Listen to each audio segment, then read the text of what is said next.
The Bank, written by Bentley Little. Read for you by John Perhala. Prologue, 1932. Theo sat next to his dad on a hard seat in the bank president's office. He had never been inside the bank before, and surroundings were intimidating. The walls of the high-ceilinged room were paneled in dark, expensive-looking wood, and the space was larger than their entire house. The president's desk before them seemed the size of a small boat, and the man himself was big and fat and didn't look as though he'd ever had a hungry day in his life. The president gave a cursory glance to the papers Theo's dad had given him, then dropped them on top of his desk, as though he found their touch greasy and unappealing. "I'm not sure what you want me to do here, Mr. Giannopoulos. My loan officer thoroughly examined your case and provided you with the reasons why he didn't think it feasible for our bank to lend you the money you requested." He spread out his hands expansively. "I'm not sure what you expect me to do here." "Overturn his decision." Theo's dad leaned forward in his chair. "This is a good idea, Mr. Jones." "Times are tough, Mr. Giannopoulos, as I'm sure you know. The bank is not in a position to take irresponsible risks." Theo could hear the frustration in his dad's voice. "This is hardly irresponsible, and it's barely even a risk. Yes, times are tough, but that's exactly why this sort of business has such potential. The location I've chosen is down the block from the movie palace, on the same side of the street as the First Baptist Church, the biggest church in town. People will be walking by the restaurant constantly. And, as I explained in my interview with Mr. Thompson, I plan to leave the front of the restaurant open. No wall like a grocer's. That's the way they do it in Europe. Although they have tables on the sidewalk. They call them cafes." "As I indicated, there's really nothing I can do here. If I start overruling the determinations of my staff, they'll lose confidence in their ability to make decisions, and our entire system will cease to work. I have to trust my employees to do their jobs, a sentiment I'm sure you can understand, since if you've had your own business, you would have to trust and believe in your employees as well." "But this is a good investment." "Be that as it may." His dad took a deep breath. "I understand that you might not believe in this idea, but if I could just show you." "Oh, we believe in the idea, Mr. Giannopoulos." The president leaned forward. "We don't believe in you." His dad was taken aback. "What?" "That name, Giannopoulos, what is it? Greek? People aren't going to want to buy food from a Greek, not in this town. We want real food here, American food. Now, while the bank could not support an establishment that had tables on the sidewalk, which would impede pedestrian traffic, your idea of a restaurant with an open front is intriguing. And if the right man came along, we might see fit to invest." Theo tuned out the president. Next to him, his dad had slumped in his chair, and when Theo hazarded a glance in that direction, he saw a look of humiliated defeat on his father's reddening face. He wished his dad would jump up and punch that fat banker right in the nose, but his father was not that kind of man. And such an action would only get them kicked out of the bank, possibly arrested. As he'd learned already, even at age 8, rich people had power, and poor people didn't. And if you didn't stay in your place, there would be trouble. So his dad had to sit there and take it, and afterward he shook the bank president's hand, thanked him for his time, took back his papers, and he and Theo left the office. They walked, defeated, through the lobby toward the front door, Were the tellers smiling? Were people laughing at them behind their backs? It sure felt like it, and Theo wished that someone would rob the bank and take all of its money. His dad must have misinterpreted his anger as disappointment. He put an arm around Theo's shoulder. "It's all right, son. We'll be fine. Maybe not as rich as we could have been, but we'll be fine." He wanted Theo to believe that. He wanted to believe it. But Theo sensed a change in his father, a retreat from hope, a withdrawal into himself. It was a difference that showed in his voice, even in his walk, and Theo was afraid that change in his dad would be permanent, a fear that was to prove not unfounded. They walked out of the double doors onto the sidewalk. When he grew up, Theo vowed nothing like this would ever happen to him. He would make sure of it. Part 1. Dennis Whitaker, the Montgomery High School principal, a thin, stressed-looking man in an unfashionable brown suit, frowned as he looked from Kyle to Anita. "I don't know what we're going to do about your boy." Kyle glanced at Nick, sitting between them and staring at his shoes. "If you'd tell us what he's done," Anita said crisply, "it might help." The principal picked up a stapled sheaf of papers from his desk, leaning forward and handing it to her. "This is your son's play," he said. "Just look at the title." Kyle leaned over to see the cover sheet. "I'm Taking a Shit," by Nicholas Decker.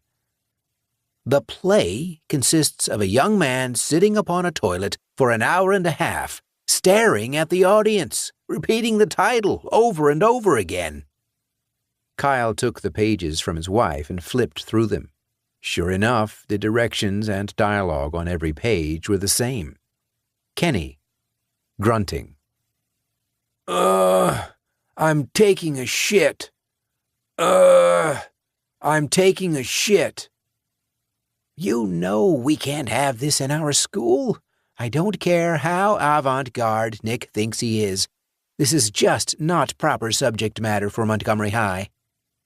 "Mrs. Nelson said we could write whatever we wanted."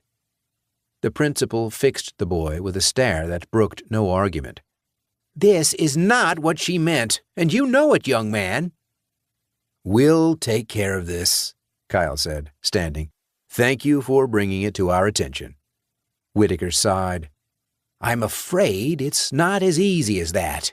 With the graffiti on the gym last week and the paper doing that series on cyberbullying, the board's under a lot of pressure to crack down on troublemakers. And if they're under pressure, I'm under pressure. I can't afford to be lenient here. We're talking a minimum 2-day suspension." "For writing a play?" Anita said. "For writing that play, yes." Kyle tried to calm the waters. Knowing Anita, this could escalate quickly. "Couldn't you just call it probation and let him stay? It's honestly more of a punishment to keep him in school than to let him stay home." "I'm sorry." "Let me get this straight," Anita said. "My son is being suspended from school for completing an assignment in a way that you do not like, while students who did not complete the assignment at all face 0 punishment. Those students will receive failing grades, and it has nothing to do with what I like. Nick here used profanity." "So what sort of grade will Nick be receiving? Or is he to be punished twice, by being suspended and receiving a failing grade?" "That will be up to the teacher." Anita stood, and Kyle and Nick followed suit. "This is a slap on the wrist offense, Dennis, and you know it. Drinking at school, taking drugs, stealing, fighting, those are suspension crimes. Using a bad word? Slap on the wrist, Dennis. Slap on the wrist." Nick seemed surprised to hear his mother address the principal by his first name, and Kyle realized that his son was probably not aware of the fact that the two of them had dated back in high school. In a small town, the past was never past. Without another word, Anita marched out of the principal's office, Kyle and Nick following. The three of them walked past the counselor's doors and past the attendance desk into the school's main hallway. "Get what you need out of your locker," Kyle told his son. "We'll wait here." Nick hurried away, stopping before a bank of lockers halfway down the corridor. "Dennis," Kyle shook his head. "Did you notice how he said upon a toilet instead of on?" She nodded, smiling despite her annoyance. "Still trying to impress you." She hit his shoulder. "Knock it off." He watched Nick open his locker and take out a book, putting it in his backpack. He lowered his voice. "I know we need to take this seriously. Be sober, concerned parents and all, but taking a shit?" Kyle chuckled. "That was pretty damn funny." "It was hard not to laugh," Anita admitted, smiling. Nick had slung the backpack over his shoulder and was already returning. "Okay, so you need to take him home," Kyle told Anita as he approached. "I have to get back to the store." "I have to go back to work, too." "I know, but Gary's out today. There's just me, and I'm already half an hour late opening. These days, I need all the customers I can get.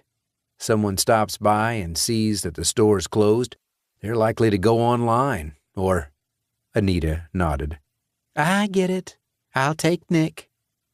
"Take me where?" he asked, walking up. "Home," Anita said sternly. "Where you will remain and do your schoolwork." Nick nodded. "So how long's my suspension?" "He said it's a minimum 2-day suspension, but he didn't give a maximum, and kind of left it open, it seemed like."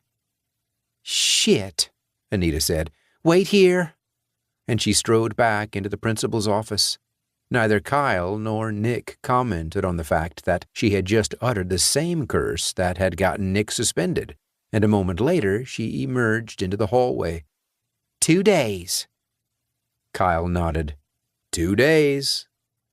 They walked outside, where he pinched Nick's shoulder and gave Anita a peck on the cheek. "See you guys at home." He headed across the faculty parking lot to where he'd pulled his Ram truck in between two teachers' cars, and Anita and Nick made their way toward the field, where Anita had parked her Kia in the visitor's lot. 2.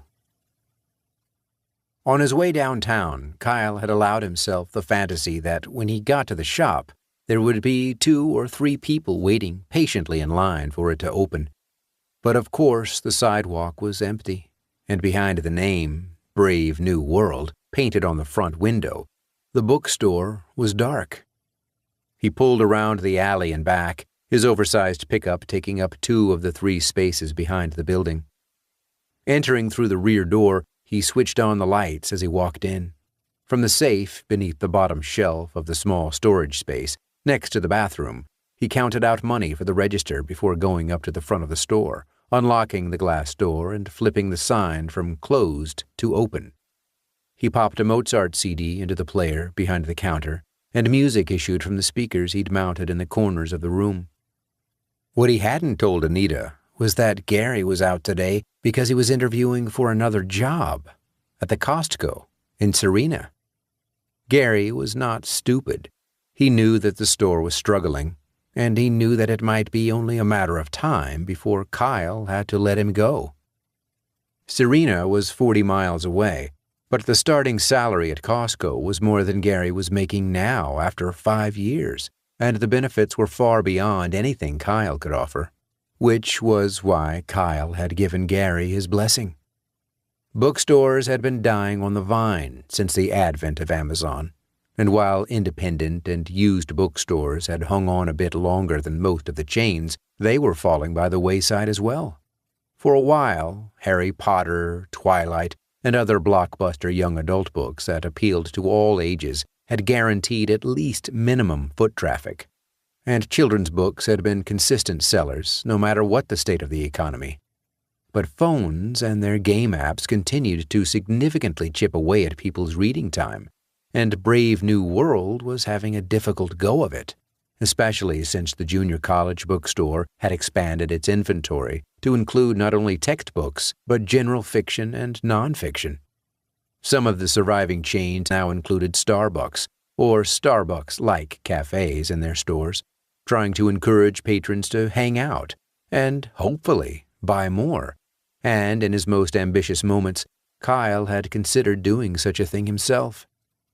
His shop was adjacent to a narrow, empty retail space that could easily be converted into a coffee bar bakery with a Wi-Fi hotspot. But, unless he won the lottery or received an inheritance from an unknown rich relative, there was no way he could afford to buy, rent, or renovate anything. And even if he did, there was no guarantee it would work out. He could end up even more deeply in debt. Thank God Anita had a traditional job with an assured income. They couldn't really survive on her salary, but if he could continue to limp along the way he had been, they should be able to get by. And who could tell? Maybe eventually things would turn around. Although that seemed less and less likely by the day. Kyle sat behind the counter and switched on his computer to check his emails. Spam, mostly. Ads from publishers for upcoming releases. Offers from distributors that he would like to be able to take advantage of, but could not afford. The bell above the door jingled, and he looked up expectantly, hoping to see a customer. But it was just the mailman. "Kind of early today, aren't you, Gil?" "Doing the route backward. Thought I'd mix things up a bit." The mailman handed Kyle a stack of envelopes and catalogs held together with a rubber band. "How's business?" "Slow." "Downtown ain't what it used to be," Gil agreed. "Hell, the postal service ain't what it used to be. Thank God for junk mail, or I'd be out of a job." He nodded as he opened the door and stepped back onto the sidewalk. "See you tomorrow." Kyle waved goodbye and watched through the front window as the mailman continued up the street. Sorting through the envelopes in his hand, he came across an official-looking one from the bank and tore it open, frowning. According to the statement inside, he had not made last month's mortgage payment on the store, and now owed the payment amount plus a $100 late charge. He specifically remembered writing that check. Now he was going to have to spend half the day on the phone trying to get this mess straightened out.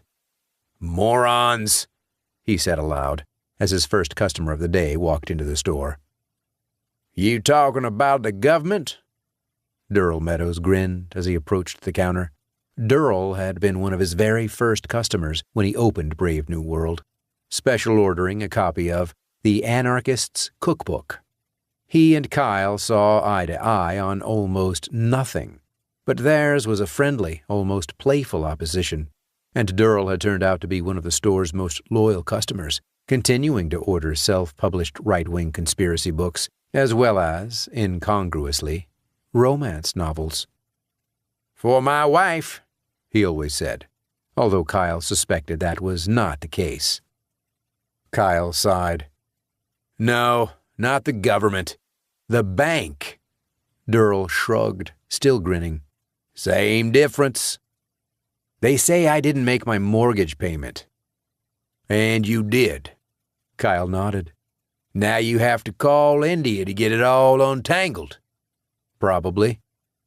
"Well, have fun with that." Laughing, Durrell headed over to the stand of new releases, facing the front window. He scanned the titles, but obviously found nothing there to interest him. Motioning toward the alcove at the left rear corner of the store, he said, "Looks like you're expanding your used section." Kyle nodded. "I've been getting a lot of trade-ins lately. Mystery and romance readers go through books quickly. People like you, my wife. That's what I was going to say. People like your wife speed through books. Makes sense to offer them a place where they can trade old books in for ones they haven't read yet. Or they could trade with each other and skip the middleman." Kyle nodded sagely. "Sure, they could do that, if they don't believe in the free market and want to live in some hippie communist world where no one owns anything and no one needs money and everyone just shares what they have, man. Durrell chuckled. You got me. I haven't had time to put them on the shelf yet, but you might take a look in that box on the floor. Renee Wallace brought them in, and there's quite a few Nora Roberts in there. Maybe there's something Delia hasn't read yet. Maybe so, Durrell said, walking back toward the corner. Thanks. Kyle picked up the mortgage statement from the bank, found the toll-free customer service number below the bank's corporate address in the upper left corner. If you need any help, let me know, he called out to Durrell. Will do. Prepared for a long wait, he picked up his phone and called the bank. 3. Driving Nick home, Anita passed by not only the optometrist's office, where she worked, but also the nursery, where Stephen was visible behind the chain-link fence, watering a table of perennials. She tried not to let her expression change, maintaining her focus on the road ahead, though her face felt hot, and she could sense a sudden increase in her pulse rate. They were scheduled to meet today at lunch, not at the nursery this time, but at his place. She was not sure that was such a good idea. They'd been spending a lot of lunches together, and everything so far had been leading in one direction. But flirting was different than what came after flirting, and maybe it would be smarter for her to use Nick's suspension as an excuse to cancel. She could back away from the precipice, get things back on a friendship footing. But was that what she really wanted? She thought of the way it had felt last week when he had taken her hand in his thumb gently rubbing the knuckles on her. "Mom! Pay attention!" Anita slammed on her brakes, barely avoiding hitting the car in front of her, which, for some reason, had come to a stop in the middle of the street. "Were you daydreaming? It's like you didn't even see that guy stop." "I'm all right," she said. "I was just distracted for a moment." A skinny, boyish woman threw open the passenger door of the car and bolted out, running toward the Shell station. The car swerved to the right, across the other lane, following her. "What's that about?" Nick wondered. "None of our business." Nick looked out of his window behind them as they moved forward again. "You think she was kidnapped and trying to escape?" "No. But maybe you should put that imagination to use and write about something like that next time, instead of what you did." They drove the rest of the way home in silence. When they arrived, Anita quickly unlocked and opened the front door before stepping aside. "I'm already late for work. Close and lock the door behind you, and stay here. I don't want you leaving the house." "I thought it was a slap on the wrist offense." "It is, but you're still suspended, buddy. And if that little stunt showed anything, it showed poor judgment. Did you really think that was an acceptable thing to turn in as your writing assignment? To Mrs. Nelson? At Montgomery High?" "No," he admitted. "All right, then." "But I can go on the internet, right? Or watch TV?" "After you get your homework done." He grinned. "I only went to first period, so I only have one assignment." "Then you email your teachers and get your work for the next 2 days. This isn't a vacation." She glanced at her watch. "I need to go, but I'm checking up on you. I'm calling the house phone, randomly, throughout the day. And if you're not there to answer it, what if I'm in the bathroom?" "You heard me." Nick laughed. "Don't worry, I'm not going anywhere." Anita did the "I'm watching you" hand gesture, using 2 fingers to point at her eyes, then 1 to point at Nick, before getting back into the car and making a U-turn in the street. He was a good kid, and she trusted him. But, as this incident showed, he was a bit of a smartass, and a little too full of himself for his own good. She was hoping that this would be one of those rare days when Dr. Wilson was late to the office, but no such luck. Immediately after pulling in, she saw the optometrist's Mercedes parked in the small lot on the side of the building. Parking next to it, she quickly got out, grabbed her purse, and hurried through the side door, where Dr. Wilson, striding down the short hallway, turned to see her walking in. "Sorry," she apologized. "Family emergency." The optometrist was frowning, but as that was his natural expression, she wasn't sure if he had any reaction at all to her excuse. She chose to believe he did not, and made her way to the front counter, stashing her purse beneath the desk. The office had only been open for a half hour, and as yet there were no patients, but the optometrist was strict about employees showing up on time, and she mentally kicked herself for not calling in to explain that she was going to be late.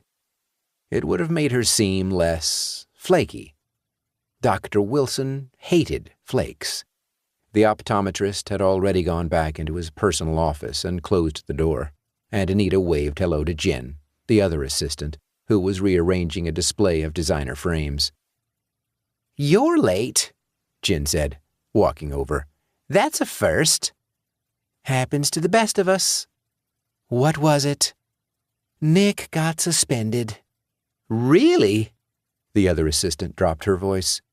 "Was it drugs? My nephew Tommy got caught with marijuana a couple of years ago. Never recovered. He's still a screw-up." Anita shook her head. "No, nothing like that. The principal called us in because Nick wrote a play with the word shit in it." "That's all? Well, shit." They both laughed. The buzzer rang as the front door opened and a patient walked in. After that, there was a mini rush, and all three of them were suddenly busy as 2 new patients came in for eye exams, and 3 older patients either ordered or picked up glasses. Everyone was gone by 11, and with the office empty and no appointments until 1:15, Dr. Wilson told Anita and Jen they could take an early lunch. The 2 of them paused outside the office. "Are you going over to the nursery?" Jen asked carefully. "Why?" Anita responded, suddenly defensive. "No, sorry. No reason." Was it that obvious? The situation with Stephen was clearly spiraling out of control. She needed to nip this in the bud, to use a gardening term, to stop things before they went any further and did some real damage. The best idea would be to stand Stephen up, not show, and not tell him, and let him figure things out from there. Standing him up would only make him more interested. She knew that. Was that why she was doing it? She thought of his hands touching hers, the way it felt when he stood next to her. "No, I have no plans," Anita told Jen. "Want to grab some lunch?" "I'll get my purse." Anita walked outside and waited next to the door, staring numbly out at the 3 cars in the small parking lot. What was wrong with her? She had a good life, a nice family. Was she so self-destructive that she just had to sabotage things when they were going well? It's what her parents had said when she'd dropped out of ASU her sophomore year, and she was beginning to think that maybe they were right. Wasn't Nick doing exactly the same thing with his taking a shit play? Maybe it ran in the family. Kyle was the stable one, the rock, and he didn't deserve any of this. He was a good father, a good husband, and deep down she loved him. The last thing she wanted to do was hurt him. So why was she allowing this to happen? Jen opened the back door and emerged outside. "Ready to go?" Taking Jen's car, they drove over to Wan Wang's, the new Asian fusion fast food joint that had opened up in what had previously been the Lotta Burger. The tables were all outside, but it was a nice day, and they had the place to themselves. After ordering, they waited until their names were called, and then carried their trays from the pickup window to their table. Anita unwrapped a straw and stuck it through the hole in the top of her cup of iced green tea. "So, what's going on with your loan?" she asked. "Find out if you qualify yet?" Jen sighed. "We actually don't, but with my parents co-signing, maybe." She took a bite of egg roll burrito. "Do you realize how humiliating it is to be 35 years old and still have to have your parents vouch for you? My 20-year high school reunion's coming up in 3 years. You'd think I'd be enough of an adult by now to be able to buy a house with my husband. But no. What's your credit score? Pretty good. Both of us are responsible, always pay on time. It's the income. We don't make enough, even together, for the bank to think we can handle the payments on a house. Trailer, yes. House, no. What are you going to do if they turn you down? Jen shook her head. Lane thinks we should try one of those online lenders, but I don't know. I've heard a lot of sketchy things about those places. I read the other day about one company that went under and sold all its debts to another lender who demanded immediate full payment from everyone who'd taken out loans. Anita nodded.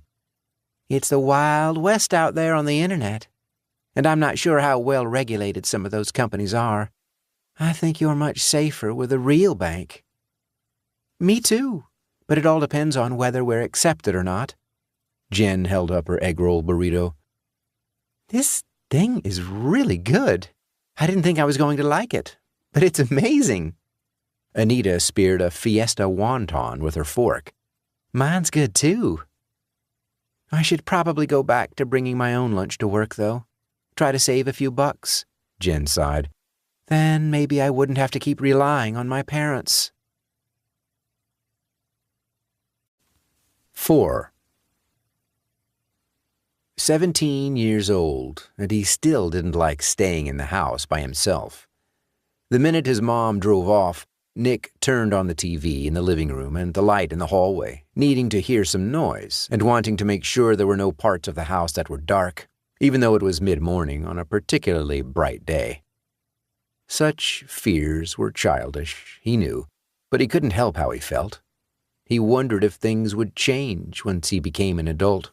But the truth was, he didn't really see that happening.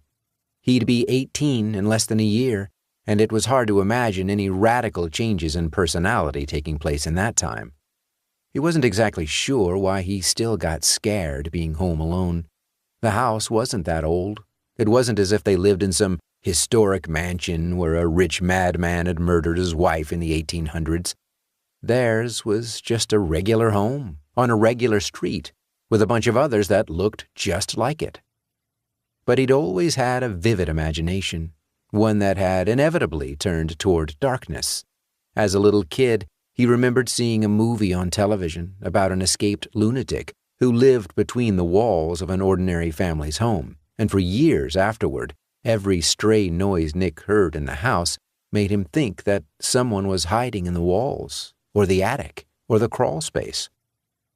His phone buzzed, and Nick picked it up to see a text from a number he did not recognize. It was some bank offering him his own credit card. That was weird. He automatically deleted the text. It was probably just some scam. How could he be eligible for a credit card? He didn't even have a job. Someone was just fishing for personal information to use in order to create a fake account or get a credit card. Maybe he was eligible. The idea appealed to him.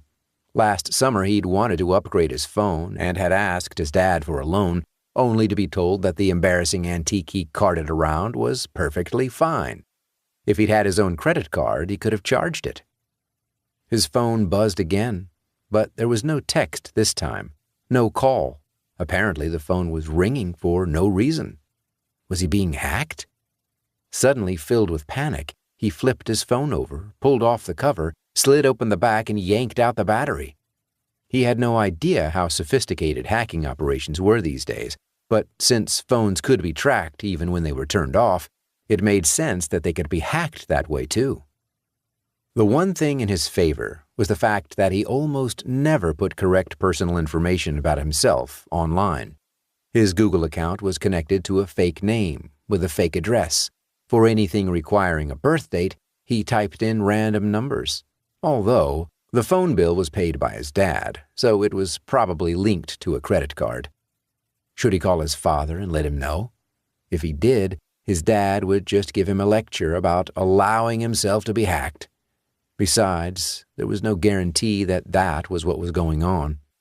Maybe it would be better if he just waited to see what happened. He decided to keep the battery out of the phone for the rest of the day and then put it back in before his parents came home. Leaving everything where it was, Nick walked into the kitchen and got a water bottle out of the refrigerator. Twisting off the top, he took a long drink as he looked back out at the backyard through the window over the sink. If it wasn't a hack, what could have made his phone ring like that, he wondered. Was there something wrong with the device itself? Some sort of technical glitch? Maybe it was a ghost. The idea was absurd, and he knew it was absurd, but once in his mind, the notion was impossible to shake. He glanced back at the doorway. He was suddenly afraid to go into the living room and even look at his phone, certain for some reason that he would see something on the no longer dead screen. A picture, the face of a little boy, an overly serious little boy with obsidian black hair and hard, piercing eyes, looking out at him. This, Nick understood, was one reason he continued to scare himself, even though he was almost an adult. The specificity of his fears. He was never afraid he was going to see some generic ghost or amorphous blob. It was always an old lady with no teeth hiding in the closet, or a gibbering monkey-faced man crawling down the hallway, or an overly serious little boy peeking out at him through his phone. He had no idea where these ideas came from or why they occurred to him, but from the second his brain conjured such an image, he was consumed with nothing else until he could prove to himself that it was not real. Forcing himself to be brave, steeling himself for whatever he might see, Nick returned to the living room and picked up his phone. Nothing. A black screen. Relief flooded through him, and he put the battery back in, turning on the phone. Reassured that he saw nothing unusual on the screen as it came to life. He probably had a touch of OCD, since the stress and worry he'd felt disappeared as quickly as it had come, replaced by a sense of calm. The phone rang, and he jumped, nearly dropping it. Before he could yank out the battery again, his first reaction, he saw from the number that the call was from his friend, Victor. A glance at the time told him that at school they were on break. "Hey," he said, picking up. "Where are you, man? What happened?" "Suspended," Nick said, and felt a little proud. That was not something that had ever happened to either one of them. Victor's voice dropped conspiratorially. "What did you do?" "Nothing. It was that play I wrote for Nelson's class." "They suspended you for that?" "Yeah. It's 'cause it had the word shit in it, right? Which, right now, you are saying freely in the hallowed halls of Montgomery High," Nick said dryly. "How long are you suspended for?" 2 days. "What are me and Aaron supposed to do at lunch?" "You'll figure something out." The school bell rang in the background. "Gotta go," Victor said. "Later." Nick clicked off. After talking to his friend, the house suddenly seemed quiet. Too quiet. And he started to feel a little creeped out again.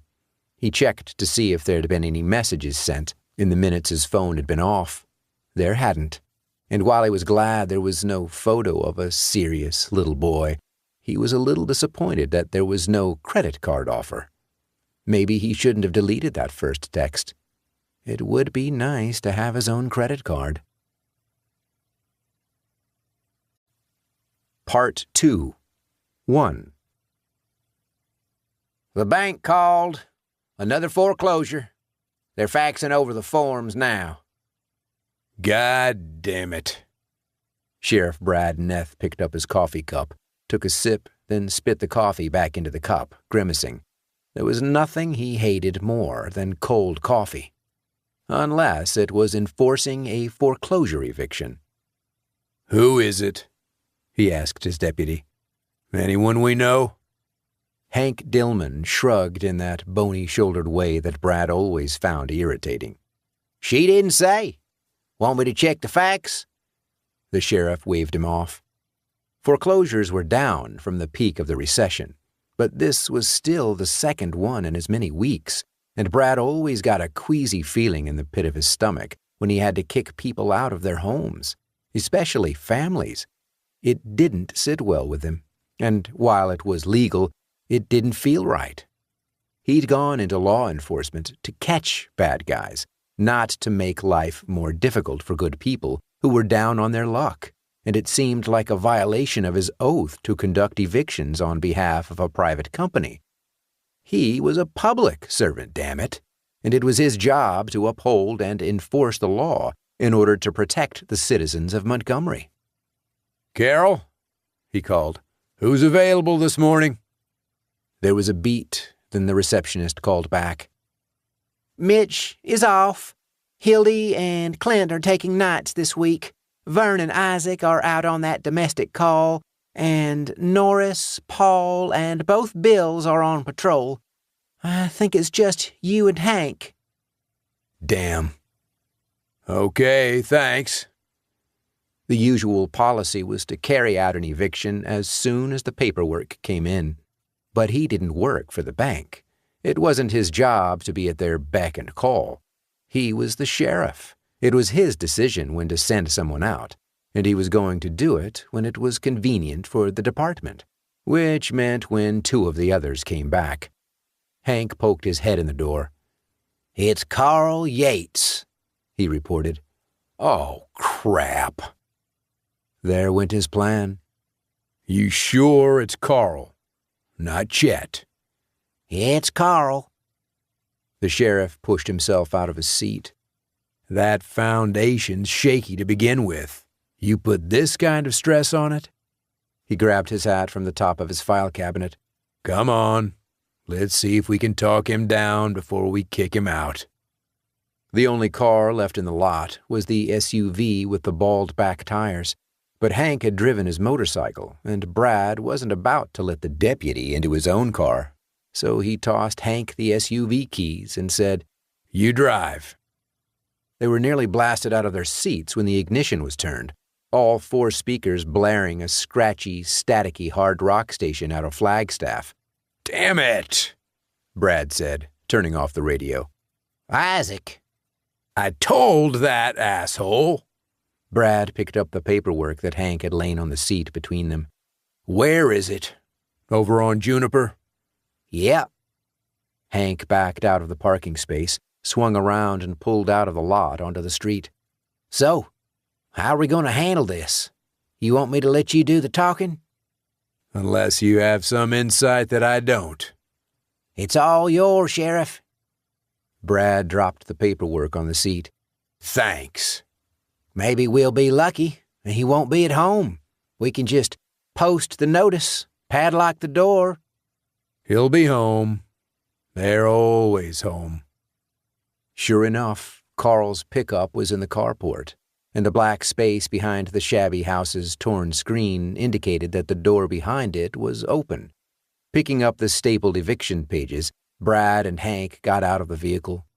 This was going to be a tricky one. Carl Yates was about as stable as a bowling alley built on quicksand. He might come out drunk and weeping, or he might barricade himself inside the home, hiding behind boxes of those reconstituted ink cartridges he sold. Or he might allow himself to be evicted with no problem. It was impossible to tell. Brad approached the house warily, announcing his presence as he walked up the path to the front door. "Carl," he called. "I'm here with Hank. Got a foreclosure order." He thought he detected movement behind the screen door. "You hear me, Carl? Bank's taking back the house. You need to get your stuff together and get out." The screen opened just as Brad reached the porch step. Carl, naked and holding a handgun, grinned at him. "How goes it, Sheriff?" "Damn it." Brad dropped the papers as he fumbled for his own weapon. Behind him, he could hear Hank doing the same. "We don't want no trouble, Carl," the deputy said. "That's right," Brad assured him. "Your beef is with the bank, not us. We're just doing our job." So put the gun down. We'll forget this ever happened. And you get yourself a good lawyer and settle things with the bank." He had gotten into the stance and was aiming his weapon at the man on the porch, whose own gun was pointed downward, loosely grasped in his dangling hand. Carl's smile suddenly disappeared, replaced by an expression of rage. "Get a lawyer!" he screamed. "Get a lawyer! I can't even make the monthly payments on this shithole!" With one swift movement, his hand was raised, the gun pointed at his temple. "No!" Brad shouted. And Carl pulled the trigger. 2. When Coy Stenson was 10, his parents took him and his full piggy bank to the Valley National Bank, where a nice old lady helped him count out all of his pennies, nickels, dimes, and quarters. He had been entranced by the way each type of coin was carefully packed into a brown paper tube, all of them making hard, solid rolls when they were filled. 4 groups of different-sized cylinders lined up in a neat row on top of the teller's countertop. He had then been given his very own passbook to keep track of his money, and a free calculator just for opening an account. If it had been up to him, he would have gone back to the bank each time he found a penny on the ground or a dime in the coin return of a vending machine, handing his passbook to the teller so she could stamp the date and write in the amount he had deposited. But his parents had frowned on that idea and made him wait until his piggy bank was full. The bank, to him, had seemed a wonderful place. Calm, quiet, warm in the winter, and cool in the summer, the people nice and polite, adults addressing him as Sir. The view from the inside was not as rosy. He had worked at the Montgomery Community Bank since graduating from high school. Supplementing his work experience with classes taken at the community college, Coy had risen to the rank of loan officer and then senior loan officer. He liked being able to help people realize their dreams and improve their lives. Get that new car, buy that new house, build that addition, purchase that adjacent lot. What he didn't like was turning people down, shattering their dreams, condemning them to the hard-scrabble lives they were already living. Foreclosures were the worst. But that, luckily, was not his department. He issued loans. What happened after that was the responsibility of Cal and Maggie, who processed the payments. Theoretically, he had the hopeful, positive end of the transaction, the most optimistic part of the process, particularly since the bank had such a generous lending policy. But Montgomery Community was small, and when his clients went under, he knew about it, even though he wasn't directly involved. And a lot of times, it broke his heart. Coy remembered a newlywed couple whom he'd helped buy a condo in that new development on the east end of town. The husband had just been hired as a salesman by Apache Toyota Chevrolet, and the wife worked part-time as a pharmacist's assistant at Walgreens. Every time he'd see them at the grocery store, he'd always ask how they were doing, and they'd always gush about how they loved living in Montgomery and how they loved their home. Unfortunately, the recession hit. The man lost his job, and, unable to keep up with the payments using just her part-time salary, they walked away from the condo, leaving town without telling anyone where they were going. They walked away from the condo, leaving town without telling anyone where they were going. Now there was Carl Yates. How had that gone so terribly wrong? Coy sighed. The financial world was like those stores in old Western movies. A nice, impressively respectable false front, hiding the small, squalid building behind it. He glanced over at Maggie on the phone with a client who was obviously underwater and obviously pleading for leniency in making some sort of payment. Maggie, as usual, was bending over backwards to be accommodating, but rules were rules, and there was only so much she could do. Just from hearing her side of the conversation, he could tell that this story would not end well. Rumor had it that the bank was in trouble. Too many bad investments. He wasn't privy to the details. None of them were.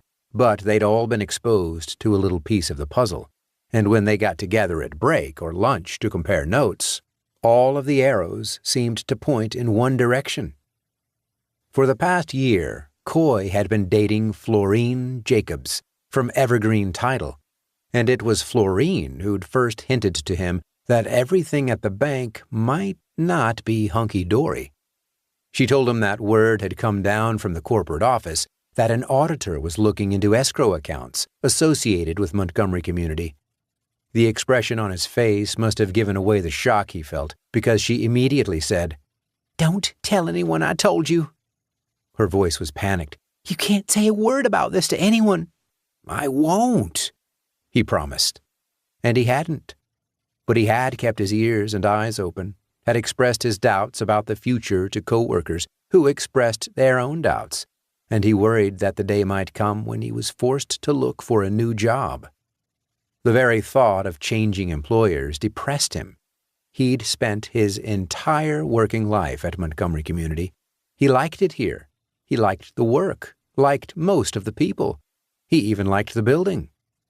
The only other bank in town, aside from the small Federal Employees Credit Union next to Walmart, was a Bank of America. And the B of A was not only fully staffed, but the last time a position opened up, they transferred someone from the Prescott branch instead of hiring locally. It was going to be next to impossible for him to find a banking job here in town. He'd either have to apply somewhere besides a bank or move to another, bigger city.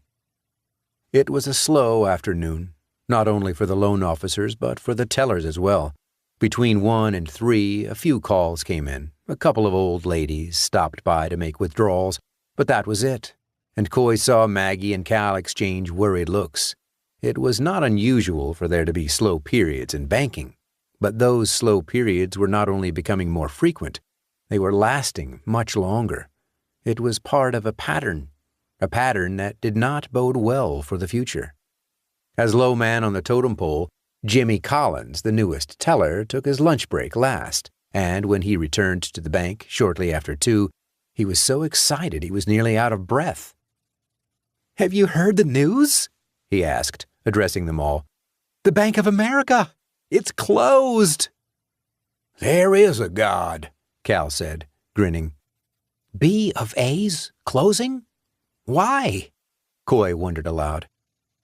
Not closing, closed. And why? I have no idea. Not enough foot traffic would be my guess. Maggie nodded. Most of their customers just use ATMs. Or bank online, Jimmy offered. Cal grinned. Which means we're the only game in town. Thank God, Coy thought. Maybe the worst of it was over. Maybe things would start picking up now that their competition had called it quits.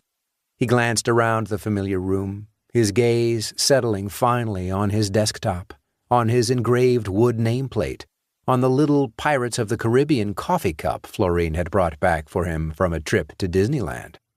He smiled, feeling happy, feeling for the first time in a long time, safe. 3. Burning butterflies gave off a smell that was completely unique.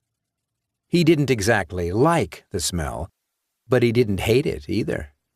He found it interesting. VJ touched the flame of the lighter to the wings of the final butterfly. Like the other two he'd caught, it had been immobilized by a pin to its midsection, although, unlike the others, its wings were still fluttering. That ended quickly, though, and once fire had consumed the bug's body, VJ pressed his right index finger into the ashes. They were warm, but not too hot. Pleasant, and he held the finger in front of his face, looking at it. Seeing some of the glitter from the colorful wings in the gray ash that coated his skin. Placing his finger on the blank 3x5 card next to the burnt butterflies, he rolled it from left to right until a clear fingerprint was visible. Carefully cutting off a length of Scotch tape 1 inch long. It had to be 1 inch long. He placed the tape over the fingerprint to protect it, then opened a small metal filing box and added the card to the others he'd made. He put the box back into its niche on the shelf above his desk, then went into the kitchen, pouring himself exactly 10 ounces of orange juice, drinking it in 3 complete swallows in less than 12 seconds. Immediately afterward, he went into the bathroom, closed and locked the door, pulled his pants down, sat on the toilet, and defecated. There was a moment of concern when he looked into the toilet afterward, but he took out his measuring tape and determined the length of the stool. He was okay. It was 5 inches exactly, more than 3 and less than 6. He sighed with relief. All was right with the world. 4. When Brad got home, the girls were fighting again, and Patty was on the phone with her sister in Texas. He broke up the fight. Apparently, Sue had tried to play with one of Jillian's dolls after Jillian had specifically told her sister that she could only touch her toys if she paid her a quarter or let her punch her arm 10 times, and told both girls to apologize to each other and share their toys, or neither of them would be playing with any toys for 2 days. Patty hung up the phone when she saw him. "I heard what happened," she said, coming over and giving him a hug. "I can't believe it." He shrugged, not wanting to talk, especially where the girls could hear. "Yeah, well..." "What did Carl do? I heard he robbed a bank." "What?" Brad looked into her face. "Where did you hear that?" "It's all around town." "Jesus." He shook his head. "That's not what happened. We were just serving an eviction notice. Bank was foreclosing." "He didn't..." "No." "Well, at least they got the bank part right." "Who starts these rumors? Shit." "So, he..." "Yeah. Right in his front door." "How'd Chet take it?" "I don't know," Brad admitted. "I let Hank inform the family." "Hank?" She frowned. "You think that was a good idea?" "I guess we'll find out tonight." Chet Yates, Carl's brother, had the midnight to 3 slot on the Montgomery radio station, where he ranted about various conspiracy theories cooked up in the crazier corners of the internet. For years, he had been urging people to ditch their cell phones, convinced that the federal government not only used the devices to track individuals' whereabouts, but that the phones emitted targeted radiation specifically designed to cancel out certain genes in order to create future generations of designer citizens. He also believed that the Montgomery Town Council, in league with unspecified dark forces, was passing laws and ordinances whose sole purpose was to make the community more receptive to a military invasion. Yet he'd always been considered the stable one in the family. Patty took his hand. "My bet is you'll get the blame. He'll go after you and the department." Brad sighed. "Yeah." "And you'd better be careful. He's going to rile up his listeners, who, let's face it, aren't exactly the most level-headed bunch on the planet. Remember when the fire chief got a raise and he told his listeners to set more fires to make sure the chief earned his salary?" "Don't worry," he told her. "I can handle Chet Yates." He walked over to the refrigerator and got himself a Heineken. "So how was your day?" "Looks like I'm going to sell that fixer-upper over on Williams, although the couple who want to buy it, the girl from APS and her husband, what's his name, are going with an internet lender to finance it." "Are they sure that's a good idea? I mean, the reason that housing crisis..." She patted his arm. Honey, I know what I'm doing. I told you 1,000 times. Don't worry about it.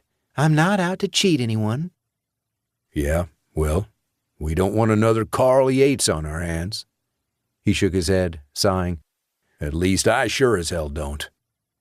"Oh, I stopped by the bookstore today at lunch. Got myself a Dean Koontz, and you that ladies' detective agency book you don't have." Brad smiled for the first time since he'd come home. He loved those Alexander McCall Smith novels. It wasn't something he'd ever admit to Hank, Isaac, or really any of his men, but he found it soothing and relaxing to read about an African lady detective. When I got back to the office, Tom saw the books, and I guess it jogged his memory, because he told me that the empty storefront next to Kyle's place is going to be a new bank. She sounded huffy. "I didn't know anything about it. I'm only Montgomery's top seller 5 years running, but apparently this bank decided to lease through Evangeline at Century 21. They did have the listing, Brad pointed out. And look how long it took them to get even a nibble. I told that moron Jeffords 2 years ago that I could have it leased within 6 months. Even offered him a no-commission deal if I couldn't deliver. But he stuck with 21. Maybe he's friends with them. Maybe Evangeline will blow anything in pants in order to get a commish. Blow what in pants? They turned to see Sue standing in the doorway, a quizzical look on her face. Never you mind, Patty said. Are you getting hungry? Are you ready for dinner? What are we having? I defrosted some ground beef, so tacos or burgers. Your call. Burgers! Sue shouted. Burgers it is, Patty said, as Sue ran off to tell her sister that she'd gotten to choose what they were going to have for dinner. Any mail today? Brad asked. Junk, Patty told him as she started washing her hands in the sink. It's on the coffee table if you want to look at it. He went into the family room, turned on the TV, and sat down on the couch. He picked up the small pile of envelopes atop today's Arizona Republic. An ad from AT&T asking him to become a customer, even though he'd been one for 20 years. Another ad from Big O Tires announcing an upcoming sale. An offer to help him refinance his mortgage. A postcard with his name on the cover. And his photo. What the hell? The photo was old. He was wearing his uniform, but he was at least 10 to 15 pounds lighter.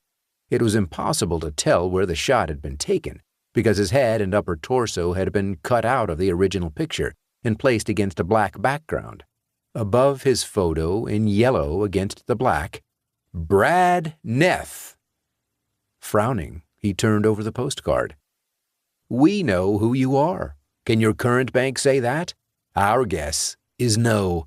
But we make it a point to know your needs and pride ourselves on providing unparalleled service to all of our customers, including Brad Neth.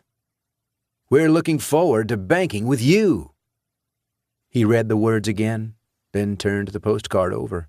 It was clearly an ad for a bank, but there was no mention of the bank's name and no return address. Strange. He didn't like the fact that the company behind this not only knew his name and address, but had access to an old picture of him.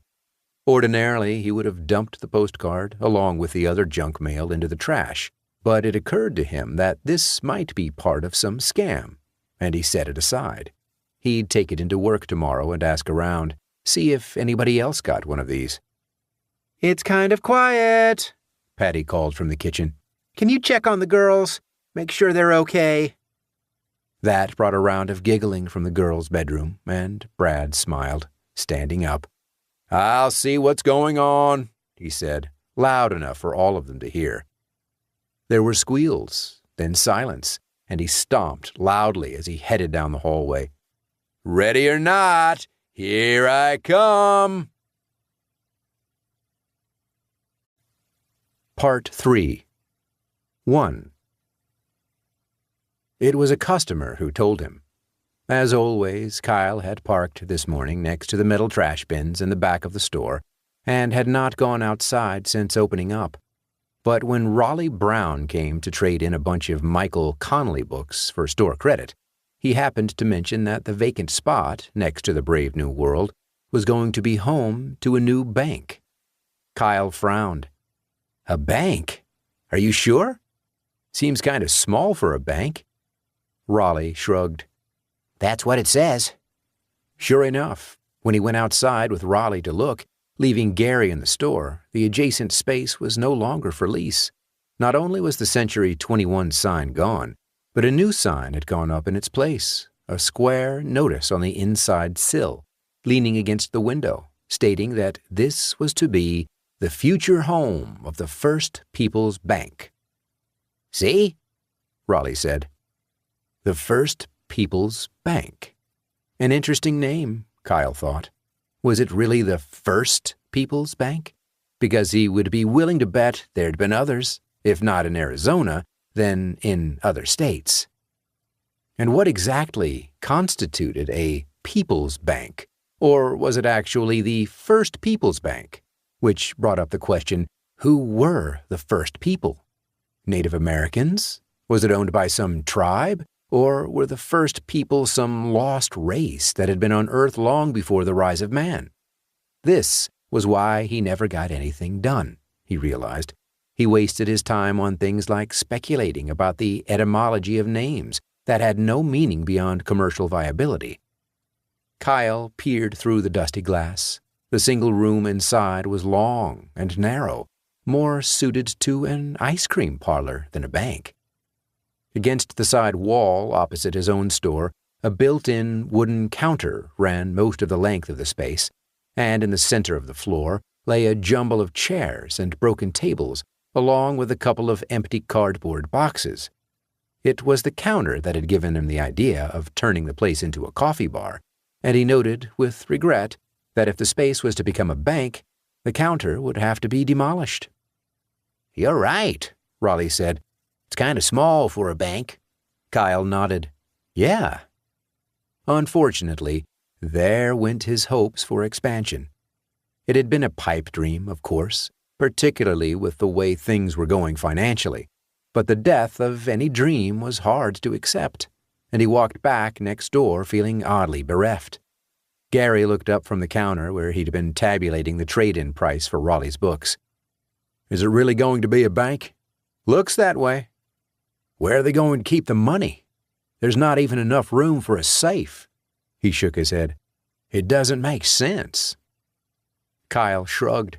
I guess we'll find out. Oh, and the books, Gary told Raleigh.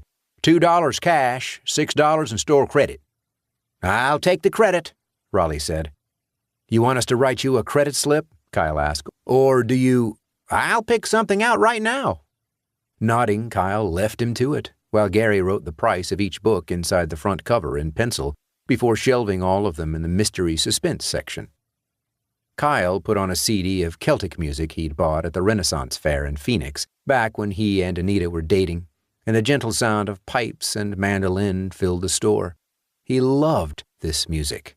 Half of the songs were traditional, the other half originals, and the musicians were uniformly wonderful. He probably put on this CD at least once a month. Listening to it now, he wondered if the group had ever recorded another, or if they even still performed together. The line between musicians who became successful, he thought, and those who didn't was completely arbitrary. It had nothing to do with talent or technical ability, and everything to do with luck. For his money, these guys were every bit as good as Mumford & Sons, but they'd been in the wrong place at the wrong time, and for all he knew, they now spent their weekends watching football or shopping at Home Depot rather than playing music. The thought depressed him. It was much the same with literature. Some of his favorite books were by one-hit wonders, authors who had a single novel published and then dropped from sight. What happened to artistic drive when the talent behind it was not nurtured, he wondered. What were those authors doing now? Were they still writing, still trying to get published, or had they given up entirely? The loss of the empty space next door had put him in a weird mood, and he was grateful when Raleigh brought his purchases to the counter.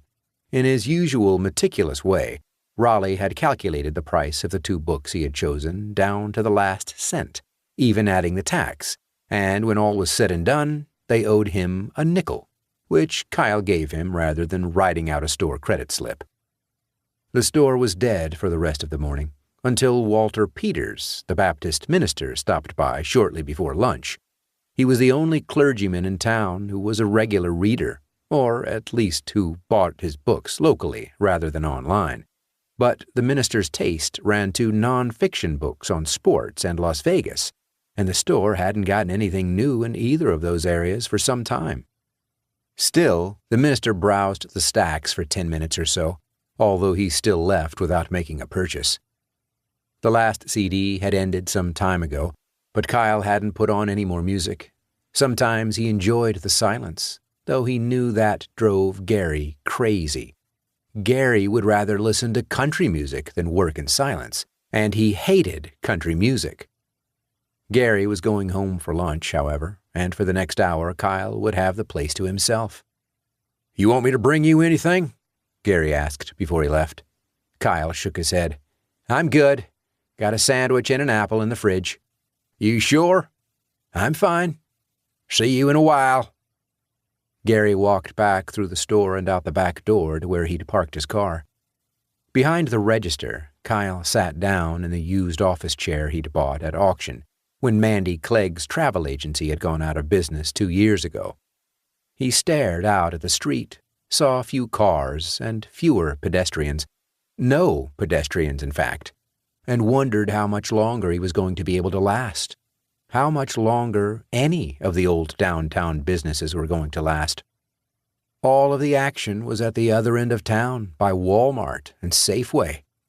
If Brave New World were located in the Safeway Center, he might have a chance at survival, but the rent was so high for those spaces that half of them were empty.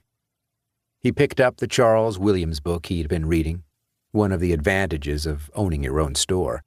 Hopefully, the lunch hour would bring in a few customers, but until then, the quiet was conducive to concentration, and within minutes he was completely enveloped in Williams's world of small-town crime. The stillness of the store was shattered not only by the ringing of the bell above the door, but by the muttering of the man who stepped through it. Dirty, heavily bearded, wearing what looked like Aqualung's coat, and smelling of long, layered sweat, the man parked himself in front of the counter and stared unblinkingly at Kyle. "Did you eat it?" he asked in a gruff rumble. Montgomery didn't really have a homeless problem, and the few displaced individuals who resided in the area were generally well known to local residents, and, in a weird way, part of the community. But Kyle had dealt with this guy before, and he was no quirky eccentric. He was mentally ill and genuinely menacing. "You need to leave," Kyle said, politely but firmly. The man grinned, his remaining teeth stained brown. "You need to eat it." He wasn't about to get sucked into a conversation by asking, "Eat what?" He'd made that mistake last time, engaging in a dialogue with the man who had proceeded to start yelling before throwing a shelf full of books to the floor and running out. "If you don't leave," Kyle said, "I'm calling the sheriff." "I'm the sheriff," the man shouted, spittle flying from his mouth. "The other police are pansies." Kyle picked up the phone, dialed 911. "You have to eat it," the man insisted. And then he was gone. Kyle hung up the phone before it was answered. The bell above the door rang as the homeless man shoved it open and staggered across the sidewalk into the street, where a too-fast pickup truck honked and swerved around him. "Fuck you!" the man yelled at the departing pickup. Kyle watched him knock on the front window of a store across the street, then stumble down the sidewalk out of sight. Sitting back down, he attempted to return to his book, but the mood was gone, and he couldn't get into the story. Luckily, a customer came in, a woman he didn't recognize. He smiled at her, asked if she needed any help, and when she said no, she was just browsing, he nodded and then put on some music. 2. Anita went to the nursery at lunch. She hadn't intended to go back at all, at least not by herself, but the text Stephen had sent her had been a little too fatal attraction for her taste, and she felt the need to meet in person and put a definitive end to all of this. It was her own fault for not doing so earlier. At every juncture, she'd either continued onward or left things ambivalent. Even yesterday, standing him up, she hadn't clearly put on the brakes, mostly because she hadn't wanted to. She wanted to now, though. She wasn't sure when the epiphany had come, but this morning, helping Iris Jensen pick out a new pair of glasses, Iris Jensen, who had been her 11th grade biology teacher, Iris Jensen, who had been married to Coach Thomas for over 30 years, Anita realized that she couldn't lose what she had, that she was lucky to have the life she had with Kyle, with Nick, and it would be crazy for her to throw it all away. What had she been thinking? How had she ever let it get this far? Maybe between financial problems with the store and the tribulations of raising a teenager, they had let the romance gradually slip away. But that was no reason to start something with someone else. Kyle wasn't hitting on young women, buying used copies of 50 Shades of Grey. Why had she succumbed to Stephen's flirtations? No matter. She was stopping it now, before things went too far, before what happened could not be forgiven. She loved Kyle, and if their life together wasn't a passion fest, that was on her as well as him. It was a cliché trotted out by every fake-credentialed relationship advisor on every daytime talk show. But the two of them needed to talk. They needed to communicate. There were no other cars in the nursery parking lot when Anita arrived, and that gave her pause. She'd been hoping to talk to him when others were around, wanting the safety of witnesses, and she almost decided to drive away and come back later. But at the last minute, she parked in the gravel next to the open gate and shut off the engine. She waited, hoping he might come out, hoping she wouldn't have to leave the car. But when he didn't emerge after several minutes, she grabbed her purse, got out, and walked into the nursery. The register was unattended, and the potting shed behind it was empty. "Stephen!" she called. She looked around, not seeing him among the vegetables, bedding plants, shrubs, or fruit trees. "In here!" Her eyes looked toward the greenhouse, where the nursery grew exotic and indoor plants. She hesitated, thinking it might be better if he came out, but then dismissed her concerns as paranoia and walked over to the small building. Stephen was misting some orchids at the far end of the room. He put down the mister as she approached. "Hey," he said. "I told you, I don't want you texting me," she told him. Stephen smiled, held up his hands. "Sorry," he said. "Didn't mean to overstep my bounds. The loving hubby didn't see it, did he?" "And I want you to stop calling him the loving hubby." Stephen frowned. Hey, what's going on here? I'm getting kind of a vibe." Anita took a deep breath, hoping this would go well, but afraid that it wouldn't. "I think we need to stop," she said. "Stop? Stop what?" "This," she said, indicating the air between them. "Whatever is going on here." The frown deepened. "What's going on here," he waved his hands in a mockery of her motion, "is a mutual—" "Was a mutual." He nodded, smiling tightly. "I get it. I know what's happening. You've come by to end it." "There's nothing to end." "That's not what you said at lunch the other day." Anita reddened. "Okay, you're right. But I'm ending it now. It's gone far enough." "Is it the text? I admit, maybe I was a little forward or a little too enthusiastic. But you've got to admit, we've had some pretty—" "It's not the text. Or not just the text." Once again, she breathed deeply. "I made a mistake, okay? It's my fault. But now I'm correcting that mistake." "That's what you think we were? A mistake?" He walked out from behind the orchid table, and she gasped. He had undone his pants, unbuckling, unzipping, and spreading open the front of his jeans, and his penis was sticking out, completely erect. A week ago, 2 days ago even, she might have been amused or even aroused by such a gesture, but now there seemed something threatening about it, and she took an involuntary step backward. "A lot of things grow in here," he said. There was an insistence in his smile that caused her to gauge how far it was to the exit. "Come on, you know you want it." Any thought she had of being strong and standing her ground fled, and without another word, Anita turned tail and ran. She sped out of the greenhouse, past the potting shed and the register counter, into the parking lot where she scrambled into her car and started the engine. Filled with panic, she dared not even glance toward the nursery, but kept her eyes on the rearview mirror as she swung the car around, then determinedly faced forward as she drove out of the parking lot onto the street. Her heart was pounding so hard she could feel the pulse in her wrists, hear the blood thumping in her head. Farther down the street, she saw Nick's friend, Victor, walking his dog.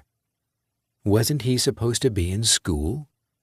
He looked over at her as if he didn't recognize her, then turned his attention to the sidewalk in front of him. He knows, was her first thought. It didn't make any sense, but it was easy for her to imagine that he'd walked his dog over to the nursery and had been about to come in when he saw Stephen with his exposed erection. "Oh, God," Anita thought. "What if he tells Nick? Or Kyle? Or his parents? Or anyone?"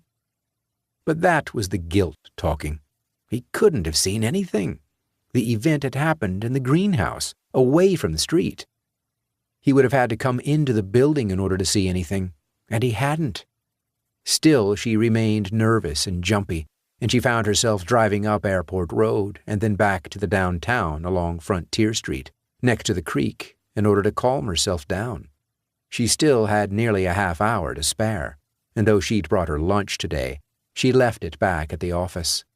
Not yet ready to face people, she went through the drive-thru at Burger King and ate in the car in the Safeway parking lot before heading back to work. Her phone rang when she was halfway between her car and the office door. After checking to make sure it wasn't Stephen, she picked up. "Hello?" A woman's voice with a southern accent. Am I speaking to Anita Decker? "Yes," she said suspiciously. This is Marjorie with Citibank. We are detecting attempted activity on your Visa account at..." There was a second's hesitation. "The Best Buy at 7400 Brook Park Road in Cleveland, Ohio." "What?" "The purchase location triggered an automatic warning, which is why we are contacting you. Would you like us to put a stop to this transaction and place a hold on your card?" "Yes," she said frantically. Another short pause. "The transaction has been denied and the account placed on hold. We are alerting local authorities of an incident of attempted credit card fraud and providing them with a location." Holding the phone between her neck and shoulder, Anita rummaged through her purse, where she found her Visa card. "How can they be using my card?" she asked. "I have it right here." "Thieves engaging in identity theft often make their own cards." "Is there anything else I need to do?" she interrupted. In her mind, high-tech thieves were simultaneously making online purchases, cleaning out her bank account, and opening new lines of exploitable credit using her identity. "In the event of an identity breach, we suggest that you immediately call the credit monitoring companies Experian, Equifax." She stood in the center of the small parking lot, listening to the litany of steps she needed to take to ensure that this attempted identity theft intruded no further into her life, stunned that such a thing could happen. First Stephen, then this. Could things fall apart any more completely? What was next? Was their house going to be robbed this afternoon? Was the bookstore going to burn down? Was Dr. Wilson going to fire her? She glanced down at her watch. Her lunch ended in 2 minutes, and the optometrist was not the most sympathetic person when it came to excuses for being tardy. She hurried inside the building. There was a whole host of things she needed to do in order to protect her financial security. Dr. Wilson glanced at her when he saw her, then glanced up at the clock, then without a word walked down the short hallway to his private office, shutting the door.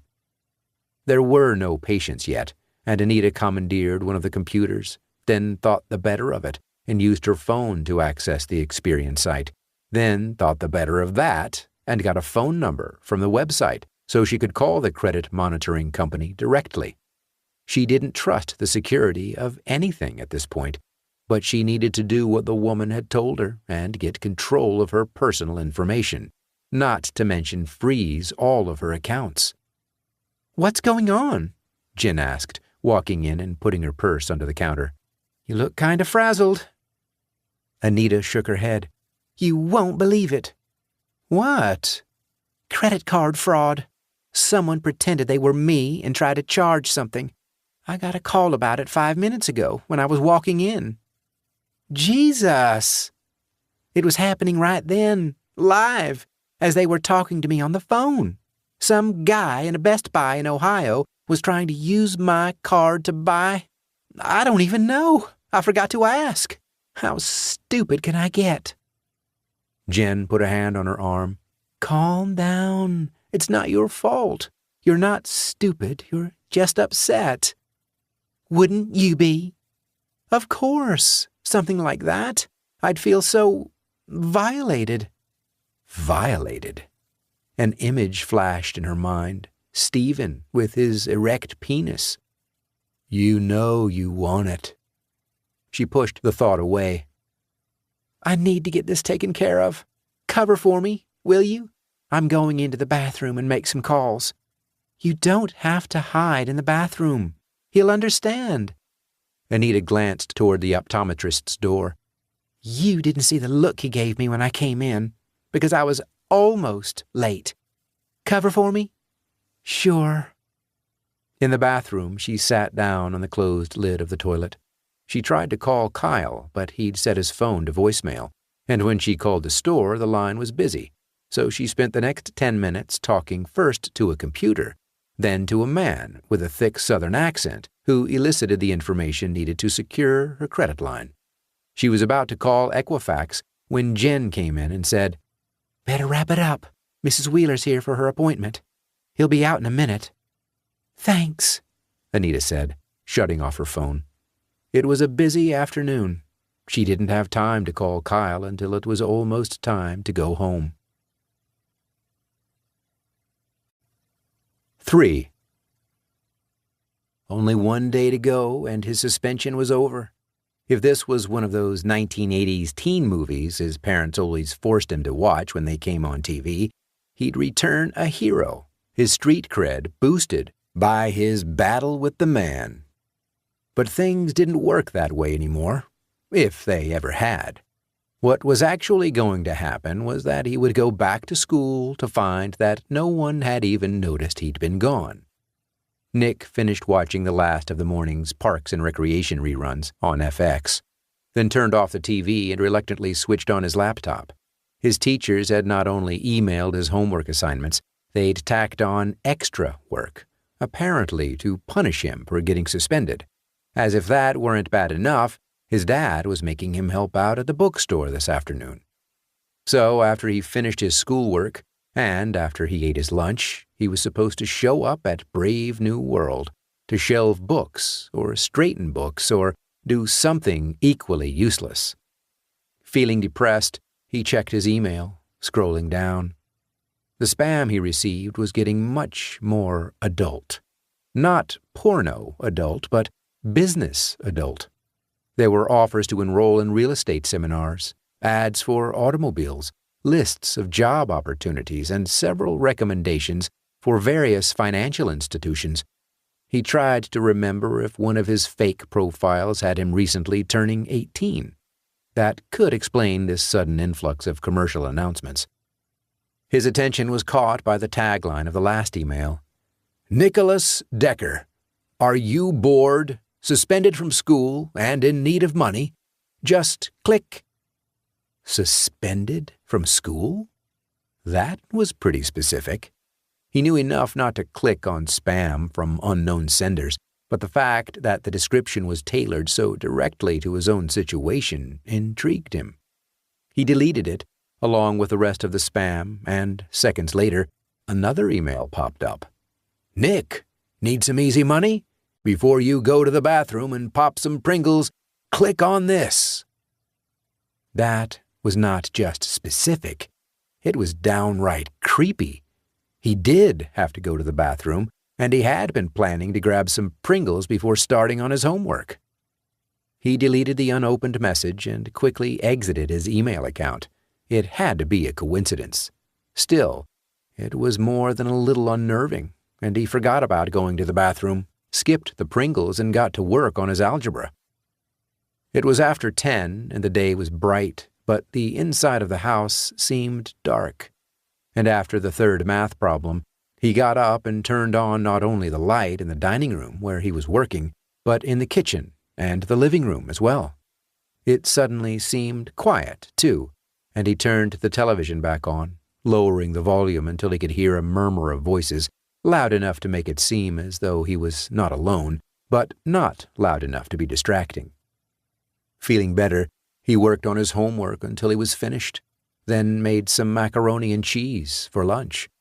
He was done eating by 12:45, but the Twilight Zone episode he was watching was a good one, so he waited until it was over before heading to the bookstore. Taking his bike out of the garage, Nick thought about how far it was to Brave New World, and how, even if he took the shortcut, he would have to pedal up the high hill on Bluff Road. He needed his own car, but his parents were adamant that he was not going to get one until he graduated from high school, and then only if he maintained a 3.5 average his senior year. He rode his bike out of their neighborhood, onto the highway, and toward downtown, staying as close to the shoulder as possible. The high school's lunch period was over, but in a small redneck burg like Montgomery, teenagers weren't the only ones who liked to swerve their pickups in order to scare bicyclists. The afternoon was warm, and Nick was sweating by the time he approached the center of town. Frowning, he looked to his left. Was that his mom's car in front of the nursery? She was a plant lover, with an impressive yard full of flowers that had been a stop on the Montgomery Garden Tour last year, so there was nothing inherently unusual about her spending her lunch hour looking at plants. But the sight of her Kia parked in the gravel lot gave him an uneasy feeling. He couldn't say why or what about it felt wrong, but something sure did, and he found himself pedaling faster in order to get away from the nursery before she came out and saw him. He turned onto Main. Ordinarily, he would have ridden his bike through the alley to the back of the store, but the last time he'd done that, he'd gotten a nail in his tire. Not wanting to risk another flat, he got off his bike at the gas station and walked it along the sidewalk the rest of the way down the block. There was a big white sign in the dingy window of the empty storefront next to Brave New World, and he stopped to check it out. The sign stated that the space was to be the new home of the First People's Bank. Nick was surprised. A bank in a narrow, crappy little spot like this? That made no sense. There was movement behind the window, a furtive shifting from one side of the room to the other, though the darkness and dirty glass would not let him see the figure clearly. He purposefully turned away, not wanting to see it. As pathetic as it was, and as impossible as it might seem, to be frightened in the middle of the day on a public street, he was frightened. Something about the figure's quick, jerky moves reminded him of a nightmare he'd had, and Nick pushed his bike forward, opening the door of the bookshop and pulling the cycle in behind him. His dad was already grinning. "Ready for work?" "Can I at least put my bike away first?" "Against the wall by the bathroom." "I know. I've done it a million times." "You're going to have a fun afternoon." He did not have a fun afternoon. There were no customers, and after about an hour he ran out of things to do, so he spent the rest of the day browsing shelves he knew by heart. while his dad and Gary chatted by the front counter. Even school was preferable to this.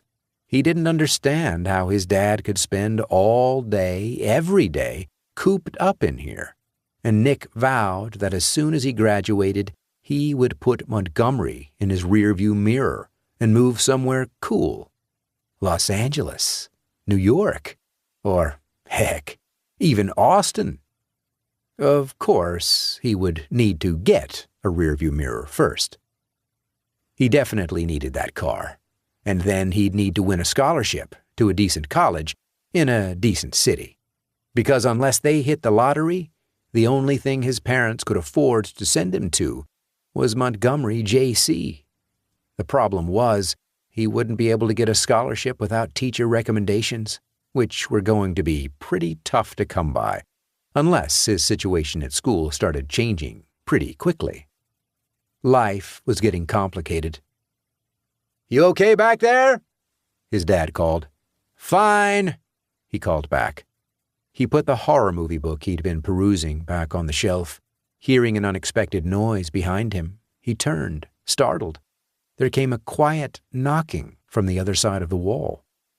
It was mid-afternoon, and his dad and Gary were 10 feet away, but the sound still gave him goosebumps. He thought of that vague, dark figure moving behind the window next door and imagined it positioned on the other side of the wall, tapping with a claw-like finger in an effort to get his attention. "Hey, Dad," he called. "Come here." He'd hailed his father out of panic, but it occurred to him even before his dad came over that since there was going to be a new bank on the other side of the wall, they were probably just starting construction. Still, he found the noise unsettling, and when his dad heard it and wondered what was going on, the two of them and Gary walked outside and peered through the dirty windows of the nascent bank. The space was empty. No one there. "Rats," Gary suggested. "Too regular for rats," his dad said. "It sounded like someone tapping on the wall, maybe looking for a stud or a beam." Nick popped back into the bookstore. The noise was still audible. He hurried outside to tell Gary and his father. "It has to be something in the walls," his dad acknowledged. "Better hope it's not termites," Gary said as they walked back into the shop. It wasn't termites, Nick knew. He didn't know what it was, but his dad was right.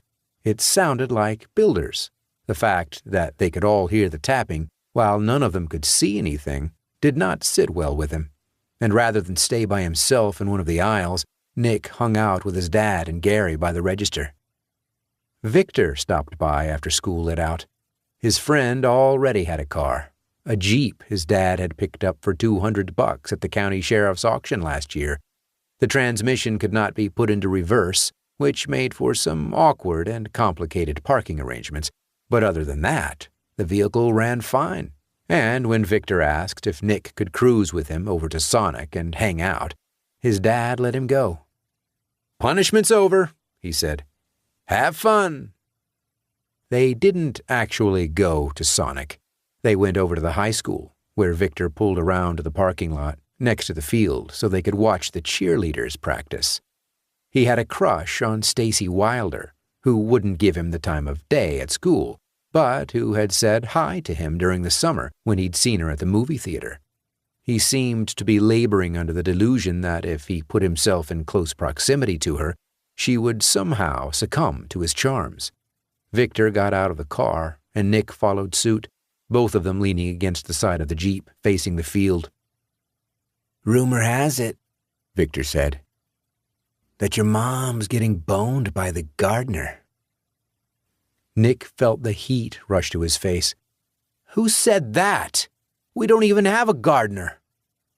But an image flashed in his mind of his mom's car parked in front of the nursery. Victor shrugged. "You can't just tell me something like that and then pussy out when I ask you who said it. Who said it?" "Mrs. Nelson."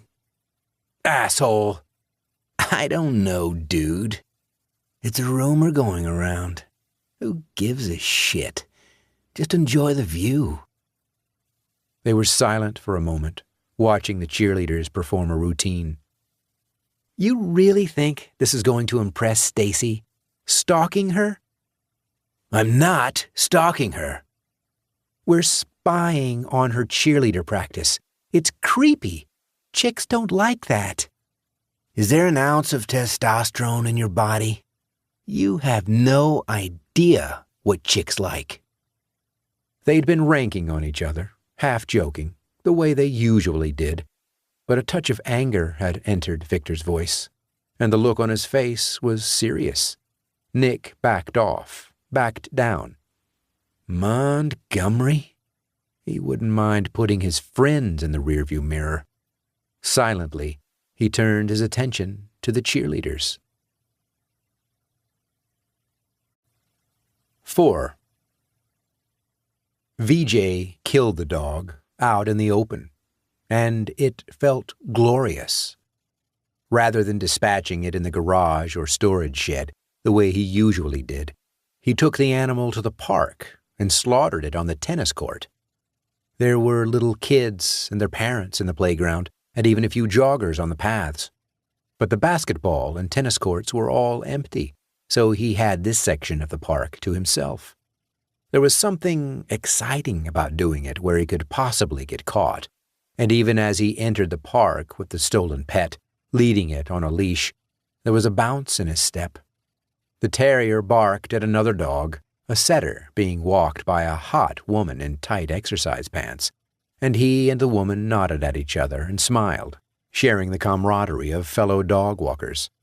He passed a homeless old fuck digging through a garbage can by the side of the path and muttering to himself. VJ ignored the shambling man and strode up to the tennis court, opening the chain-link gate and shepherding in the terrier. From the other side of the park, he heard the familiar sounds of children playing, and, from the street, the noise of passing cars. Tying the dog's leash to one of the low poles that held up what was left of the net bisecting the center of the court, VJ withdrew the sacrificial knife from the sheath attached to his belt. Before the animal could sense anything amiss, he knelt down, petted the dog's head with his left hand, and with his right hand shoved the knife deep into the terrier's heart. There was a gush of blood, a single bark, and then the dog was still. VJ glanced about to make sure he hadn't been seen. He could still hear the children playing, and far away saw a woman jogging, but no one was in this part of the park, except that homeless fuck, staring at him from the other side of the fence. His heart lurched in his chest when he saw the ragged figure, but the bum was crazy, and even if he told people what he'd seen, no one would believe him. VJ stood, raising the bloody knife, intending to scare the man off, but to his surprise, the bum nodded his approval and smiled. Respect. The man was giving him respect, and VJ was filled with a satisfied sense of pride. He nodded back his acknowledgement, and the derelict wandered off, carrying a bag of recyclable cans and bottles over his shoulder. VJ got back to work. The dog had 4 legs, so after amputating the last one, VJ took out the compact mirror he carried in his pocket and carefully pulled out 4 of his eyelashes, 2 from the left lid, 2 from the right. Aloud, he said, 1, 2, 3, 4. That's all there is, and there ain't no more. Then he put the eyelashes in his mouth and swallowed. Placing 1 dog leg in each of the tennis court's 4 corners, he left the limbless body at the foot of the net, equidistant from each side, and then walked around the net 4 times, stomping his left foot at the completion of each circuit. It was freeing to perform such an expansive version of the ritual, and to do it outdoors, exhilarating to kill the animal in such close proximity to other people. He felt invincible, and as a special treat to himself, he pulled down his pants, pissed on the corpse, then pulled his pants up again and ran all the way home. Part 4. 1. His parents were still fighting when he woke up. Nick could hear the low drone of angry voices from the kitchen, and he debated whether he should sneak up quietly so he could hear what was going on, or make enough noise in his approach to silence them. He opted for the former, and the muffled sound separated into individual words as he tiptoed carefully down the hall. Freeze the account. You didn't think it might be important to call me first so my information wouldn't be compromised too? I explained that. 4 hours? Come on! You should have answered your phone. Besides, nothing happened, did it? That's not the point. It could have. Maybe it still will. How many times do I have to say I'm sorry? Nick walked around the corner into the kitchen, and his parents moved away from each other, his mom to the stove, his dad to the refrigerator. Neither of them spoke. Nick reached around his dad's side and grabbed the carton of orange juice, then took 2 slices of bread from the open package atop the counter and popped them into the toaster. He wasn't usually very talkative first thing in the morning, so his silence wasn't that unusual. But theirs was, and Nick decided to wait it out and see who broke down first. He'd poured himself the orange juice, spread butter and peanut butter on the toast, and was halfway through his breakfast when his mom sat down next to him with a cup of coffee. His dad had gone outside to see if the newspaper had been delivered. Got all your schoolwork done? She asked. He nodded. Do I need to write you a note for this? No, he said. I wasn't sick. I was suspended. Still, maybe you should check in at the office to make sure you don't have to fill something out with the registrar. You can call me if I need to sign anything. Okay, he told her, though his plan was just to go to first period like he normally did. Oh, I forgot to tell you. I saw Victor walking his dog yesterday. Nick shook his head. I don't think so, Mom. He doesn't have a dog. Not a little gray-brown mutt? Barky? That was in elementary school. Barky's been dead since junior high. Well, whatever. I saw your friend, and it was in the middle of the day. I think he was ditching school. Your mom's getting boned by the gardener. Nick shrugged. I wasn't there. You don't ditch school, do you? By this time, he'd finished his toast. No, Mom. Downing the last of his orange juice, he glanced over at his dad, who was entering the kitchen reading the paper. I'd better get dressed. He favored his dad with a big, fake smile. I go back to school today. Yes, you do, David Mamet, and I expect you to behave. Yes, sir. That's what I'm talking about. Leave him alone, his mom said. He's nervous. I'm not, he began, but let the sentence trail off. It wasn't worth it. He didn't want to get into a fight with his parents and didn't want to rekindle the fight they were having with each other. I gotta get ready. Heading to the bathroom to brush his teeth, Nick realized that maybe he was a bit nervous, especially about going back to Mrs. Nelson's class. How awkward was that going to be? He brushed his teeth, washed the acne cream off his face, and checked to make sure he didn't need to shave today. Not yet. Having forgotten to pick up some clean clothes from his bedroom, he opened the bathroom door, started to walk out, and stopped. Something was wrong. A chill raced down his spine. Nick knew what he'd seen without looking, and when he did look, forcing himself to glance down the hall in both directions, it confirmed what he'd already suspected. Heart pounding, he ducked back into the bathroom and quickly closed the door. What he wanted to do was call out, "Mom! Dad!" until one or both of his parents came to his rescue. But he was 17, too old to exhibit such childish fear, and he knew he was going to have to get through this himself. He stared at the closed door, thinking about what lay on the other side of it. The shadow. For several weeks now, there'd been a shadow in the hall that he didn't like. It was only there sometimes, but there didn't seem to be anything consistent about when it appeared. It wasn't a certain time of day or night. had nothing to do with the light in the hall or illumination from any of the bedroom doorways or the living room. It just appeared every so often. There was no rhyme or reason to it, and what really freaked him out is that it didn't seem to correspond to any tangible object. Every time he saw the shadow, he attempted to identify its source, only to be confronted with the fact that there was nothing inside or outside the house, even vaguely similar to its shape, for its contours changed.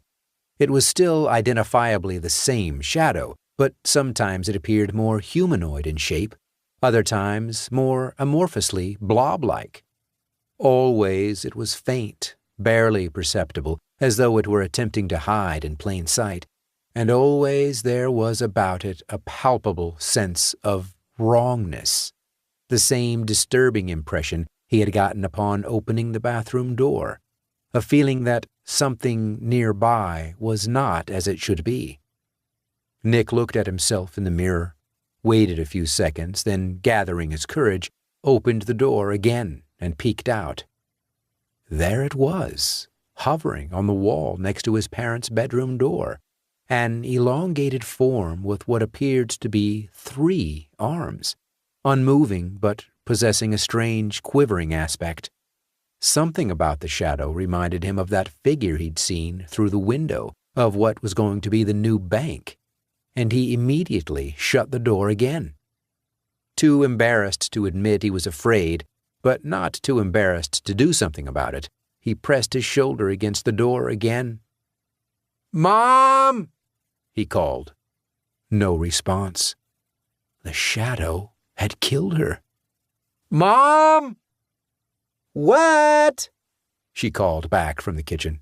"Come here!" Footsteps, and then her voice. "What is it?" He opened the bathroom door a crack and poked his head out.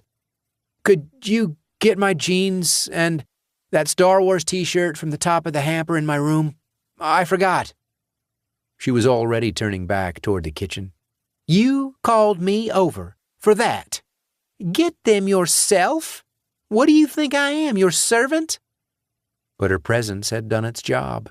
The shadow was gone, and he was safely able to dash into his bedroom, where he changed out of his pajamas and into his clothes. Although he usually rode his bike, or his mom dropped him off at school, his dad took him today, and Nick had the feeling that his parents had planned that in order to have his father give him a lecture. Sure enough, before they pulled to a stop across the street from Montgomery High, his dad said, "We're not going to have any more of that this year, are we?" "What?" he asked innocently. "Nick." "I'll be good, I promise. I'm turning over a new leaf." Being sarcastic isn't. His fingers were on the door handle, but he didn't pull it yet. "I'm not being sarcastic. Okay, I am, sort of, but I'm really not. I actually did do some thinking while I was out, and I realized that if I'm going to get any scholarships, which, let's face it, is the only way I'm going to a decent college, I'm going to need to straighten up and fly right." "Yeah," Nick laughed. "I'm also going to need good grades and teacher recommendations. If that's going to happen, I need to start towing the party line." His dad nodded. "Lecture over. I'm impressed. Have a good day." Nick opened the door. "How are you going to get home? Want me to pick you up?" "I'll call you," Nick said. He waved goodbye as he dashed through a break in the drop-off traffic. Inside, he met up with Victor. Their lockers were in the same row, and his friend was just taking out his textbook for first period when Nick walked up. "Hey." "Hey." He'd seen several kids from his classes on his way in, but as he'd anticipated, none of them had asked about his suspension. He doubted if most of them had even noticed, so it was somewhat gratifying when Sue Romsberg stepped up to her locker between them, and Victor said loudly, "So, what'd you do while you were suspended?" "Robbed a bank, raped a kitten, the usual."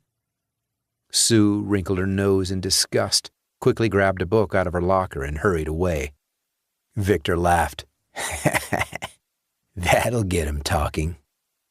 The first bell rang, and the pace of movement in the hallway sped up as students began rushing to get to class on time. Douche. At 12 o'clock, Victor muttered, head lowered. Nick looked up to see Mr. Whitaker walking down the hallway toward them. The principal offered Nick an insincere smile as he passed. Glad to have you back, Nicholas. Glad to have me back? Nick thought. I wasn't on vacation. You suspended me. But he nodded, offered his own insincere smile, and hurried off to his homeroom, where Mrs. Nelson shot him an unreadable look. Was she trying to tell him that she had won their little skirmish? Was she attempting to let him know that she was not happy he was back? It was impossible to tell, and Nick looked away from her, glancing out the window, thinking that yesterday at this time he had been lounging around on the couch watching TV. The final bell rang, and Mrs. Nelson stood in front of the whiteboard, smiling at them as she scanned the class. Before we get started today, I thought I'd give you a little heads up on your next assignment. It's not due until next week, but I want to give you a little time to think about it. As we're going to be discussing gender perspectives in this unit, I'm going to have you revise your plays, switching the gender of the protagonists. Her gaze rested finally on Nick, her smile broadening. For some of you, of course, this will involve extensive rewriting. 2. Pastor Walter Peters looked out the window of his church office to make sure one of the auxiliary ladies was not on her way up the drive. Then toggled from the sermon he was writing back to the website, Fresh Bets, to see if odds had changed for the game tonight. He gambled sometimes, and the Lord did not always smile on the choices he made, like last week when the Suns lost and he was out over 100. But it wasn't a big deal. Only pious old biddies like Norma Crenshaw would think it was. Which was why he had to be so careful. Life would be so much easier if everyone could just be honest. Norma and her ilk were always so certain about what God thought, which actions he approved of, and which would send a person straight to hell. But the truth was that their actual knowledge of the Bible was spotty at best. They only used the good book to reinforce their own prudish beliefs. He'd often thought about building a sermon or two around verses that would set them straight. They would be shocked, no doubt, to discover that it was worse to be a glutton than an abortionist. Because, according to Deuteronomy, if your child was a glutton, you were to take him to the edge of town where the men of the community would stone him to death, while Exodus said that if you caused a woman to miscarry, you were merely to pay a fine. Sermonizing about that might shut them up. But no one really followed the Bible. Rich people did not give everything they had to the poor in order to get into heaven, as Jesus explicitly said. Worshippers proudly displayed their faith on bumper stickers and T-shirts, rather than keeping their beliefs to themselves and praying in private, as prescribed in Matthew. Most of his parishioners, true believers all, had not even bothered to read the first few pages of Genesis, where a curiously human-sized God, apparently speaking to other gods as he walked through the garden, decided to expel Adam and Eve not because they disobeyed him and he wanted to teach them a lesson, not because they had become tainted with sin, as commonly believed, but because he was afraid they were about to become gods too.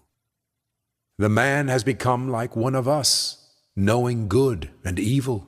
And now, lest he put forth his hand, and take also the tree of life, and eat, and live forever. It was the fear of man's potential for godhood that had caused the Lord to banish humans from paradise. But Walter doubted that a single one of his most judgmental parishioners was aware of that fact. Although he would bet that, to a person, they'd condemn his immorality and call for his resignation if they ever got wind that he gambled on sporting events. Hypocrites. The phone rang, and he hurriedly toggled back to his sermon before answering, just in case someone walked in while he was on the horn. It turned out to be a robocall, and he almost hung up, but the hook grabbed him. "Does your bank offer no-interest gambling loans? We do." Walter's grip tightened on the receiver.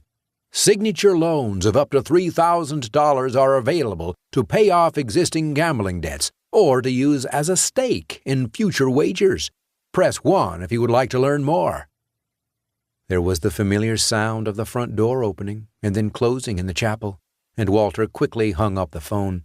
His hands were sweaty, and he wiped them on the towel he kept nearby just for that purpose before walking into the next room. He hoped it wasn't someone with a serious problem. He was not in the mood for that right now, but he needn't have worried. The chapel was empty. Walter frowned. That was strange. He knew intimately all the sounds of his church, and he had definitely heard the loud squeak of hinges and even louder clack of the closing front door. "Hello?" he said to the empty room. There was no response, but he said it again. One could never be too careful these days. It wasn't out of the realm of possibility that some unbalanced person with a grudge against God, the church, or himself might decide to come in with a weapon and start shooting. No one answered, however, and he saw no sign that anyone was in the chapel. On the off chance that someone was hiding behind or beneath one of the pews, he walked down the aisle, looking down each row. When he came to the door, he opened it to see if the person who'd come in had somehow gotten out without him hearing or seeing it, but the church grounds were empty, as was the road. He must have simply imagined that someone had come into the church. Guilt? It wasn't beyond the realm of possibility. He'd been looking at the betting site, and while he didn't consider gambling to be wrong or immoral, he knew parishioners like Norma did, and perhaps that had subliminally affected him. Closing the door, he walked back to his office to finish working on his sermon. But his sermon was not on the screen of his computer. Instead, he was looking at fresh bets. And not just the odds page, but a betting page. Somehow, within the past few minutes, a new account had been created under his name, and he had bet over $500 on the outcome of a hockey game. He knew nothing about hockey, had no interest in hockey, and would never bet on the sport. How had this happened? Who had done this? He looked around the small, empty office and found himself saying softly, "Hello?" 3. The fat man's body lay at the bottom of the ditch, naked, bloody, and unrecognizable. Hank Dillman turned away, feeling slightly nauseous. The smell alone was enough to make him gag. And while he wasn't an expert in these things, it seemed pretty obvious that the corpse had been here for at least a couple of days. Jasper Brooks, who'd discovered the body and called it in, stood watching him with distaste, completely unaffected. Jasper had been in Vietnam, and as he never tired of telling anyone who would listen, he'd seen horrors. He had no respect for law enforcement officers or the veterans of subsequent wars, none of whom, in his view, would have survived a week in a real war zone. The paramedics, who'd arrived seconds after Hank, had pronounced the man dead, but were waiting for the sheriff and the M.E. to arrive before transporting the body. Where the hell were Brad and the other deputies? Hank had called for backup the instant he'd arrived on the scene, and the rest of them should have been here by now. The last killing to have happened in Montgomery was an unintentional shooting 6 months ago. P.D. Lawson showing off his father's Glock to his friend Chris Freitag and accidentally pulling the trigger. The last actual murder was a year before that, a domestic dispute where a wife had stabbed her drunken husband after he beat her and attacked their son. But he had never seen anything like this before. He hazarded another look at the body.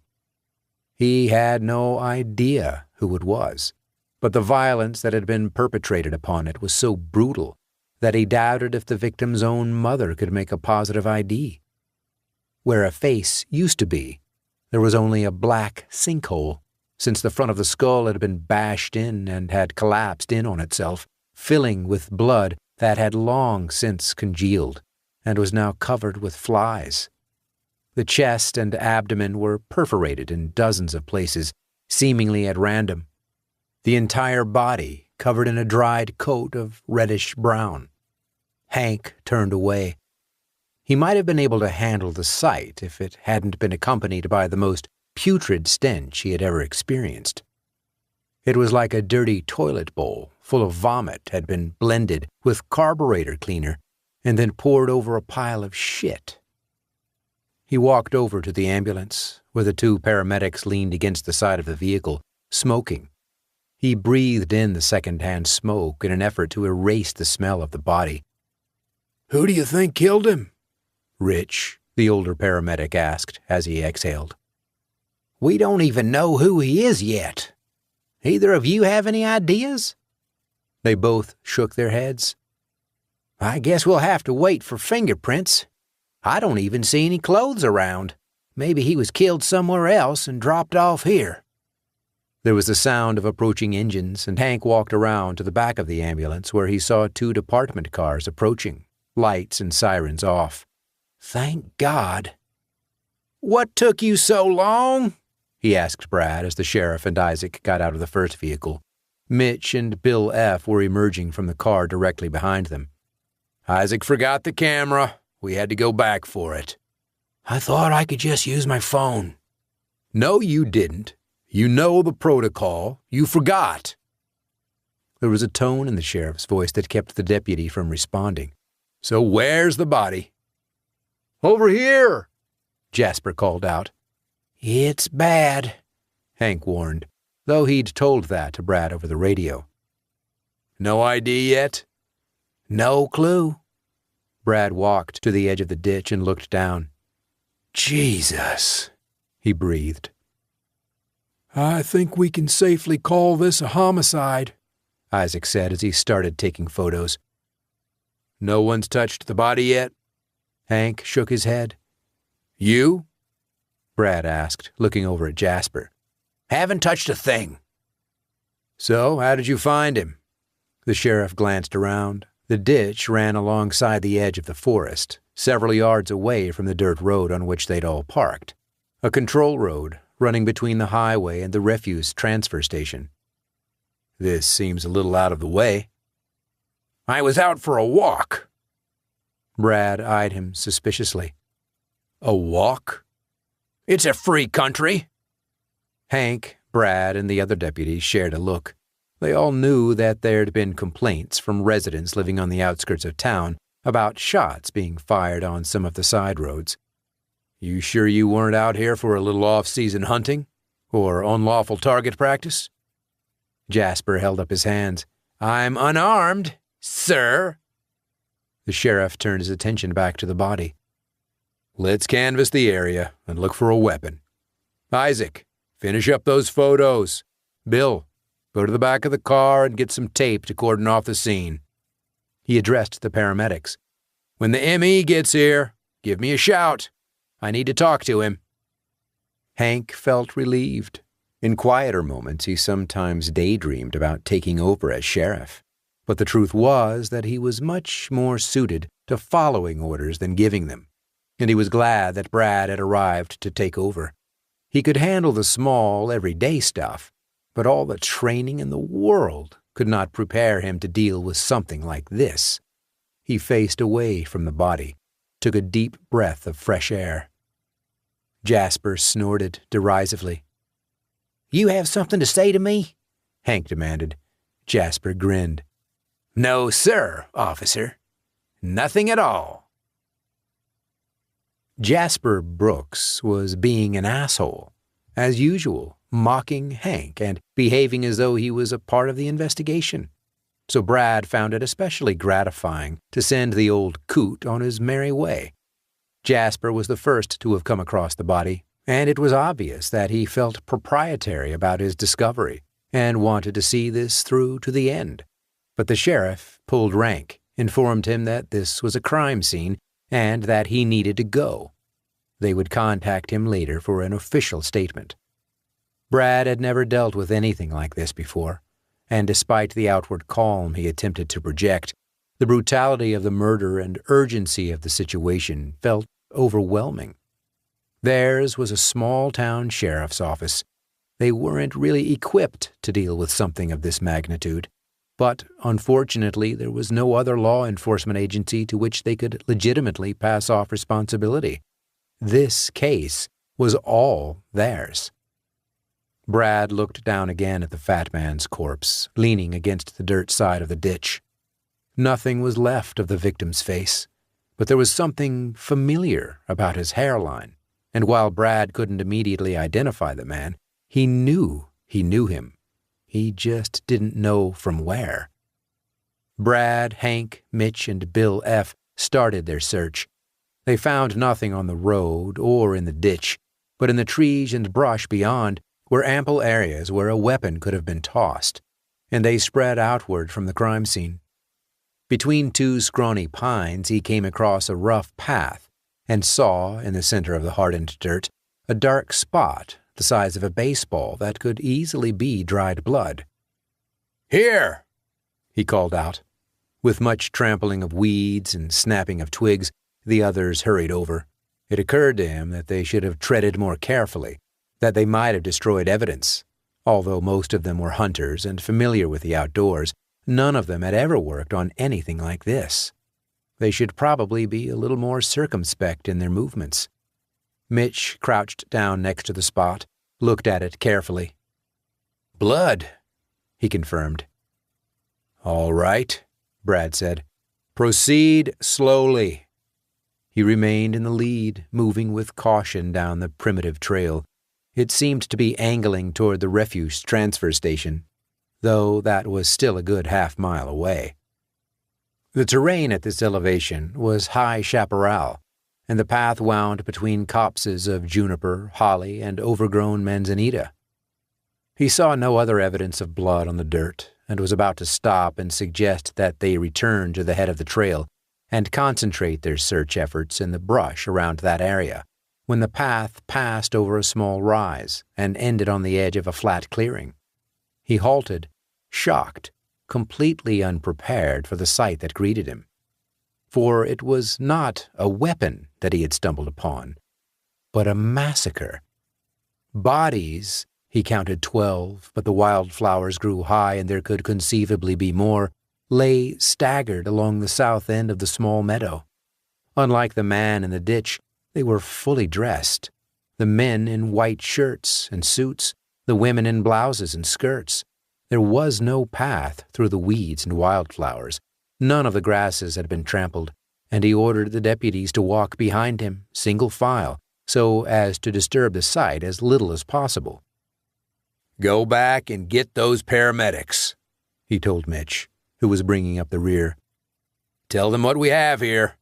I count 12 so far, which means we're probably going to need more ambulances." Mitch hurried off, talking into his shoulder radio as he ran, and the rest of them moved forward slowly. Maybe it wasn't a massacre, Brad conceded. He saw no blood, but the bodies definitely looked dead. He thought he should make sure and called out, "Gila County Sheriff's Department." No response, no sign of movement. Kneeling next to the first body, that of a man, Brad placed a finger on the neck. The skin was cold and there was no pulse. He looked back at Hank and Bill F. and shook his head. The man and the woman next to him he recognized as Mike Gamel and Juana Rodriguez, two former tellers from Bank of America. Standing up to look at the other bodies, he was pretty sure they had worked at the bank as well. Brad knew who the fat man in the ditch was now. Bank of America's former manager. Glenn something. Teague, Taylor? It definitely started with a T. "Glenn Taggart," Bill F. said, as though reading his thoughts. "And that's Sissy Platter," Hank said, pointing. "She signed my car loan." If he had felt overwhelmed at the sight of the manager's body, Brad now felt completely out of his depth. Ignoring the crackle of his shoulder radio, though he heard Isaac addressing him by name, he walked slowly past the prone corpses, seeing no wounds, no sign of injury, though there'd been blood on the trail here. Why had this happened? How had it happened? Was it some sort of suicide pact? A murder-suicide, or just plain murder? The manager's killing could have conceivably happened on that day the Bank of America closed, since it was obvious that he'd been dead for a few days. But it was odd that no one had reported him missing. Was he married? Did he have family? Brad would have to have someone look that up. It was the other deaths that really concerned him, however. They had obviously died more recently. No one had yet reported any of them missing. It was quite likely that their loved ones still did not know. And yet, for some reason, all of them, every employee of the bank, 3 days after the bank's closing, had either committed suicide or had been executed out here on the way to the transfer station. Executed. That was the word he'd been looking for. There was still no signs of violence readily apparent, but the manner in which the bank employees had been laid out on the ground reminded him of nothing so much as an execution. "Sheriff!" Isaac was practically shouting through the comm device now, and Brad pressed the talk button at his shoulder. "Neth here." You found more bodies, and Mitch says they're all B of A employees? "As far as I can tell." Jesus! I thought maybe he got it screwed up and... There was a lengthy crackle of static. "I found 2 more, over here," Hank called out, pointing into the brush near the spot where he was standing. Isaac came back on the line. Many of them. "Sorry," Brad said. "You faded out there for a minute. Say it again." I said, maybe we should contact the other employees and see if they know anything. How many of the bank staff do you think you have out there? "Another one," Bill F. called out. Brad closed his eyes. "All of them," he said. 4. The bank had turned them down. Jen had not gotten the word over the phone, in person, or through a formal letter. She'd gotten a text. Lane had gotten the same text, and she had called him only seconds before he'd been about to call her. Such a means of notification seemed far too casual for such an important decision, and she wondered aloud to Lane if such a move was legal. It certainly didn't seem ethical. And she'd said that maybe they should report the bank to the Better Business Bureau. "It won't make us any more eligible," he told her. Why aren't we eligible? Even with my parents co-signing, we're still too big a risk? "I guess so." A feeling of dejection had settled over her. So we're permanent renters for the rest of our lives. The real estate agent had had another idea, though. She'd texted both of them moments later and said she was working on alternative financing. She wanted to meet at the house to talk to them about it rather than at her office, which made Jen suspect it might not be completely on the up and up. But it cost nothing to hear her out, and at this point, what did they have to lose? Lane had instantly called Jen back. "We're still in." Let's hear what it is first. I'll meet you at the diner after work. We need to go together and show up at the same time so she doesn't have a chance to lobby one of us alone. "You want to call her to set it up?" Okay. See you at 5. "I'll be there, babe." The diner was BB's Roadside Diner on the south end of town. Montgomery actually had 2 diners, as well as a Denny's, but BB's was the one they preferred, and they ate there at least once a week, on days she was too tired to cook. Jen got off a few minutes early and waited for him in the booth closest to the door, attempting to drink Coke through a paper straw that had flattened with the very first suck, and that she was unsuccessfully trying to pinch back into shape. At the next booth over, An overly made-up, middle-aged woman was snuggling next to a sleazy-looking older man, both of them engaging in an embarrassingly exaggerated display of affection. In movies, when women sensually sucked on men's fingers, it seemed arousing and provocative because it brought to mind oral sex. But she tried it once with Lane, and his finger had been rough and unappealing, the skin tasting of old onion and barbecue sauce from the hamburger he'd eaten for lunch. The whole thing had been disagreeable, and after that she had sworn off getting sex tips from films. Not so the floozy in the next booth. She was holding the man's right wrist with both hands, two of his outstretched fingers in her mouth, her eyes closed in a sad parody of sexual arousal. Rose, the waitress, stopped by to ask if she wanted a refill. "Just another straw," Jen said. Reaching into the pocket of her blue apron, Rose pulled one out. "Here you go, hon." Jen nodded toward the oversexed older couple.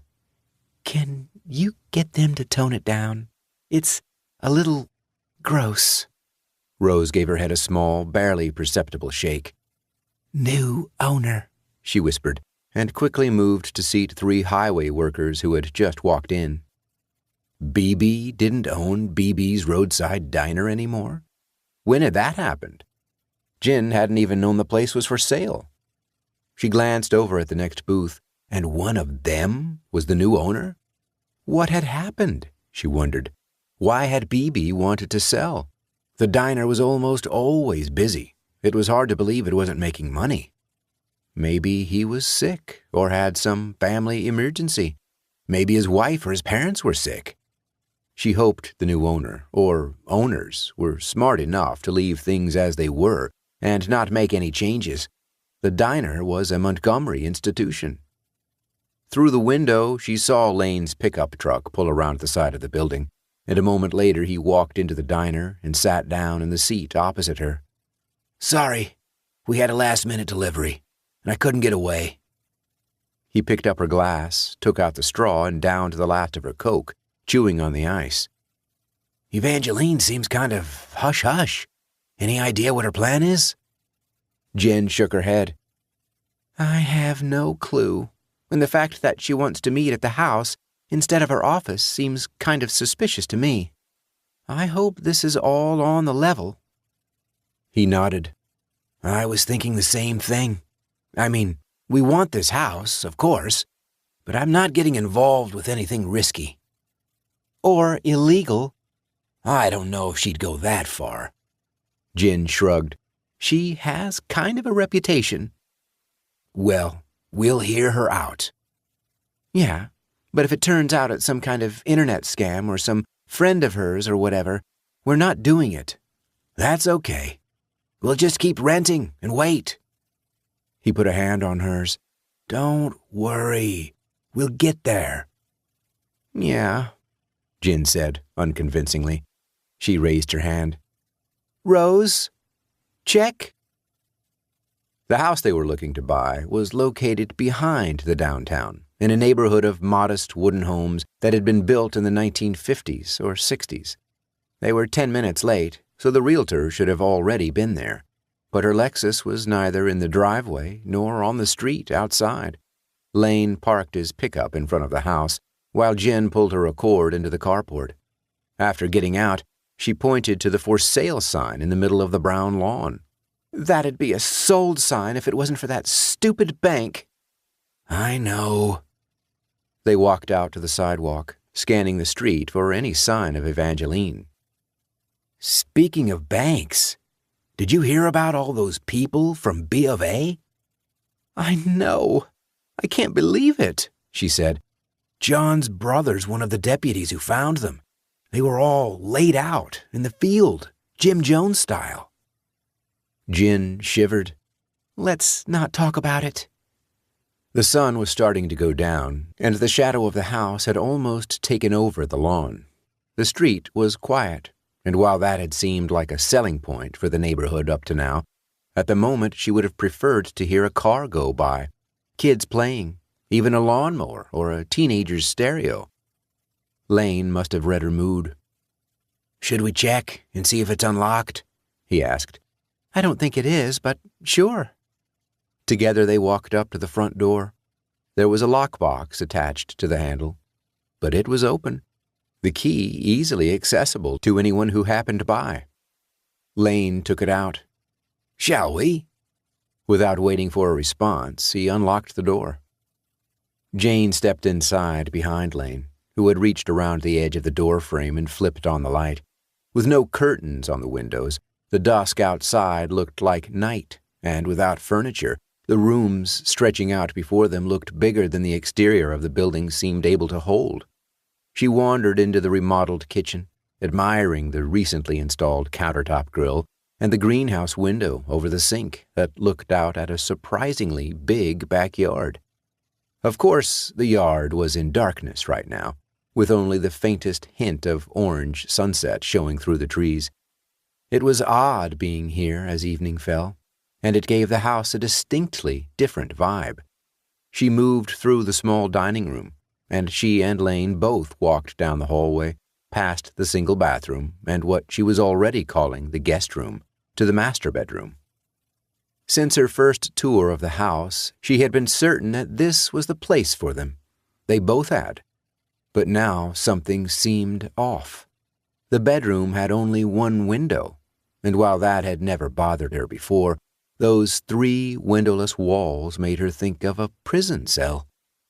Above the spot where, in her mind, she'd put their bed, she noticed a recessed square in the ceiling. The entrance to an attic? It had to be a small attic, she reasoned, probably little more than a crawl space, but she still didn't like the fact that its entrance would be right over their bed. Hello? The realtor's unexpected greeting made her jump, and Lane laughed as he took Jen's hand and led her back out to the living room. Sorry I'm late, Evangeline told them. I was getting everything together for you. She was carrying an iPad, and she turned it on, swiping and tapping before showing them the screen. So, what's happening is there's a new bank opening a branch in Montgomery, and they're reaching out to local business leaders like moi, who work with the banking community on a consistent basis.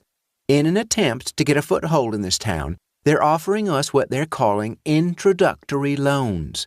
Basically, to show their good faith, to let everyone know that they're invested in Montgomery and here to stay, and not some fly-by-night operation.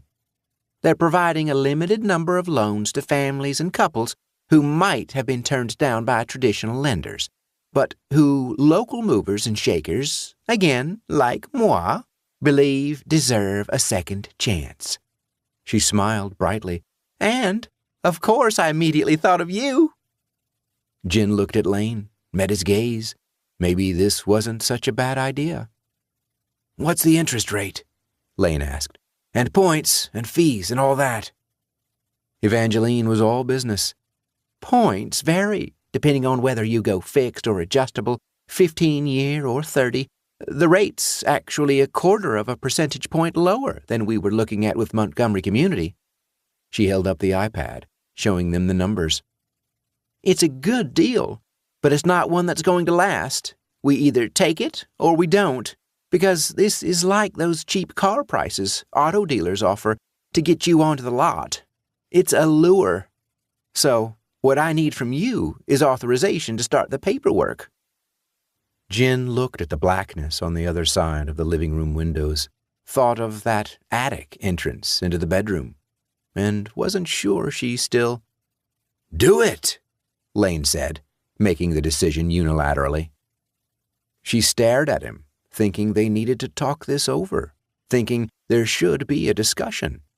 But when Evangeline looked quizzically over to solicit her opinion, Jen found herself nodding in agreement, as though she had no will of her own. "Okay," she said. "Go ahead." Part 5. 1. It arrived overnight, fully formed. Kyle drove to work the way he always did, but before he even reached the curve that led into downtown, he spied a string of red balloons trailing upward into the sky, above the pine and cottonwood trees that shielded the old business district from the newer retailers on the highway. Once around the curve, he saw vehicles parked on both sides of the street and a crowd of people lined up in front of the bookstore? No, the bank. He slowed the pickup as he drove by. This was impossible. When he'd closed up last night, the space next to Brave New World had been vacant, but now a tasteful, conservative sign mounted above the freshly spotless windows identified the newly opened business as the First People's Bank. Numerous balloons drew attention to a grand opening banner strung on a wire above the sidewalk. Through the windows, he could see well-dressed men and women seated at desks. So, overnight, someone had come in and completely cleaned and refurbished the dusty, abandoned, formerly empty store? It didn't make sense. But the evidence was right in front of his eyes. The bank was there. He reached the end of the block, turned right, then turned right again into the alley. Maybe the bank would bring increased foot traffic to the downtown. As the shop next door, Brave New World would definitely be in a position to take advantage of people cashing paychecks and withdrawing money. And if even half of those former Bank of America customers switched to the First People's Bank, there'd be dozens of individuals downtown each day who ordinarily would not be in that part of Montgomery, some of whom might not even know Brave New World even existed. As far as he was concerned, this was a prime opportunity to gain new customers and turn around the store's fortunes.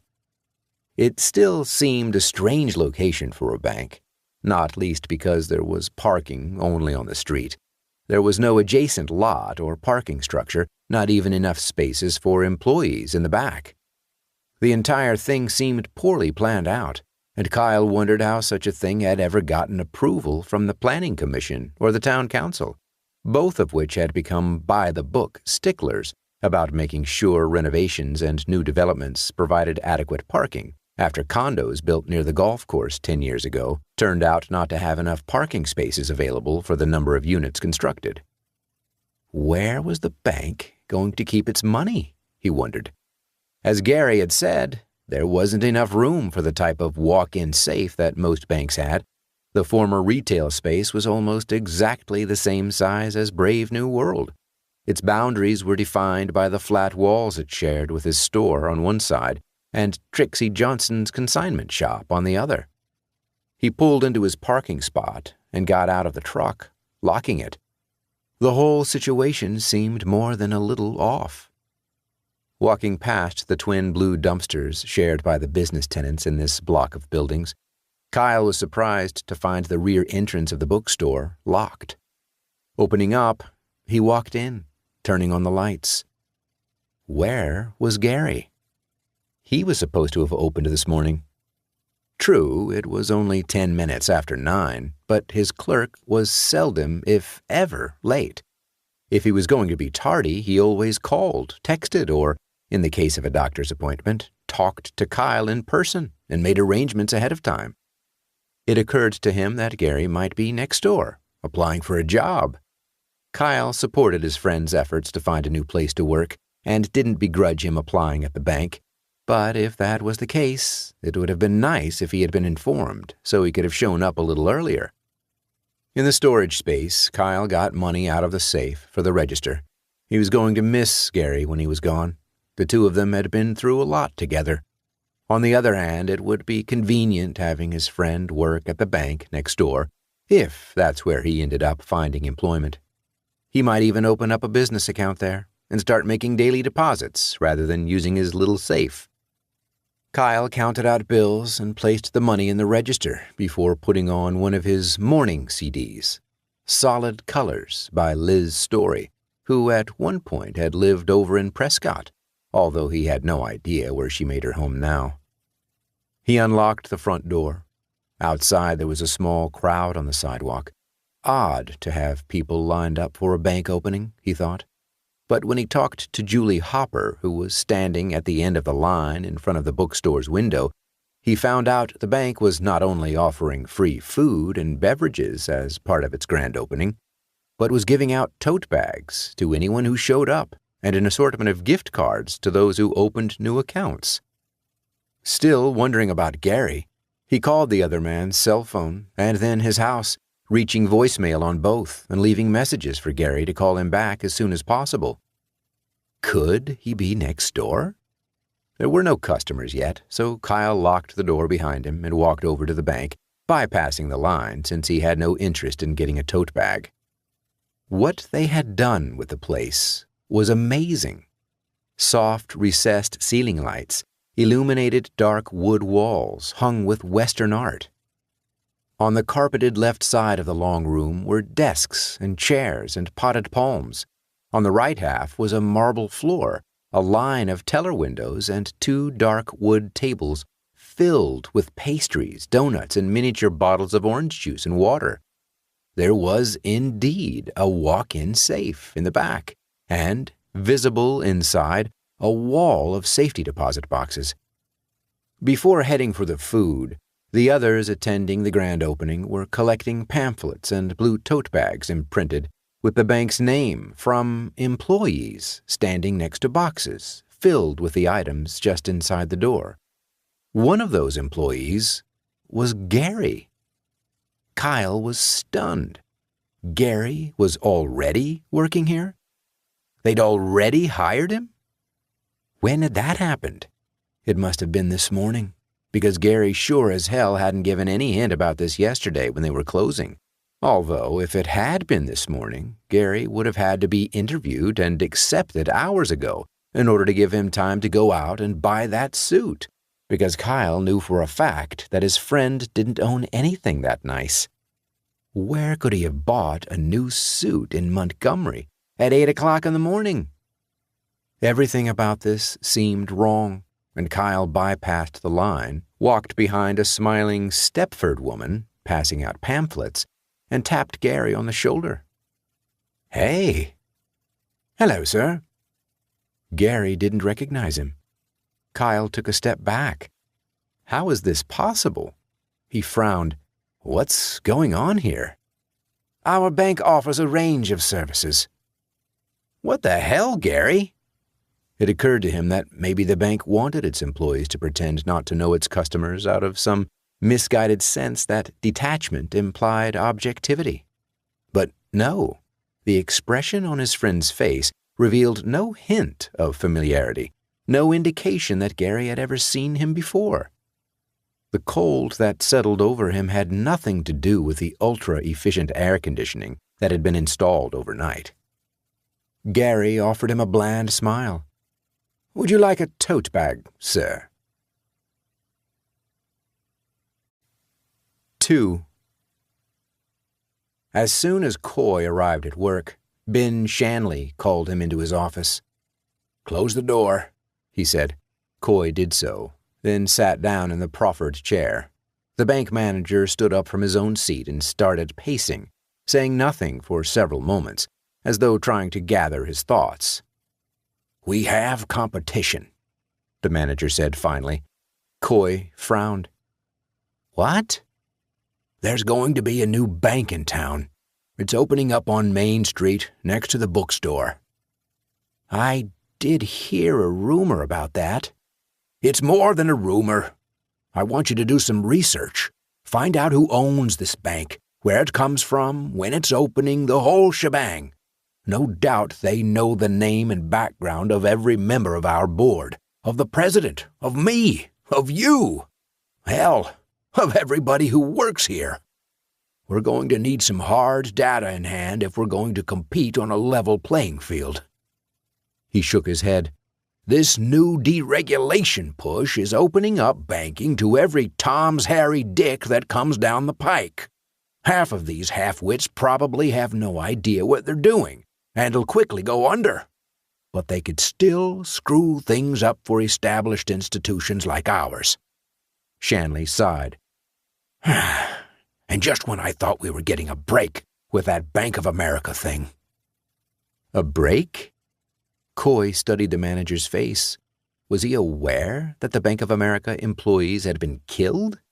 It was hard to tell, but Coy didn't want to be the one to broach the subject, so he simply nodded in agreement. The truth was that the rest of them were freaked out about it.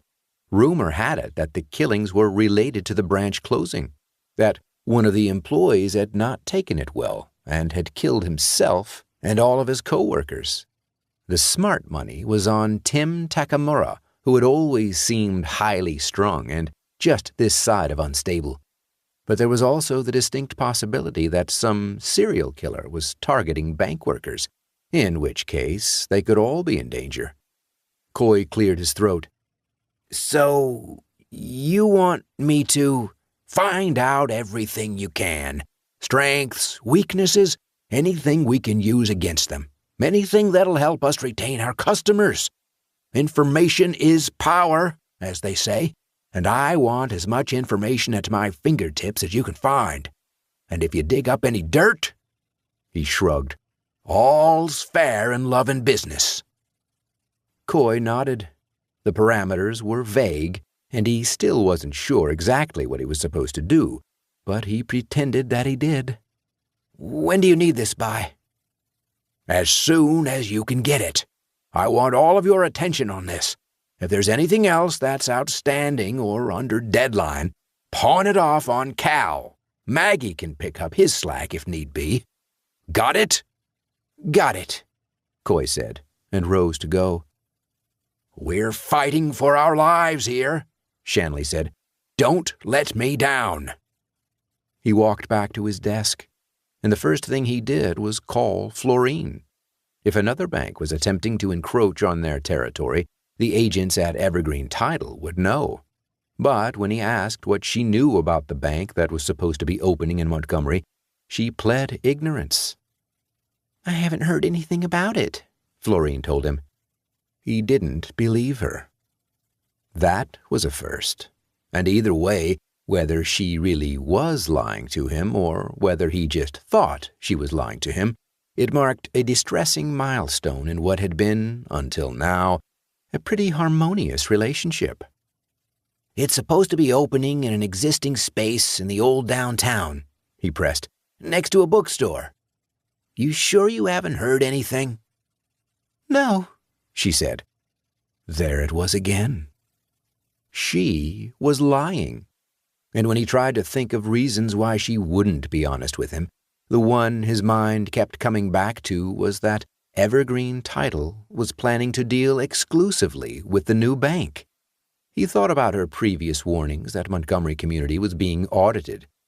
Should he say anything to Shanley? Not yet. He needed more intel before he started formulating theories and making accusations.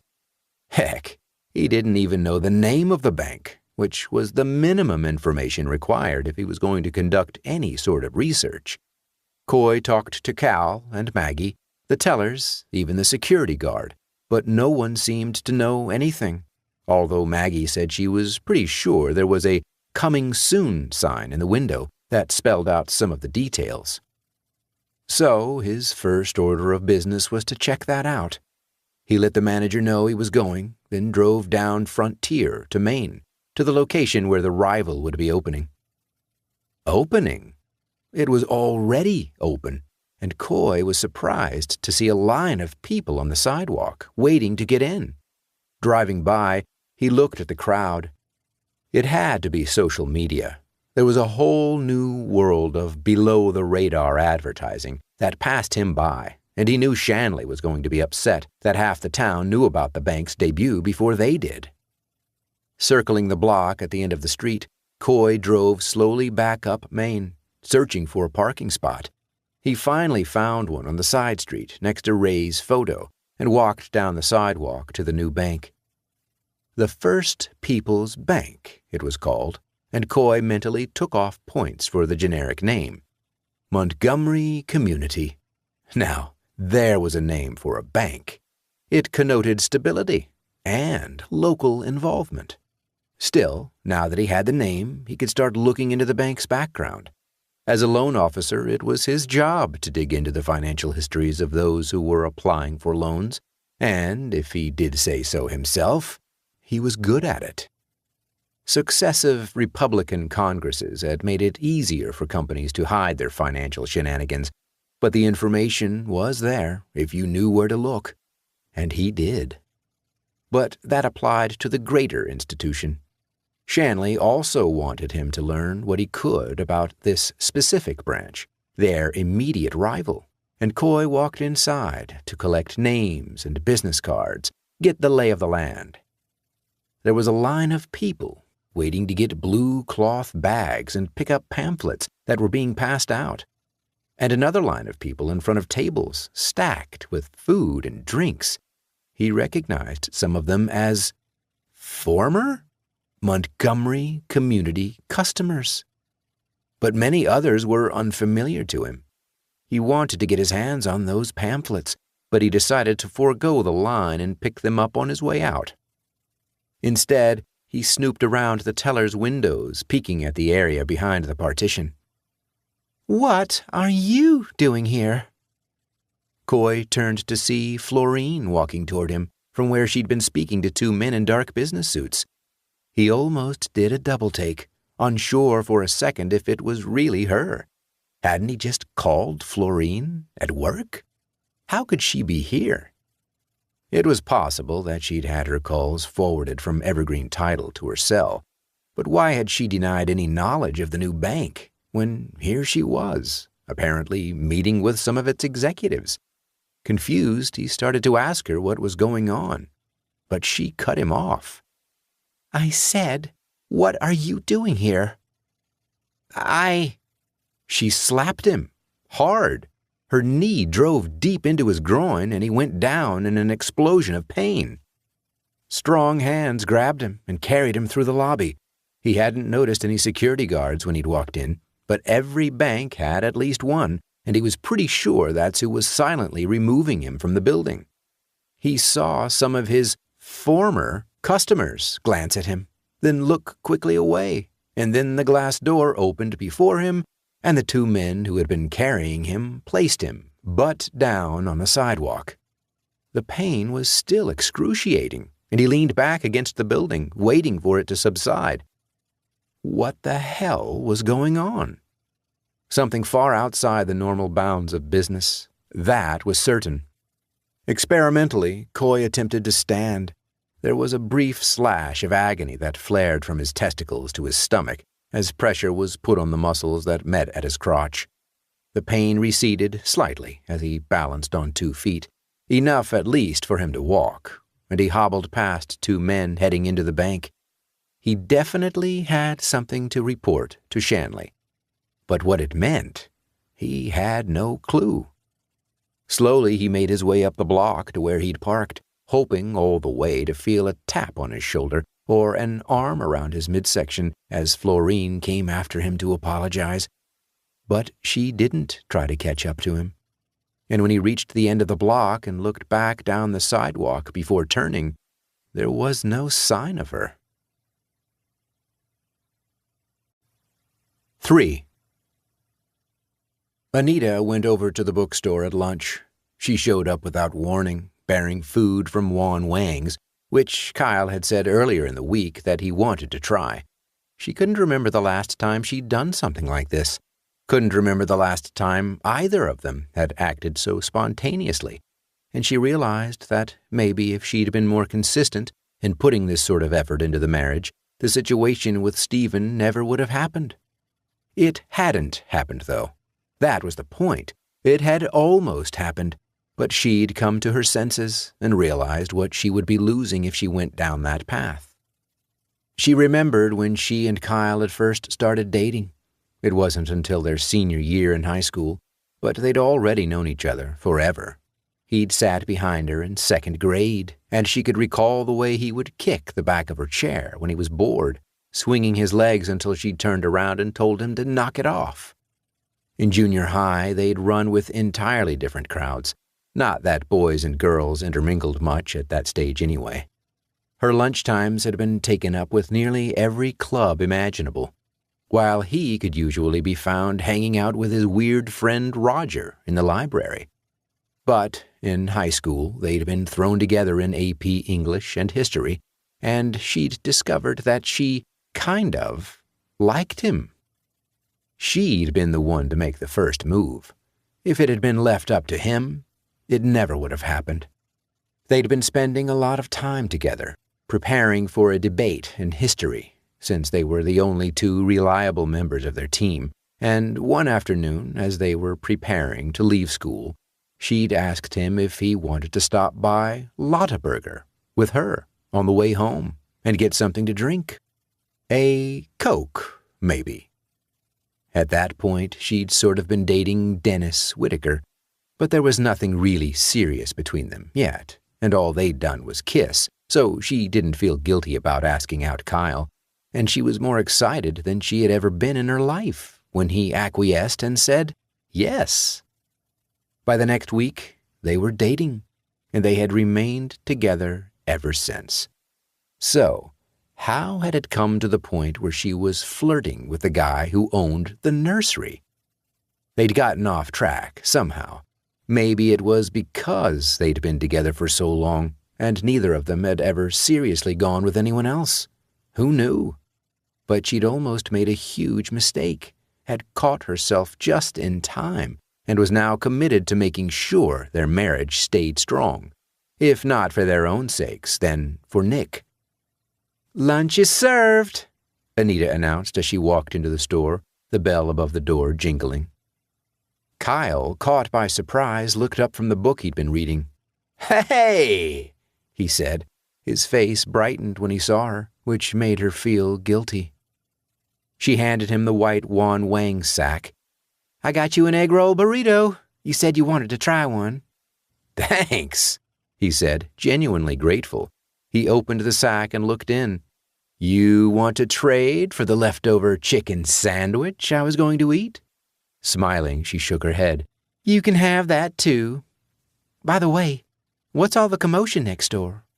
"The new bank's open." "Already?" "Oh, yeah."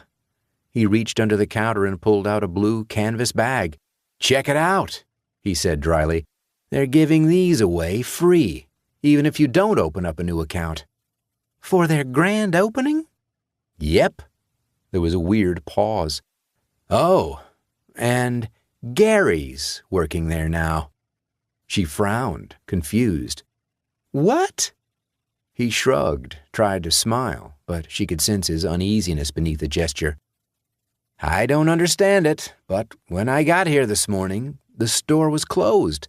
Gary was supposed to open, and when I went to check out the bank, there he was, all dressed up in a brand new suit, greeting customers and handing out these." He raised the bag. "You know, he's been applying at different places because of our financial situation. With my blessing. He even put in an application at the Costco in Serena. I've been hoping he'd catch on somewhere. There's not really enough work for two here right now, and it'd be a load off my shoulders if I knew he had a steady job. But he didn't tell me anything about the bank. Hell, just yesterday we were both wondering how many weeks or months it would be until it even opened." There was another weird pause. "What is it?" Anita asked. "What aren't you telling me?" "He didn't seem to recognize me when I went over there. He gave me my bag." Kyle held it up again. "But he didn't know who I was." "What do you mean he didn't know who you were?" "He didn't know who I was." "How is that possible?" "I don't know. I'm just telling you what happened. It was the damnedest thing." "Are you sure he wasn't just trying to act professional?" "I'm not sure of anything." He pulled his wrapped egg roll burrito out of the bag. "I'm going to see for myself." "Go right ahead. I'll just be here eating my lunch." He took a bite and made a satisfied face. You're right. These things are good." "Told you." Giving him a quick wink, Anita walked outside and headed next door. The First People's Bank. That was the name? It seemed like they were opening themselves up for false advertising charges right off the bat. Out of all the banks in the country, could this really be the First People's Bank? She opened the glass door and stepped inside. Cool air greeted her. Cool air and a pleasant, soft scent that reminded her of something she'd smelled in childhood, something she'd liked. The new bank was tastefully decorated and free from the generic formality of most financial institutions. It seemed welcoming, comfortable. A friendly, well-dressed young woman she didn't recognize met her just inside the door and offered her a tote bag as well as some informational pamphlets. Anita looked around, trying to find Gary, but saw no sign of him. Another man approached her, however, emerging from a small group of potential customers gathered around a snack table at the opposite end of the lobby. He was clearly management level, and he directed the actions of a few other employees by hand motions as he walked. "Hello," he said when he reached her. He took her right hand in both of his and gave it a squeeze. "I'm Mr. Worthington, the manager. Welcome to our bank." Undeniably attractive, the man exuded confidence and competence, and his casual manner put her instantly at ease. "Thank you," she said. He smiled. "I know you're not a First People's customer, yet, but I'm hoping you'll let me talk to you about the services we offer, and that you'll give us a chance to show what we can do for you." Anita smiled back. "Sure," she said. "All right, then." Placing a light hand on her back, he smoothly guided her to an unoccupied desk. His hand slid away as he moved around to the other side of the desk, gently brushing her hip, and she felt an electric thrill pass through her. For the next 10 minutes, he made a convincing case as to why she should move her checking and savings accounts from Montgomery Community to the First People's Bank, touting the myriad benefits offered free to customers, as well as the personal attention provided by the friendly professional staff. Anita listened politely. She had no intention of switching banks, but after hearing Mr. Worthington's spiel, she found herself wondering if it might not be prudent to talk to Kyle. The man's presentation was very effective, very persuasive. Sensing, perhaps, that she had become more amenable, he backed off, giving her room. "So, here's my card. You have our literature. Talk it over with your husband. We're a great little bank, and we'd love to have your business." He grasped her hand again, and it was as though he'd pressed one of those secret acupressure points, one that went directly from her palm to her. She reddened, pulled away. "Thank you," she said. "I'll certainly think about it." "Call or stop by if you have any questions." He flashed her his winning smile. "Any time." "Did you see Gary?" Kyle asked when she returned to the bookstore. "No," she told him, lifting her tote bag by its straps. "but I did get one of these." That night, in bed, she imagined it was the banker on top of her, rather than Kyle. And when she came, she cried out loudly and involuntarily in a way that she had not done for a long, long time. 4. A bird wasn't the same as a pet, but he'd caught it and sacrificed it, so it still counted, and after cutting off the wings and feet and placing them in the corners of the foursquare court, VJ said, 1, 2, 3, 4. That's all there is, and there ain't no more. Then pulled out 4 eyelashes, put them in his mouth, and swallowed. He had completed the ritual at the park again. He was starting to like the park, and was in the process of recording the particulars in his notebook when he sensed movement nearby and off to his right. Looking up from his work, he saw 2 men standing on the walkway next to the foursquare court, watching him. Startled, his first thought was that he'd been caught, and his initial impulse was to run, hoping that he would not be followed or recognized. But he ascertained almost immediately that the 2 men had no interest in confronting him about what he'd done. On the contrary, they seemed pleased with what they'd witnessed. It wouldn't pay to be too accommodating, however, and there was no guarantee that he was reading this situation right. So he faced the men and demanded, "What are you looking at?" The one on the right stepped forward, hand extended.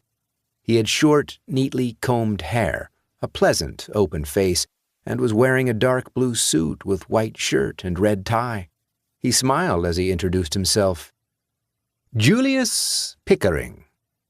You can call me Jay." Seeing that VJ had no intention of shaking his hand, he let his arm fall, though the movement seemed smooth and natural rather than awkward. VJ closed his notebook. "That's great," he said, "but I gotta go. My associate and I would like a word with you first." The man with him had stepped forward as well. He too was clean-shaven, wearing a business suit, but there was a slovenly air about him, and something familiar in the way he stood. VJ squinted. Was it that homeless guy? "I would like to offer you a job," Pickering said. "You'll be working with Mr. Haywood here." "I'm Mr. Haywood," the other man muttered. VJ recognized the voice. It was the homeless guy. What's going on here? "The two of you will be processing loans for the First People's Bank." "Processing loans? I'm not qualified." "You're plenty qualified." Pickering motioned toward the bird legs and wings in the corners of the four-square court. This didn't seem right, but it was as though he was in a trance or under some sort of spell, his brain unable to connect the dots and determine why this was not normal. "What would I be doing?" The man smiled, and something about that smile both frightened and attracted him. "What would you be doing?" "Many things," he said softly. "Many things." Part 6. 1. So what do we do? The question hung in the air, and Brad had no idea how to answer it. The final results from the autopsies had come in, and according to the ME, the men and women they'd found in the meadow had not died from poisoning as they'd assumed, but had died of natural causes. All of them, at the same time. He did not know where to go from here. How were they supposed to investigate something like this? It was clearly not a natural event. The victims were all dressed up, for God's sakes, all former B of A employees, all lying together in a field. But getting to the bottom of what had happened was going to involve far more than the ordinary law enforcement techniques and procedures with which he was familiar. Glenn Taggart, the Bank of America manager, had most definitely not died of natural causes, not with all those stab wounds and that caved-in face. He had been murdered. The report on Taggart showed that 2 weapons had been used in the assault, one with a sharp blade, most likely some type of knife, the other a heavy blunt object, possibly a baseball bat. This, at least, was something they could sink their teeth into, and Brad told the assembled deputies that they were going to focus their efforts on finding the bank manager's killer, or killers, as quickly as possible, which, hopefully, would lead to a solution to the deaths of the other bank employees. They would be going over Taggart's house and the homes of the others with a fine-toothed comb, as well as interviewing friends, relatives, and neighbors. He ordered both Bills to survey security cam footage from the gas station and Circle K on the north end of town, as well as any other businesses or residences that might have footage of the road that led toward the refuse transfer station, and told Mitch to rustle up a posse and start looking for weapons in the underbrush near the site. "We're going to get this bastard," he promised. But that was easier said than done. Their manpower was stretched so thin because of this that if the mayor had murdered his mother on Main Street that afternoon, there wouldn't have been an officer available to arrest him.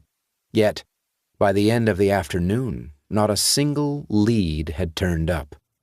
Brad spent the day not only coordinating the efforts of his various teams, but consulting with both the ME and, via video conference, a profiler from Phoenix. And by the time he knocked off at 6, after instructing Vern to call him at home if anything turned up after hours, the only thing he had to show for it was a headache. Grateful not to have heard a peep from either the radio in his car or his cell phone on the short ride over, he unlocked the front door and warily entered the house. "I'm home," he announced. Jillian and Sue were both seated on the living room floor in front of the television, and they jumped up at the sound of his voice. "Daddy!" When the expected sound of Patty's voice did not immediately call out to him from the kitchen, he glanced in that direction, suddenly noticing that, aside from the girls and the television, the house was silent. Brad frowned. "Where's Mommy?" "She had to go out." "And she left you here by yourselves?" Brad was incredulous. This was not only completely unlike Patty, but was completely unacceptable, and anger built within him. Yes, the door to the house had been locked when he'd arrived home, but he'd just come back from investigating the deaths of 15 people, including the most brutal murder in Montgomery history, and he didn't think this was the time to be leaving little girls alone. It wasn't the 1940s, for God's sake, when people let their kids run wild, blithely talk to strangers, and come home when the sun went down. This was now. What the hell could she have been thinking? Outside, a car door slammed. Patty was home. A moment later, the front door opened. "I'm back," she announced, but the chipper tone of her voice was undercut by wariness.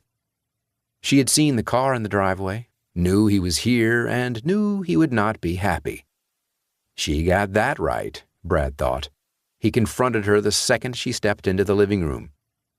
"What were you thinking?" he said accusingly. "Leaving the girls by themselves?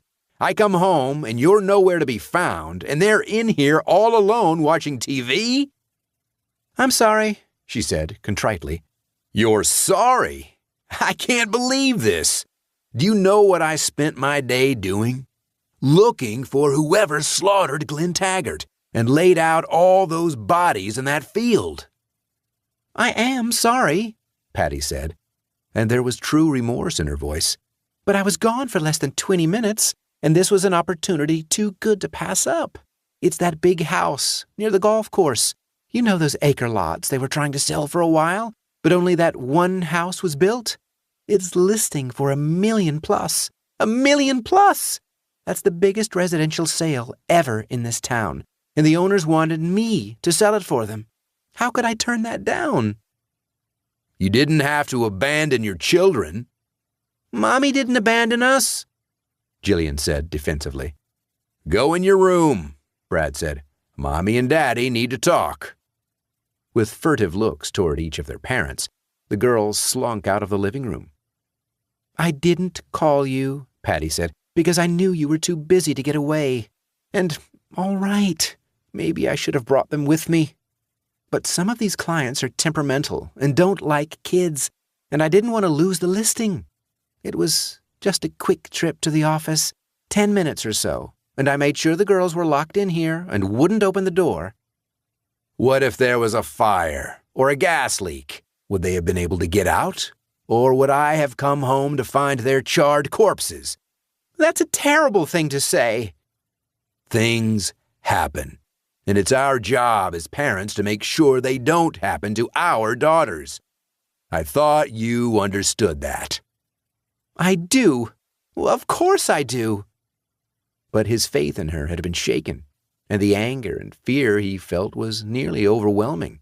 He would never be able to put out of his mind what he had seen out by the control road, and while he usually wasn't one to bring his work home with him, this was different, and the fact that Patty had been willing to leave Sue and Jillian all alone in order to secure a listing while such a psycho was on the loose left him feeling off balance, as though he'd just discovered after all these years that she was someone he didn't really know. She reached for his arm. "I made a mistake," a mistake I will never make again." He looked into her eyes. "But why did you make it in the first place? It's not as if you're a new mother and aren't used to having children.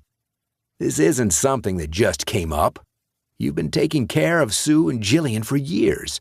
I always thought you were a good mother. But now—" She pushed him away. "That's not fair." "I'm sorry, but that's—" "I'm as good a mother as you are a father, and I spend more time with them than you do.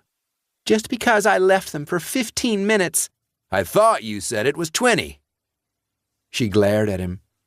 "Did you know that Natalie Bloom, that perfect mother, left Hannah in the car one time when she went into the bank when Hannah was a baby? Because she forgot? In the summer. And do you know that Dottie's daughter, Livia, answered the phone the other day when I called because Dottie had fallen asleep in front of her computer and Livia was in the kitchen next to the phone because she was trying to make macaroni and cheese, even though she's too young to use the stove. Plus, I don't think there's a day that goes by that I don't see that little boy down the block. What's his name? Wandering out into the street with his parents nowhere in sight. So before you start accusing me of being a bad parent, I suggest you look around and do a little comparison shopping." Neither of them were going to budge on their positions, but the girls were already frightened by the fighting, and Patty had promised not to do it again. So even though he was still angry, Brad forced himself to calm down and nod. "Okay," he said. "Okay, what?"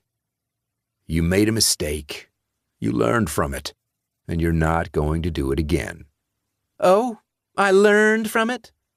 He shot her a look, and she stopped herself, glancing toward the hallway and the girls' bedroom beyond.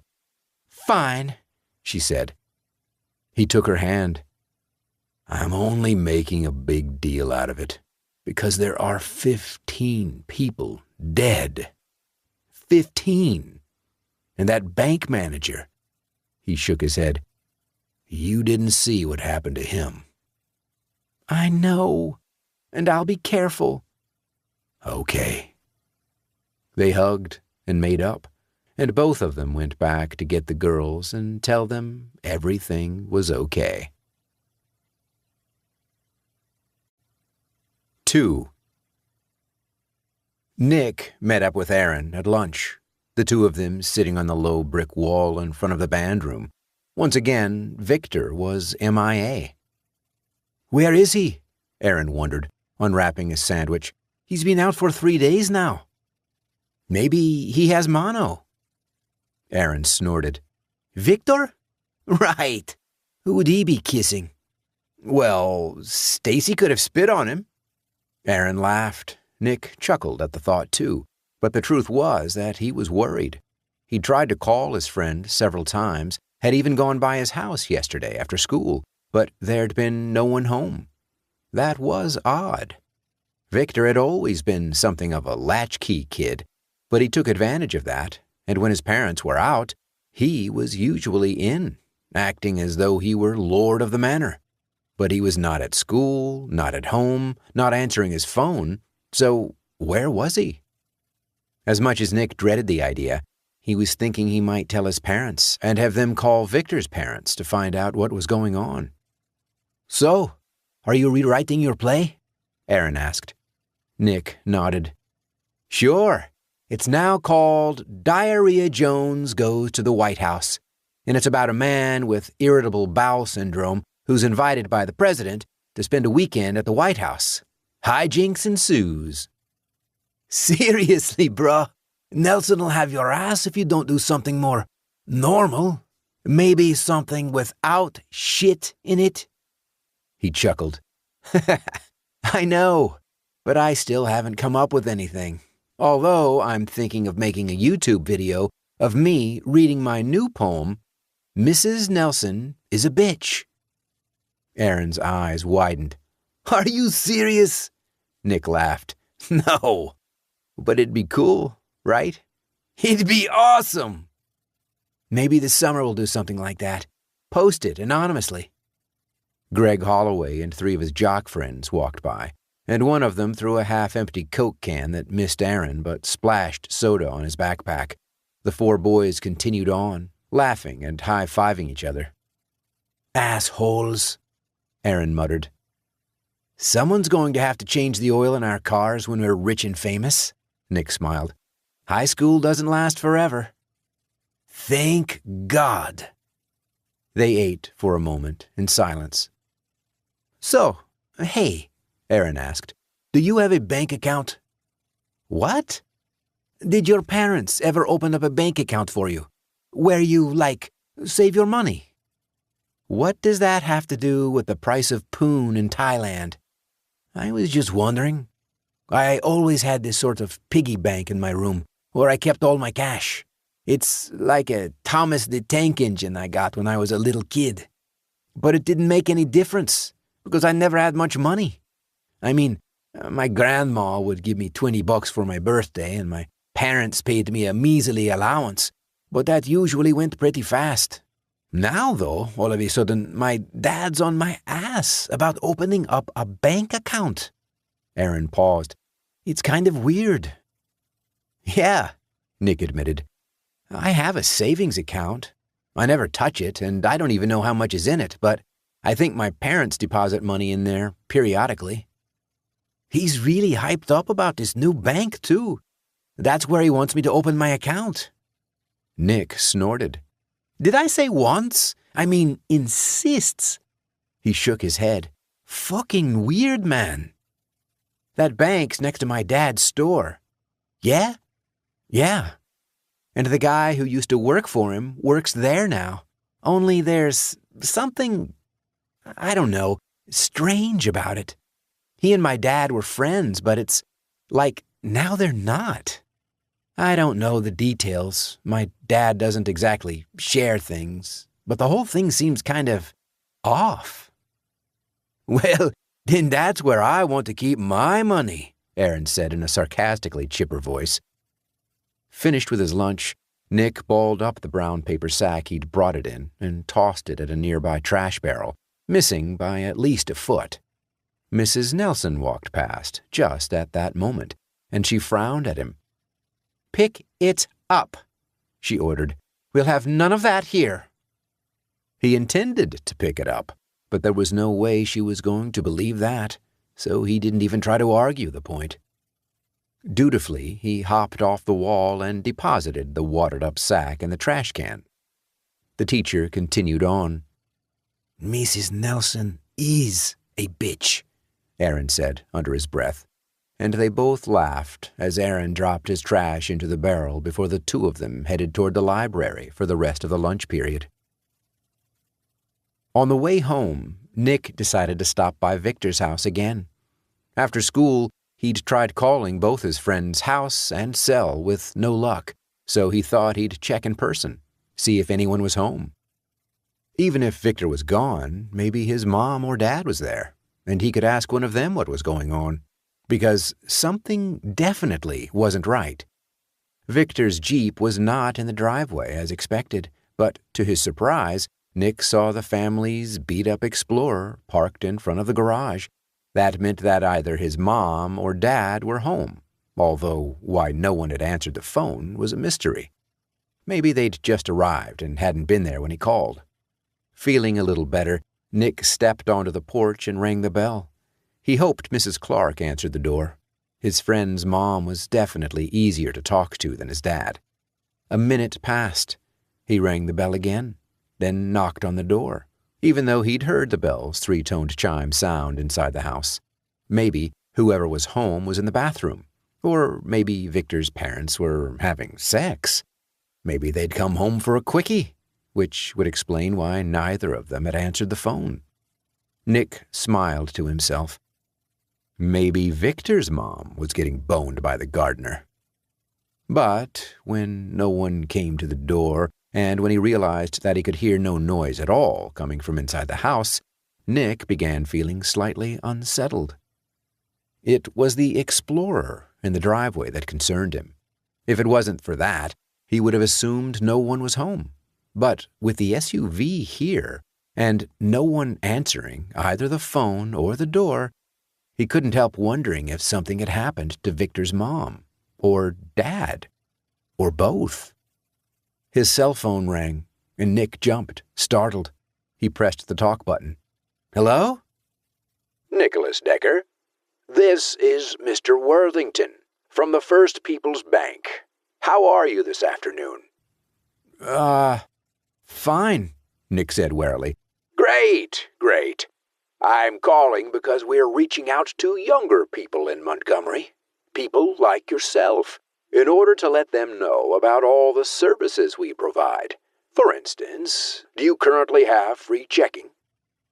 I'm not really interested," Nick replied. He was about to end the call when the man said forcefully, "Don't hang up." It was an order, not a request, and though Nick's first instinct was to say something rude and sarcastic before defiantly clicking off, he found himself suddenly afraid to terminate the conversation. "Now, listen to me carefully." The man's voice was low, deadly serious, and brooked no argument.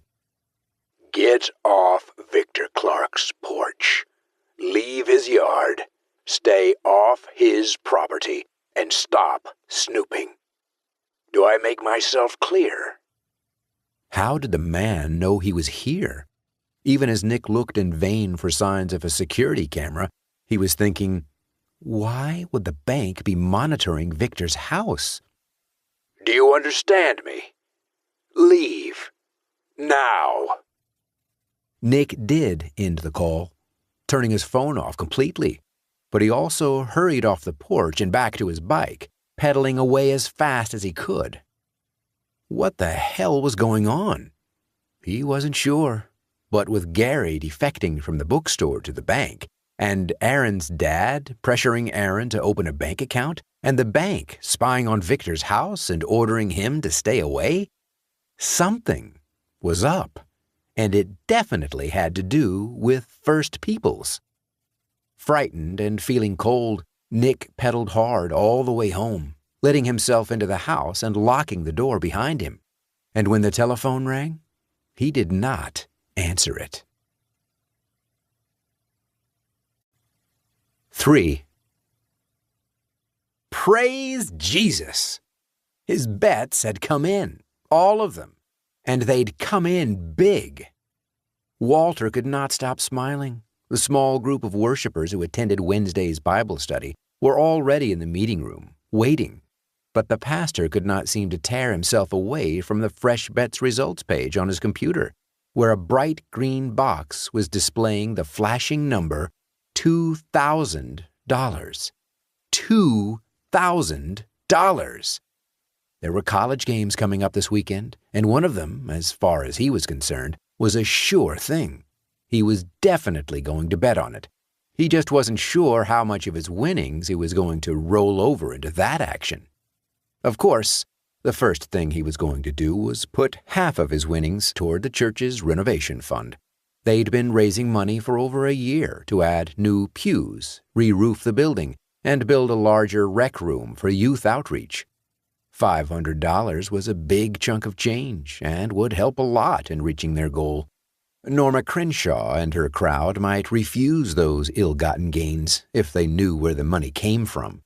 But as far as he was concerned, it was like what happened in Guys and Dolls, when Sky Masterson rolled the gamblers in the sewer for money against their attendance at the Salvation Army mission meeting. Using the wages of sin for a higher purpose, fighting fire with fire, as the Salvation Army general said. That's what he was doing. Although, maybe he shouldn't give the church half. Maybe he should hold back a little bit more in order to reinvest. If he could turn 100 or 2 of that 5 into another 1,000, that would be even better and would help the church far more in the long run. Walter could sense from the tenor of voices in the meeting room that his Bible study group was getting restless. So he took a last look at the proof of his winnings, $2,000, before lifting the Bible from his desk and picking up a sheaf of notes about today's topic. He opened the door to the meeting room, smiling broadly. "Good morning," he said. "What a glorious day God has blessed us with." After the meeting, Doug Coates, who, appropriately enough for a man with his last name, owned both the dry cleaners in the Safeway Center and the laundromat at the trailer park, hung back while the rest of the group said their goodbyes. When everyone had gone, he approached Walter, still standing in the doorway. "Pastor, do you have a minute? There's something I'd like to discuss with you." Walter had been yearning to get back to Fresh Bets, but Doug was a good guy, as well as one of the church's top fundraisers, and this was his job, so he smiled in the most pastorally way he knew how and said, "Sure, Doug. What's on your mind?" "Tourists." "Tourists?" "Yes, tourists. I've been talking with some other local businessmen, and we were discussing how, for a town this size and this type of area, Montgomery has very few visitors. As you know, a lot of businesses are dependent on foot traffic, and while the people here are great, they don't get out much. They go to work, go home," he gestured around him, "go to church, but their routines are pretty well set. Shops like Henry Davies, for instance, are usually found in areas with a lot of tourists. Those businesses are not doing well. You follow what I'm saying?" Walter nodded, though he had no idea where this was going. "Well, we were thinking that Montgomery could use some sort of attraction, maybe an arboretum like Boyce Tompkins in Superior, something impressive enough to put us on the map and attract visitors here. There's that big plot of land on the south side of town that backs up to the National Forest. We were thinking that if someone bought that, developed it into an arboretum with native Southwest plants, put some promotional muscle behind it, we might be able to drum up some tourist business for Montgomery. And once the word started spreading," he opened his arms in an expansive gesture, "maybe we'd have new shops, new restaurants, even a hotel here. Who knows? Now, Henry and everyone don't have any money to do something like that. They're barely surviving. My businesses are doing well, but the investment would be substantial, and the bank doesn't seem to want to back me. For something like this, I'm carrying too much debt. I don't look good on paper. So I was wondering if maybe you could vouch for me with the bank, or even set me up with other investors who might want in. Your word carries weight in this town, and I think if you supported me, it might help a lot." "To start an arboretum?" "That's right," Walter sighed. "I'm not sure it's such a good idea," he admitted. "For one thing, it sounds risky to me." "The bank thinks it's a good idea. And if it's so risky, why are they putting up the money for it?" "I thought you said—" "That was a test, Pastor. The loan officer at the bank said that it was a waste of money for me or anyone to donate money to the church, because you don't know the first thing about finance. I defended you. I always liked you, Pastor. I always believed in you. But then he asked where all that money you collect goes, why there haven't been any improvements to the church like there's supposed to be. He's the one who suggested I test you about money matters." The elation he'd felt since learning about his winnings fled, and Walter felt himself sinking into gloom. "The church's money is in the church's account," he said in an effort to defend himself. "Nothing's been done with it yet, because we haven't reached our goal. And we won't reach our goal," he added, "without the generous support of worshipers like yourself." Doug shook his head. "Sorry, Pastor. I want to use my money to do something real for this town." He nodded goodbye. "I'll still see you in church on Sunday, though." Walter watched him go, then shut the door, walking dejectedly back to his office. He stared out the window for a moment, looking at the church's empty parking lot, before sitting down in front of the computer on his desk. A screensaver showing Jesus ascending to heaven was exhibited on the monitor, and he pressed the spacebar to clear the display. "Bet now!" flashed red against a blue background, accompanied by a triumphant fanfare of simulated horns. If Doug Coates really was going to stop contributing to the church, Walter thought, then he was going to have to raise quite a bit of money to make up the difference, which meant that instead of putting half of his winnings toward the renovation fund and reinvesting the other half, perhaps he should bet the whole thing in order to receive a higher yield. "Bet now!" He clicked on the flashing words, and from the displayed list of weekend sporting events, chose the game this Saturday that he knew was a sure thing. The odds were 3-1. He put in the whole 2,000 and topped it off with 100 more. 4. Anita had purposely been avoiding the new bank, had made a special effort to stay away from the entire downtown, even Brave New World, ever since that night. She had tried her damnedest to push the entire incident from her mind, and had almost succeeded in convincing herself that it hadn't happened. But when the bank manager arrived at the office for a meeting with Dr. Wilson, it all came back in a rush. There were no patients in the office, and Jen was talking to her about how they were still waiting to hear from Evangeline about financing through First Peoples when the waiting room door opened and Mr. Worthington walked in. Jen immediately sat down in front of the window, trying to look professional and responsible in front of the bank manager, while Anita, overcome by a sudden panic, rushed off to the restroom, locking the door behind her. She sat on the closed lid of the toilet, practically shaking.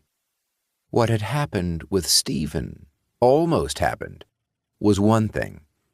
A complicated combination of unique personal circumstances. But she wasn't a cartoon character, the horny, dissatisfied wife looking for new meat. And what she'd experienced at the bank, and afterward that night in bed with Kyle, had left her feeling decidedly uneasy.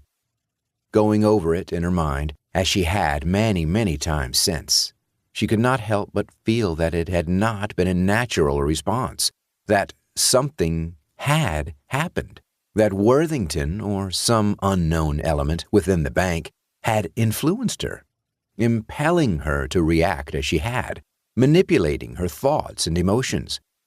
It was a crazy theory and made no sense, but while she had not shared it with Kyle, she could not automatically discount it. Primarily because of Gary. Kyle was still confused about what had happened with his friend, Anita knew, and she had to admit that Gary's behavior was not only completely out of character, but downright bizarre. Futile attempts to contact his former employee had left Kyle feeling frustrated.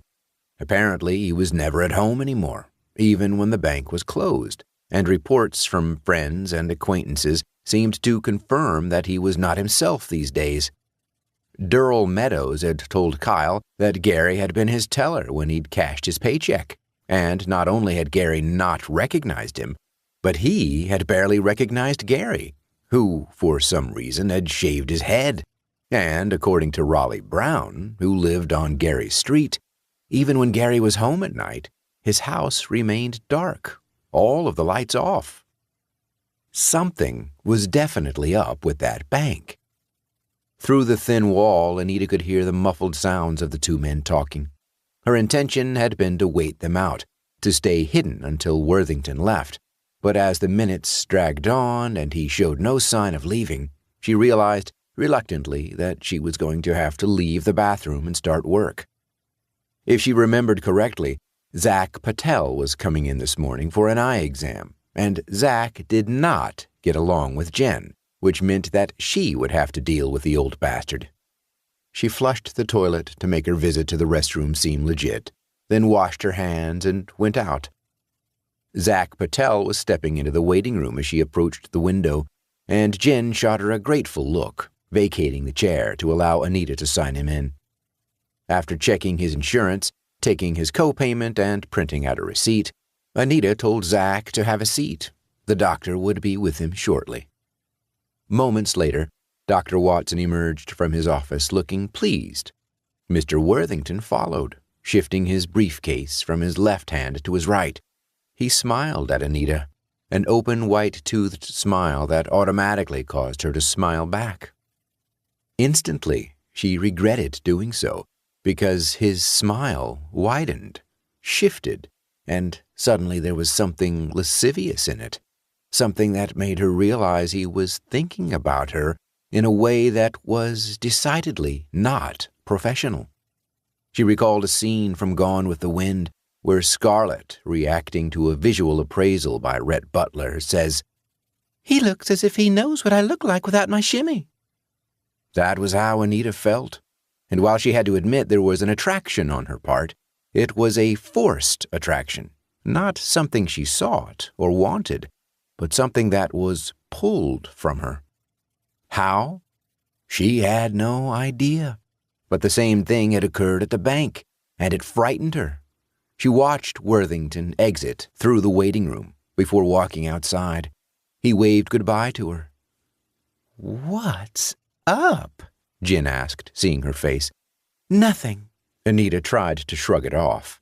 But Jen had known her long enough to be able to read her moods, and after more prodding, Anita admitted that the man from the bank made her uncomfortable, that she'd encountered him before at First People's grand opening, and there'd been kind of a weird incident.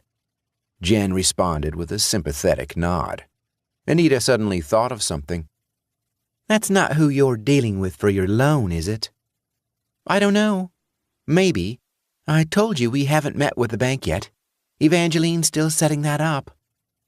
Dr. Watson indicated to them that he was ready for a patient, and Anita called Zach Patel and led him back to the exam room. Things got a little busy after that, and it wasn't until almost noon that Anita finally had a chance to check her email, where she found 15 messages from the First People's Bank, each titled, "Bank with Us." She deleted the entire group without reading any of them. After getting off work at 5, Anita stopped by Safeway to pick up some groceries for dinner, but halfway to the register, her cart, filled with milk, orange juice, pasta, spaghetti sauce, tortillas, and cans of refried beans, she realized that she'd forgotten to get money from the bank. She had still not received a replacement Visa card, and with no way of paying for the groceries, she tried calling and then texting Kyle. He did not pick up his phone, and, though she waited several minutes, did not reply to her text. So, feeling conspicuous and embarrassed, she put everything back and drove home. He could pick up something for dinner, she thought, and sitting in the driveway, she texted him exactly that. Neither Kyle nor Nick was home yet, and she wasn't sure if she was worried by Nick's absence or angry at him. School ended at 3, and he should have been back long before this.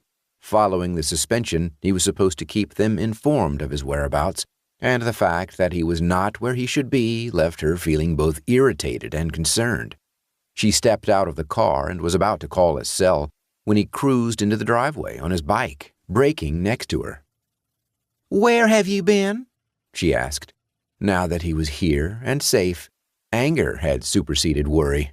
"You're supposed to tell us if you're going to be late." Dad wanted me to stop by the store. He was having computer problems and needed technical assistance. "From you?" "Well, Gary's gone, and in comparison—" He left the sentence unfinished.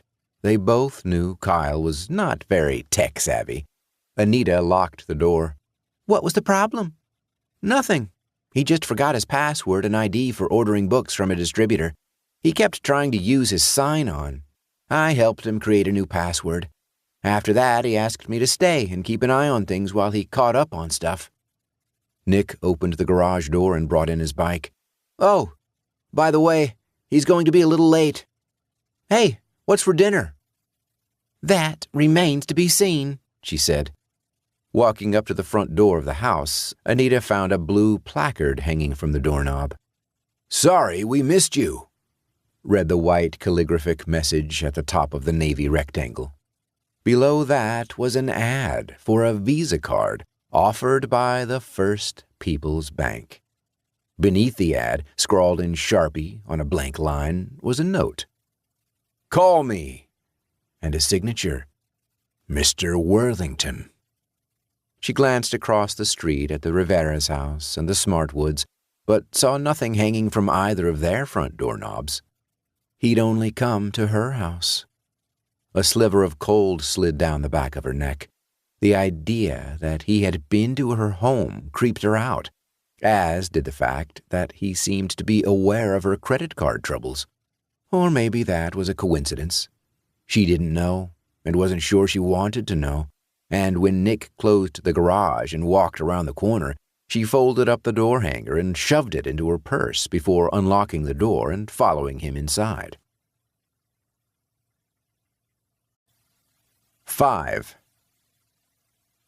Placing her wrinkled lips around the sad, fibrous old penis, Helene Kopic reflected that this was not the way she wanted to spend her golden years.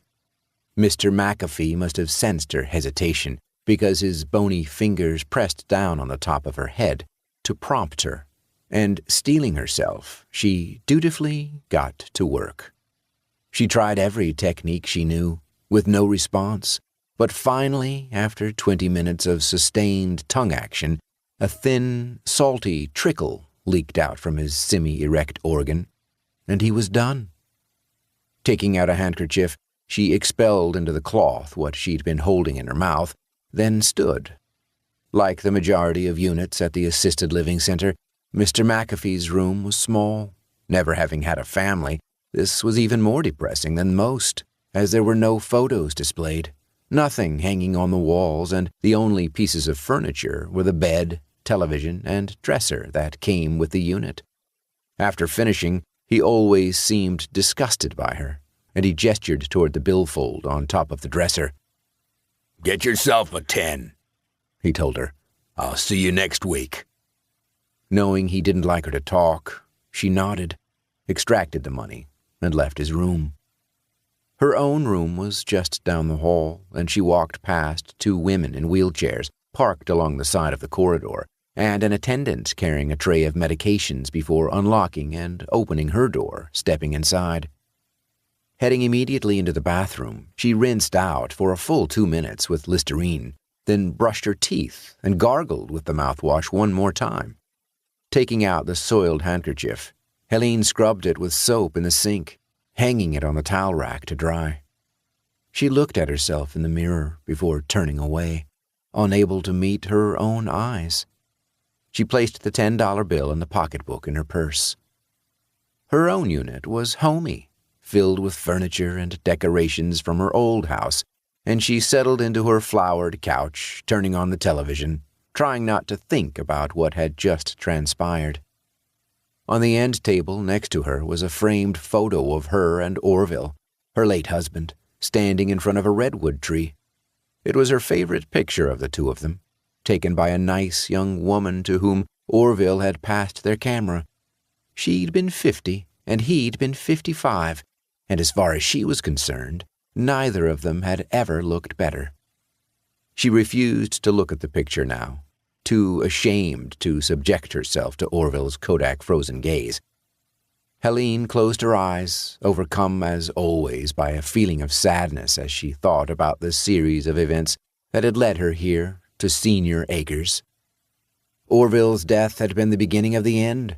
He had died too young, and when his pension had been gutted a few years later, and she'd found out how little she'd be getting from Social Security, she'd lost the house.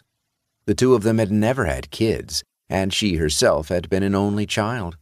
So there was no one to take care of her or take her in, and she'd ended up living in a cheap apartment before a fall in the cement outside the building and a subsequent trip to the hospital had caused her doctors to conspire with social services and the insurance company to put her here, where she would live out her remaining days until she died.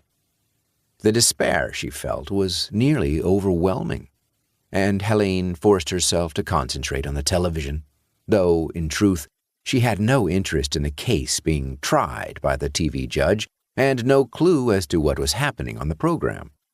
Moments later, there was a knock at her door, a jaunty shave and a haircut rap on the wood. Who could it be?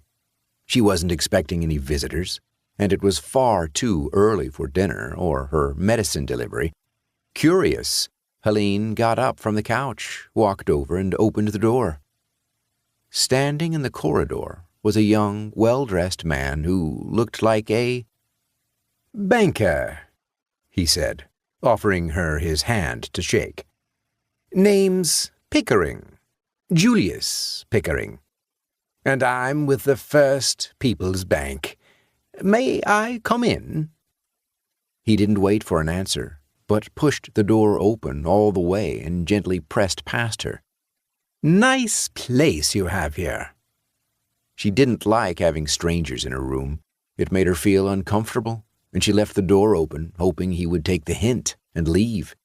The man bent down to look at the photo on the end table. Is this Orville? Good-looking man, wasn't he? How did he know her husband's name? What do you want? Helene asked. He straightened, turning to face her. To the point. I like that. The man smiled, and his teeth were as white as those of men in commercials. How would you like a job with us, with the bank? A job? She repeated. A job. He leaned closer. A job a hell of a lot better than sucking old men's shriveled dicks. He laughed heartily. Oh, come on, Helene. Do you honestly want to service Clement Barnes today at 4 o'clock? Is that really the way you'd like to spend your tea time? How could he know about that? She was filled with a deep, humiliating shame, but beneath the shame was a profound uneasiness. Who was this man? Where had he found out all this information about her, and why was he here? To offer her a job at his bank? Could he possibly think that a 75-year-old former housewife was the best qualified person for any position? Nothing about this added up, and as he continued to snoop around her living space, examining the pictures on her walls and the knickknacks on her shelves, checking out her bed, Helene's uneasiness graduated to agitation. She wanted him out of here. She wanted him gone. He picked up a small figurine, then put it down. So, what do you say? Would you like to work at the bank? She shook her head. I don't know anything about banking, and I'm too old to learn. You're never too old to learn. I'm too old to work, though. I'm here because I fall sometimes, and I'm not well. Besides, I can't go out. I don't even think they'd let me leave. Oh, that's taken care of, Mr. Pickering said easily. I talked to the administrators. They're fine with it. Again, stronger, that feeling of apprehension. He had come here specifically looking for her, and had gone to the effort to get pre-approval for her to work at his bank? How and why had he chosen her? And what made her different than all of the other residents in the home? For that matter, what made her different than all of the men and women in town who were actually looking for a job? He was staring at her as if he knew exactly what she was thinking. You are unique, he said, and you have exactly what we are looking for. He sat down on the couch and patted the cushion next to him, indicating that she should sit down. After a moment's hesitation, she did so. Staffing a business is like putting together a jigsaw puzzle, he told her. The right piece has to fit in the right spot in order for everything to work. That's what I'm doing now, looking for the right pieces. And one of them is you. Against her will, Helene felt herself drawn in. What would I have to do? Just come with me, he said. That ultra-white smile was back. We'll get you set up. 6. The doorbell rang at midnight. Coy was jerked out of a sound slumber, the immersive dream in which he'd been a James Bond-type spy winking out of existence. Suddenly, he was looking not at a beautiful woman inside a secret underground lair, but up at the ceiling in his cold, dark bedroom as the doorbell chimed. He always slept in his underwear, so he hopped out of bed and grabbed his robe from the hook on the closet door before hurrying toward the front of the house. "Hold your horses," he called as he tied the robe's sash, the bell continuing to ring. It was only as he unlocked the door that it occurred to him that he should have first checked to see who was out there. It was midnight, not exactly the time for visitors, and all those B of A employees had recently been murdered by God knew who. Maybe someone with a grudge was killing off everyone in Montgomery who worked for a bank. Then he was opening the door. It was Florine. Coy stood there, confused, not sure why she was here at this hour or why she was here at all. Her face betrayed no emotion, and his first hopeful thought, that she'd come to apologize and make up, died before it even fully registered. "Florine?" he said numbly. She was carrying a briefcase, and she pushed past him into the living room. Opening the briefcase, she dumped its contents onto the floor. The room was suddenly filled with the disgusting odor of human waste, and he looked at the falling papers and saw that they were all defaced, with streaks of brown. Coy put a hand over his nose and mouth, realizing what he was looking at, what she had done. "Your loans are shit," she said flatly. "Evergreen Title is no longer going to process your escrow accounts or work with Montgomery Community Bank in any capacity.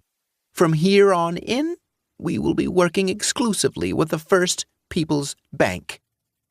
He couldn't get past the excrement-encrusted papers littering his living room carpet. He wanted to pick up and throw away the documents, but wasn't sure he'd be able to do so without vomiting. At the same time, he wanted to grab Florine and order her to tell him what the hell was going on. None of this made any sense.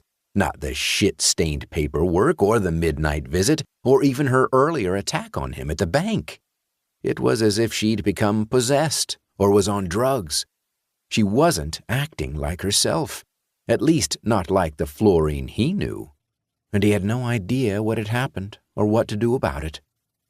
Coy took a step forward, deciding to make an effort.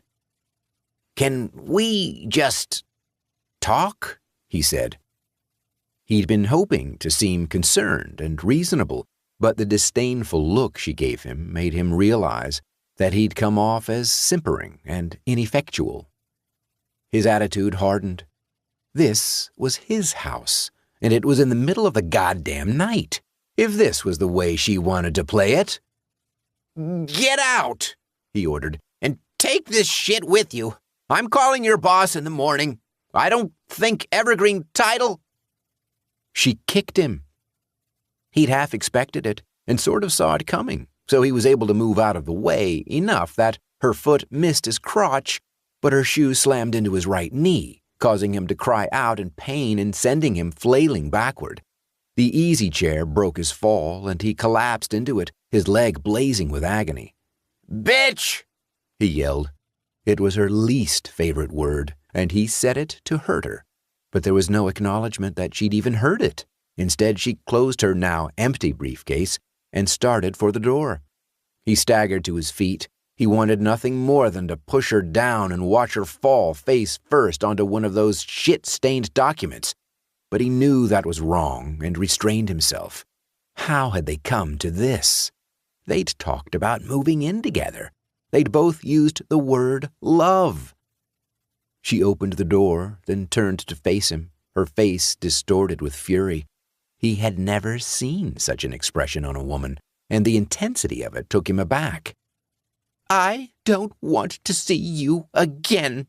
I don't want to hear your voice, and once Montgomery Community is out of business, I want you to move to another state.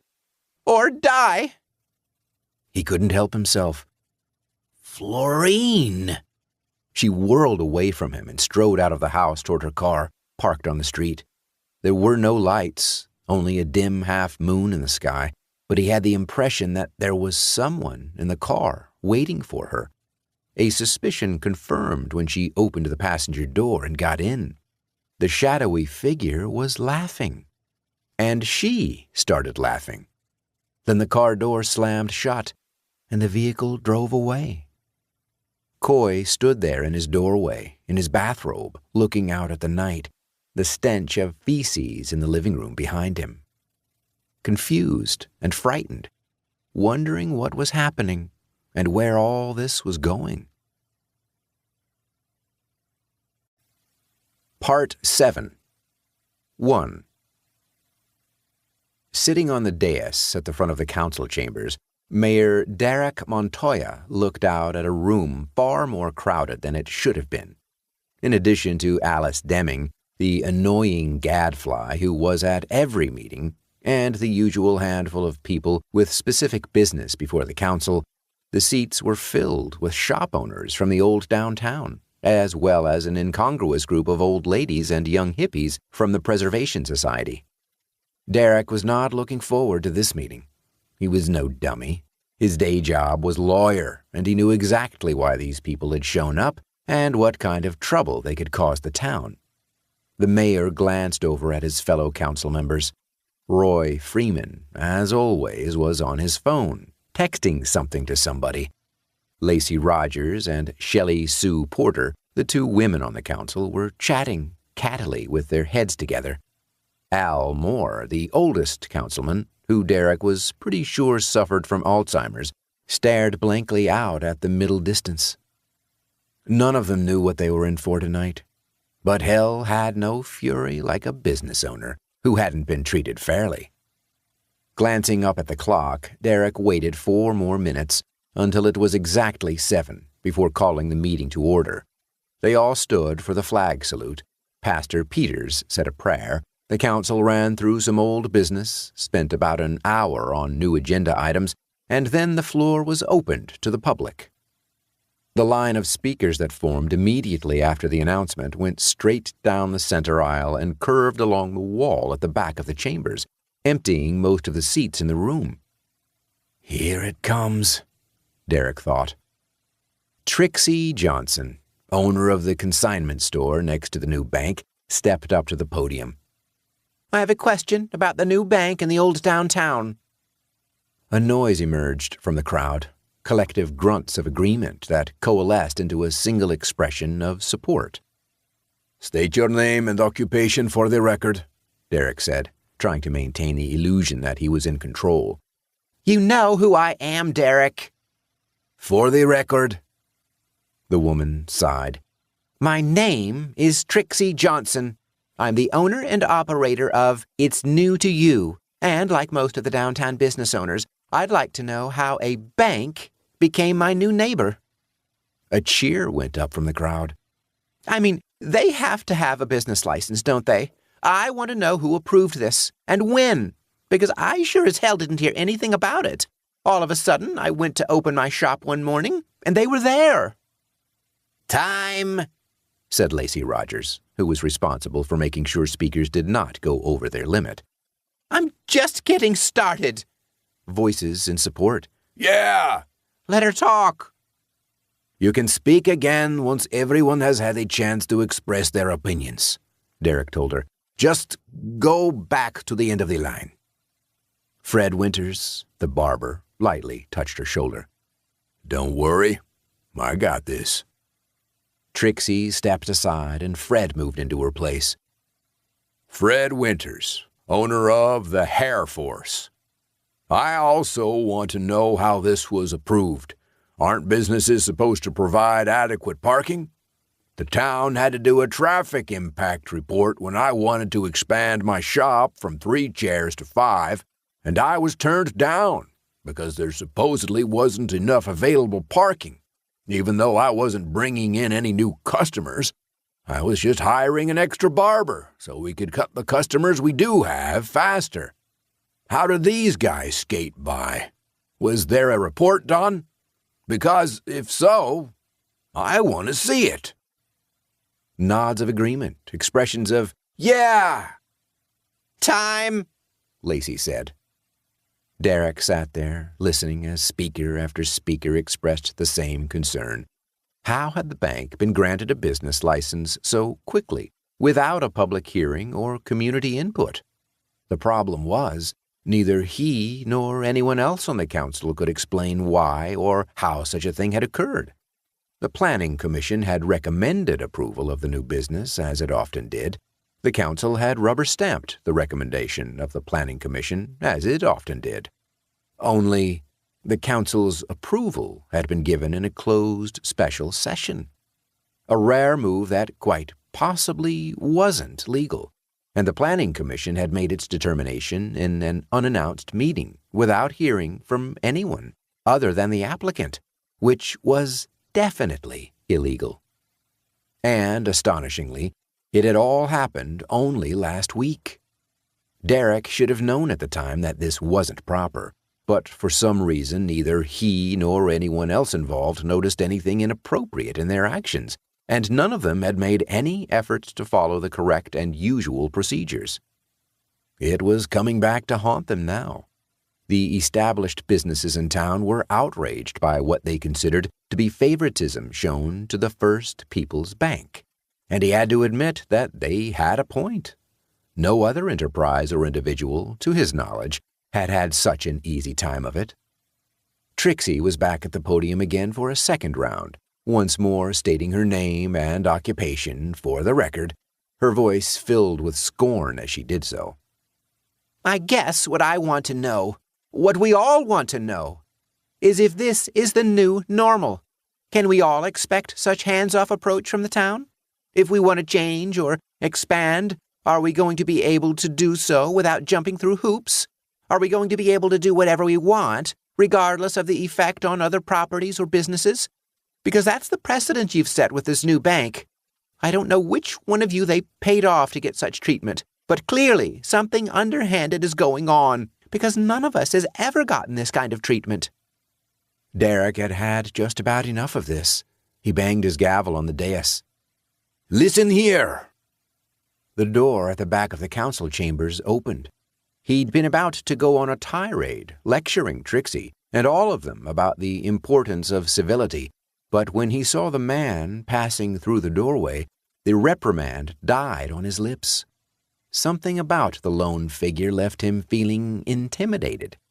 Dressed all in black, wearing a suit so expensive that Derek doubted anyone present had ever seen its like, the man strode into the council chambers with confident purpose, ignoring the gathered speakers and pushing through their ranks toward the front of the room. While Derek did not know who the man was, he was pretty sure he knew where he was from. The First People's Bank. He wasn't sure why he thought that, but the certainty was strong within him. When the council had okayed the new businesses, there had been no representative from the bank present. Another oddity, and they'd simply acted based on the report put in front of them. But something told him that if the council members had met with anyone from the bank, this was who they would have seen. A hush fell over the room as the man in black stepped up to the podium. Trixie had moved aside, as had Fred Winters, who'd again been planning to follow her. The man stood there for a moment, standing tall, staring straight ahead. His voice, when he finally spoke, was so low that Derek had to strain to hear him. "You petty people." The man looked around the room.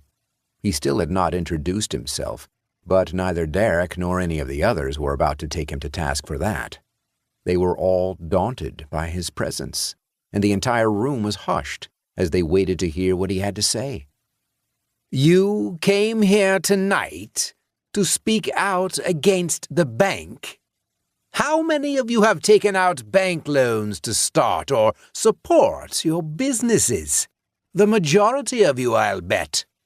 And all of you have what little money you've managed to accrue tucked safely away in savings accounts or CDs or checking accounts, from which you withdraw funds to make the payments that keep your lives running on an even keel. Gas, water, electricity, groceries, mortgages, rent.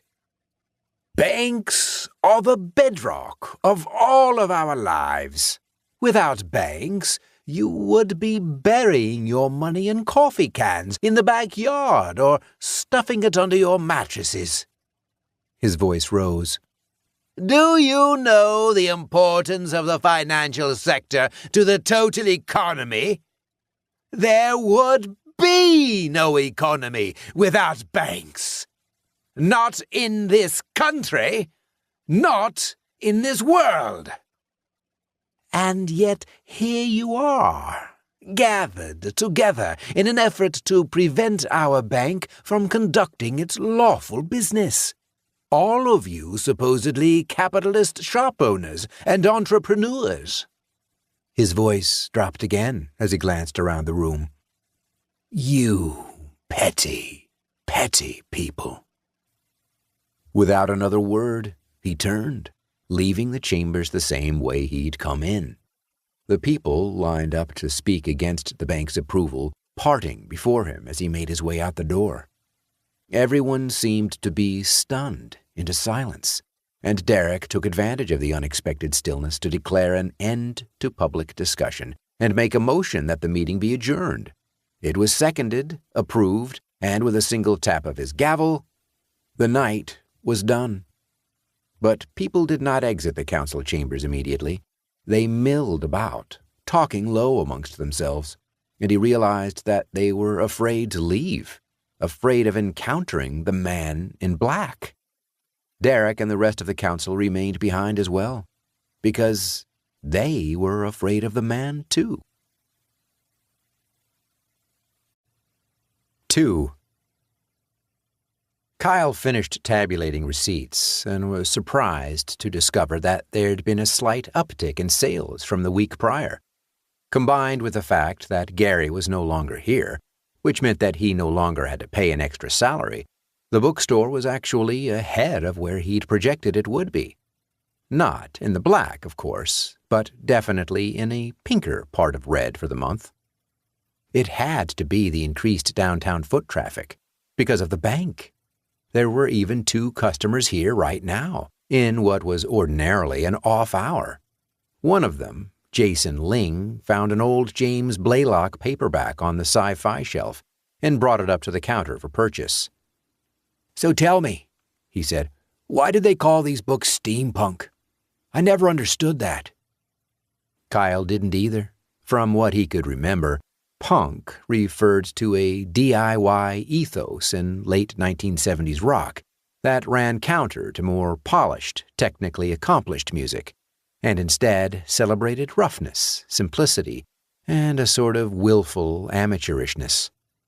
How that corresponded in any way to the futuristically complicated Victorian machinery featured in steampunk novels, he had no idea. You got me, he admitted. I think they were just putting the words punk on everything in those days to make it seem cool and hip. Cyberpunk, splatterpunk, steampunk. Maybe so. Jason handed Kyle the book and took out his wallet.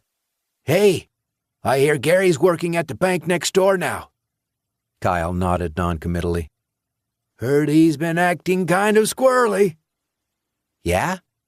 It's not my bank, but my brother Jim goes there now, and he said Gary's talking in a weird accent, like he's British or something. My brother Jim goes there now.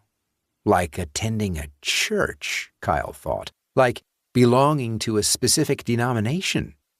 He chided himself for getting distracted and going off track. The vagaries of syntax weren't the point here. Gary's British accent was the thing to focus on. Gary's British accent. He had not heard about that before, and the information left him confused, As far as he knew, Gary didn't even have the ability to do accents. Even if he did, why in the world would he? Kyle gave Jason his change, then looked down at the stack of receipts he'd been tabulating. Originally, he thought about opening up a business account next door. It would definitely be more convenient than driving all the way across town to Montgomery Community. But he'd quickly soured on that idea. Part of it was definitely Gary, but part of it was just what he'd heard from other downtown shop owners. Word had it that the bank was financing a consignment store over on Manzanita Street that would be direct competition for Trixie. And supposedly it had turned down Tony Antonucci, one of the very first people in town to open up an account there for refinancing, while lending that sleaze Gordon Turner enough money to buy into a partnership at Larry Price's law office. Kyle shook his head. At one point, he'd even considered getting a safety deposit box, so he could... He blinked. Something had been bothering him about the layout of the bank since he'd first gone inside. He'd been unable to pinpoint its origin, but the irritation had been subtly gnawing at him, and he suddenly realized what it was. The interior of the bank was larger than the space available. Yes, that was it. Like the TARDIS, the bank was bigger on the inside, though there was no physical way for that to be possible. It had to be an optical illusion. It wasn't, though. No, he didn't think it was. Kyle glanced at their shared wall, trying to estimate what exactly was behind it at that location. One of the desks next to the potted plants? He'd only been in there the one time, but he recalled pretty well the layout of the place. Jason had left, and when, a few moments later, his other customer did the same, Kyle found himself looking at the wall again. Slowly, he walked around the counter and across the shop. He recalled the noises he and Nick had heard through the wall before the bank had moved in, and, on impulse, put his ear to the plaster. Through the barrier between the businesses, faint but clear, came the sound of low laughter, an eerie noise, like something out of a horror movie, and then his name, whispered. Kyle. The phone rang, and he jumped, hitting his head on the edge of a shelf. Rubbing the spot to make sure no bump was forming, he hurried over to the front counter and picked up the phone on the third ring. Hello? Come on over, a man's voice said. You don't have to spy on us through the wall. A chill passed through Kyle as he heard the words, and he instinctively glanced toward the spot where his ear had been against the plaster. We're waiting for you, Carl. My name's Kyle, not Carl, he started to say, the fact that he had to correct the caller giving him confidence, but there was already a dial tone, and he hung up the phone without finishing his sentence. There was no one waiting for him when he walked over moments later. There were a few customers, a middle-aged man seated across the desk from a loan officer, an elderly woman being led back to the safety deposit boxes, a young woman speaking with a teller. But other than that, he saw only bank employees going about their regular duties. There was no one he could identify as the person who had called him.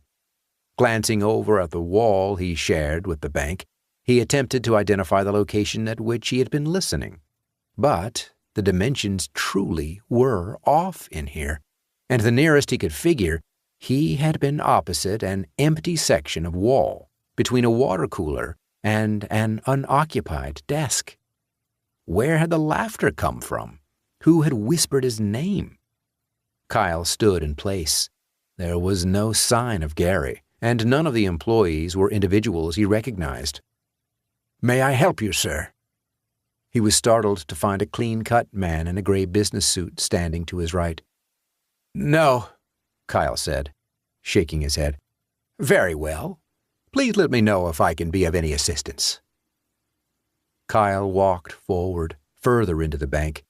How could this place be so much bigger than his store when the original space had been smaller? He passed one teller window, and another, and another.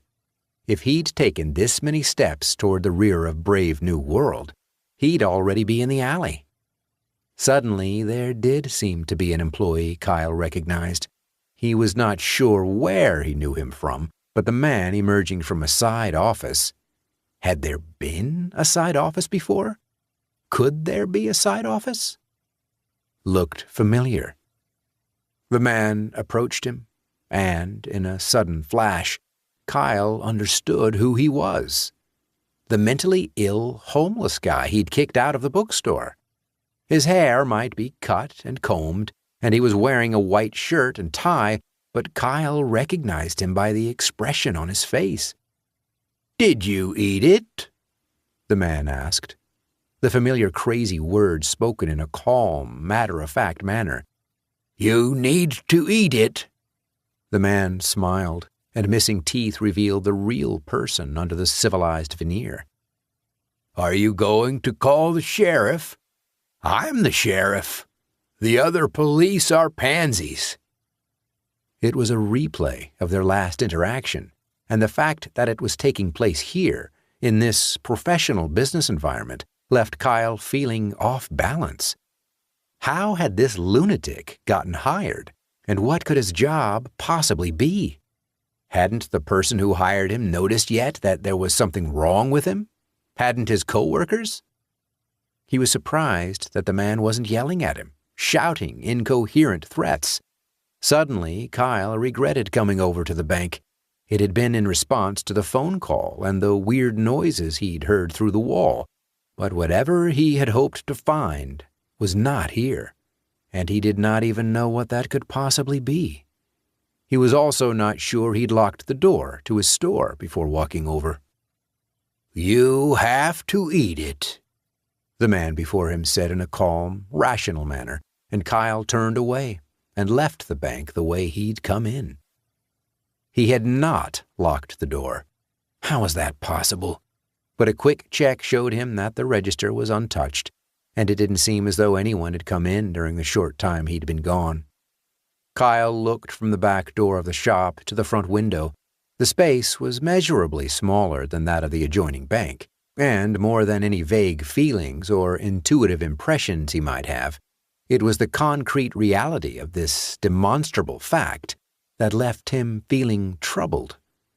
This kind of thing was supposed to happen on the pages of the novels that he stocked, not in real life, next to his store in downtown Montgomery, in the middle of a workday.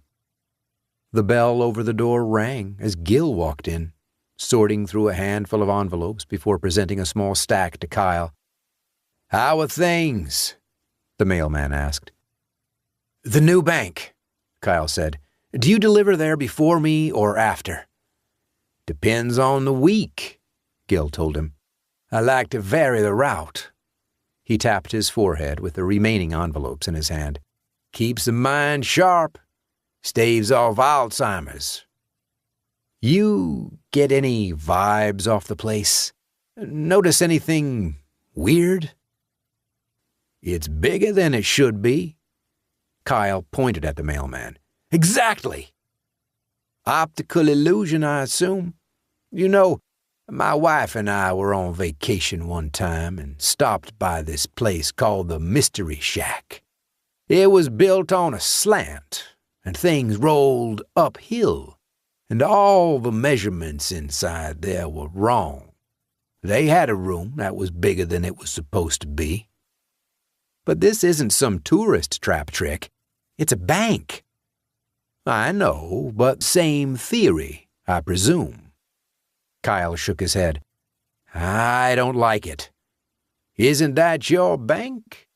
"Me? No."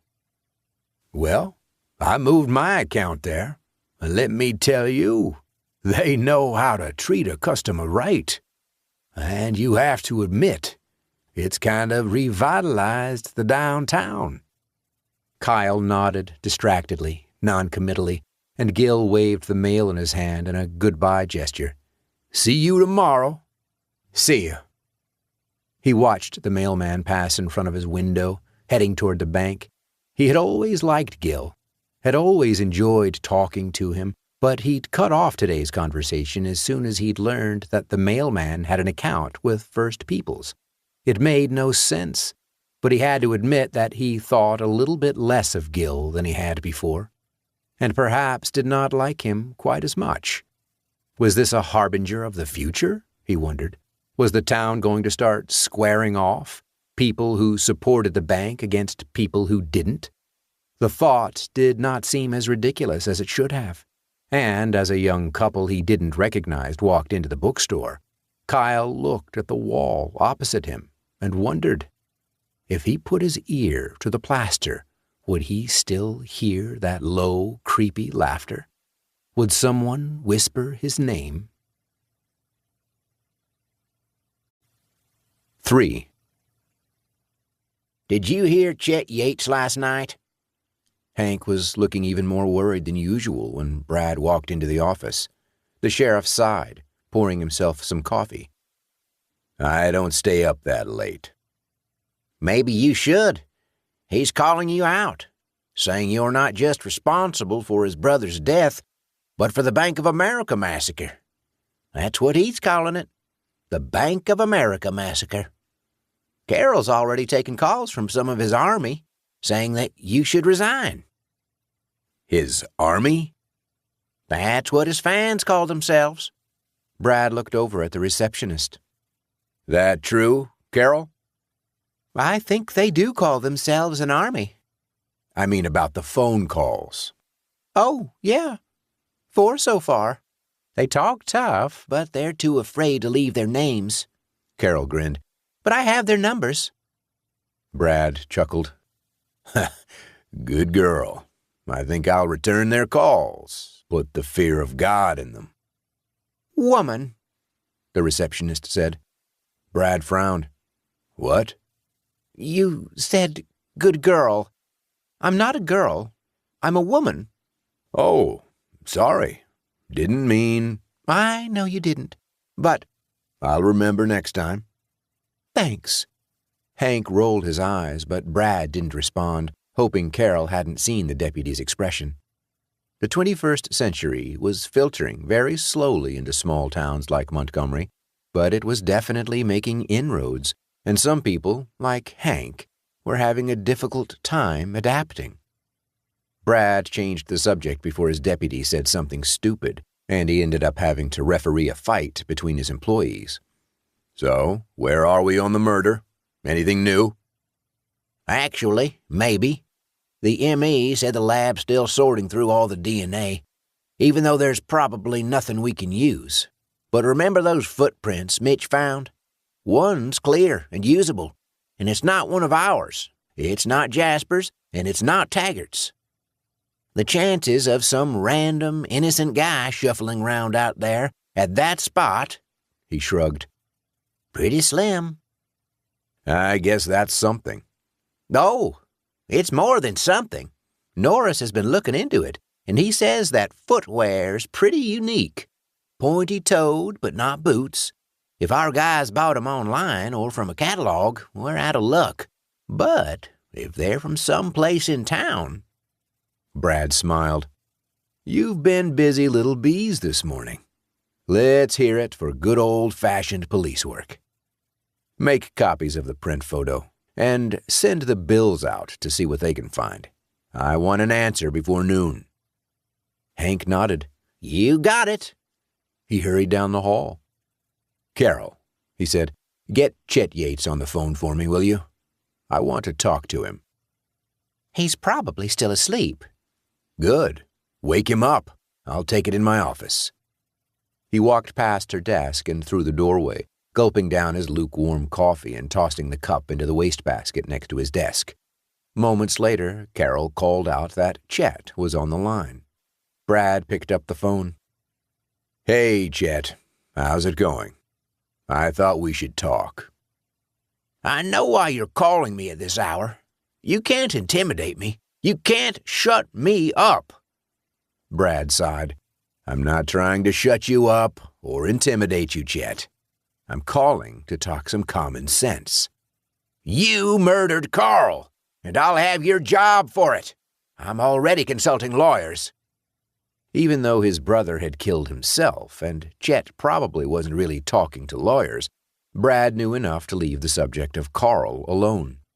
But he wasn't about to have this blowhard spread conspiracy theories about the B of A deaths on his radio show.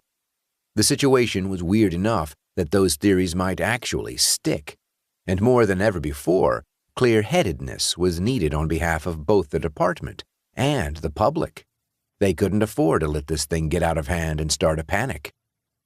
"I'm actually calling about the murder of Glenn Taggart and the bodies we found in that meadow out by the transfer station.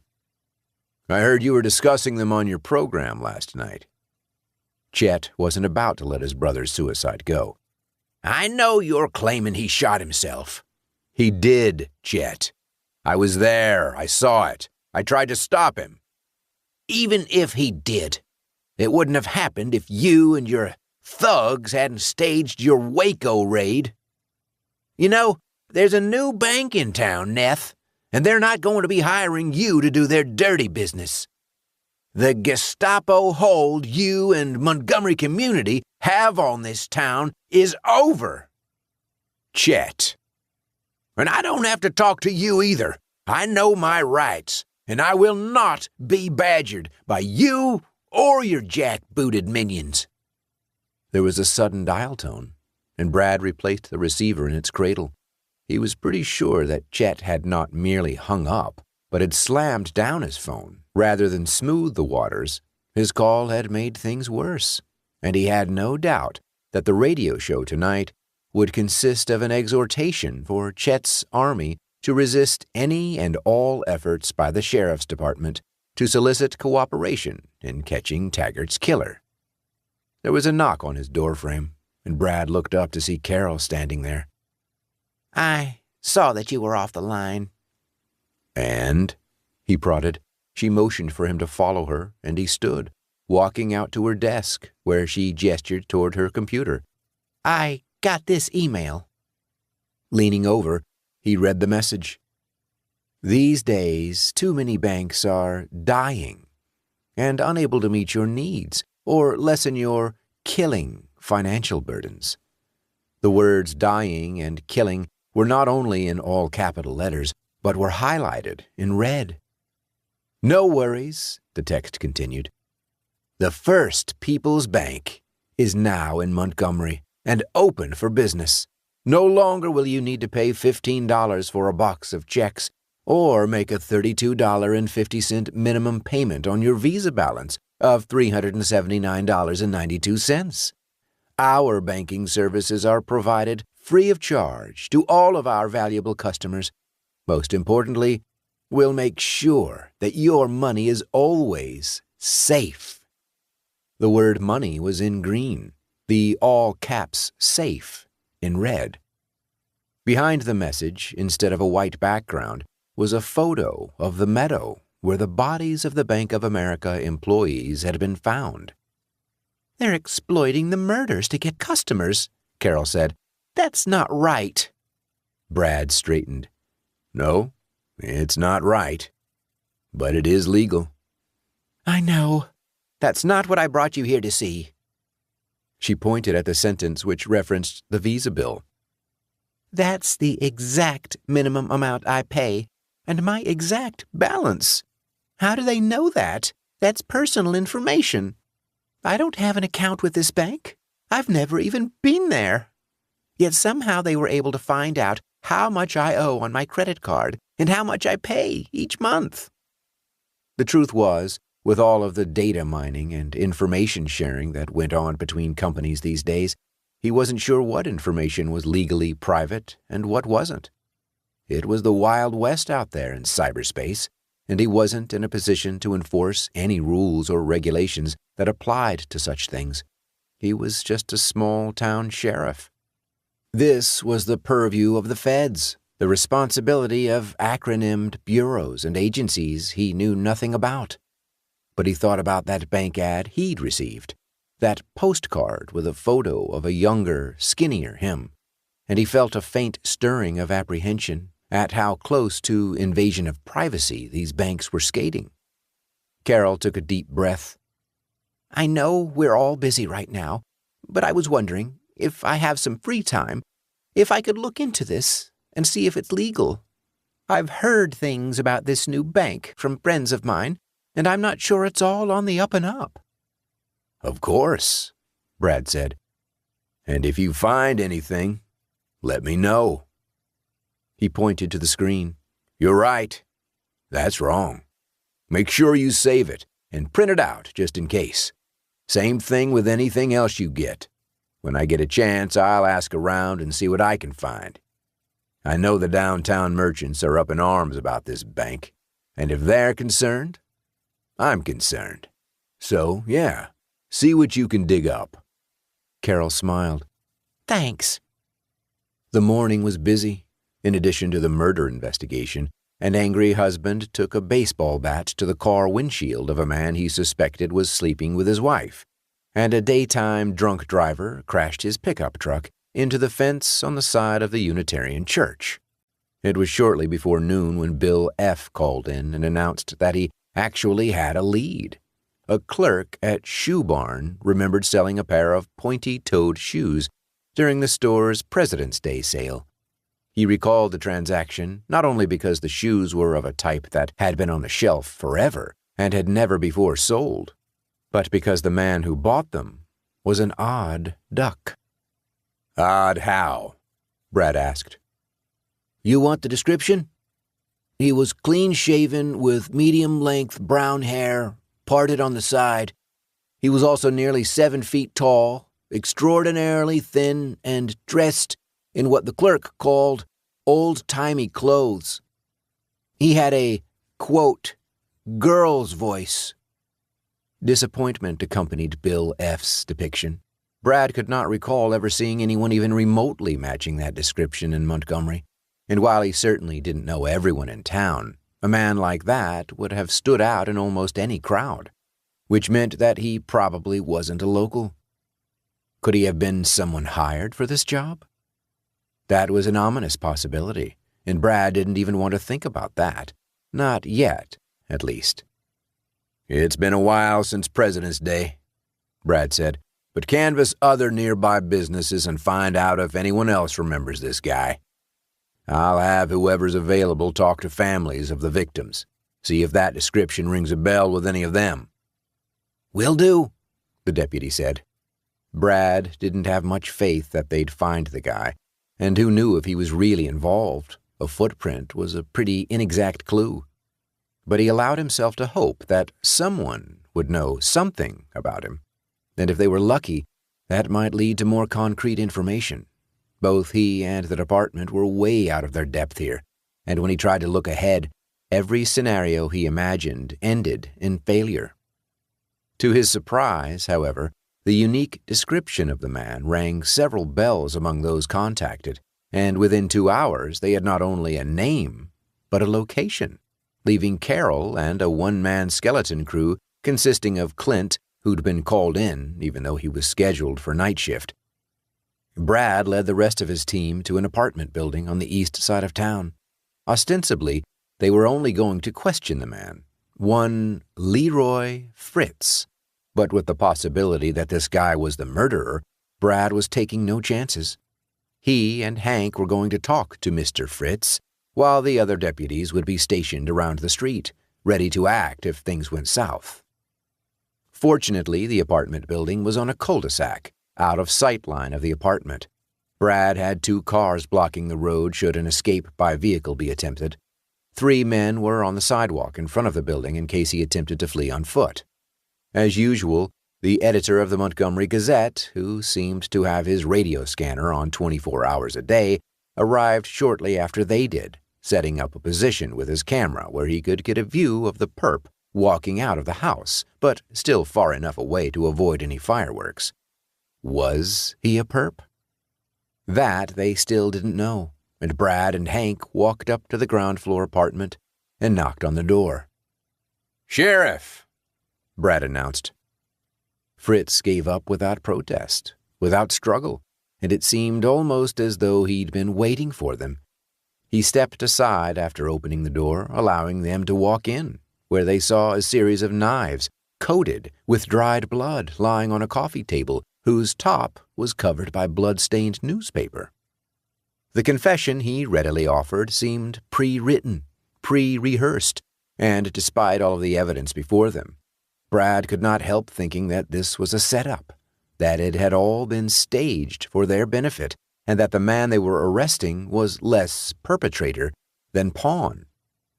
As they had been warned, Leroy Fritz was a very odd man, wearing a vest with a pocket watch, and so tall he had to duck to get through the doorway. He did indeed have a high, girlish voice. His mannerisms, too, were quite feminine. Gentle, Brad thought, and that did not seem to match the harsh brutality of Taggart's killing.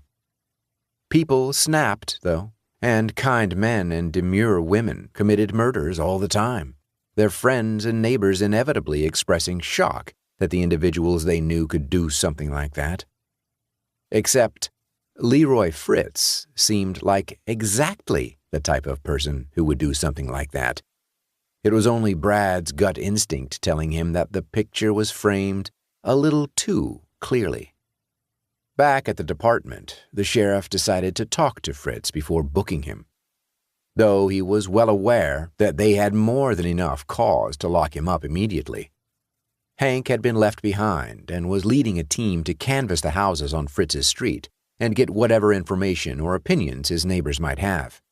On TV, at least, people were always confessing to crimes they didn't commit, and Brad sat across from Fritz in the interrogation room with Mitch working the camera to record the interview, trying to elicit details of the murder that only the killer would know. The suspect had waived his right to counsel and said he was willing to answer any question. So Brad went through everything, step by step. Fritz knew everything, even specifics they had kept out of the paper and not discussed with the public. His descriptions and timeline matched perfectly with what they knew, and although it shed no light on the bodies found in the meadow, it wrapped up Taggart's killing in such an airtight manner that even Brad conceded that the weirdo had to have done it. There was no time to go out and get lunch, but Carol brought him back a burger from BB's when she went out, and he ate it gratefully as his deputies booked the man and placed him in a cell. He had just gotten off the phone with the coroner, keeping him up to speed on the morning's events, letting him know that he could send someone out to get a DNA sample from the suspect, when Patty stopped by. "Can you pick up Sue and Jillian after school?" she asked, "and watch them for a few hours? Those new clients who are buying that house near the golf course, that house for $1.5 million, have asked me to be there for the inspection, and obviously I can't bring the girls along." "This is not a good time." "They'll just stay in your office and do homework." "Not a good time," he repeated. "Too much is going on, and I don't want them around it. Can't you ask one of their friends' moms if they can come over?" Patty nodded. "Okay, but can you pick them up on your way home?" "I may be later than you."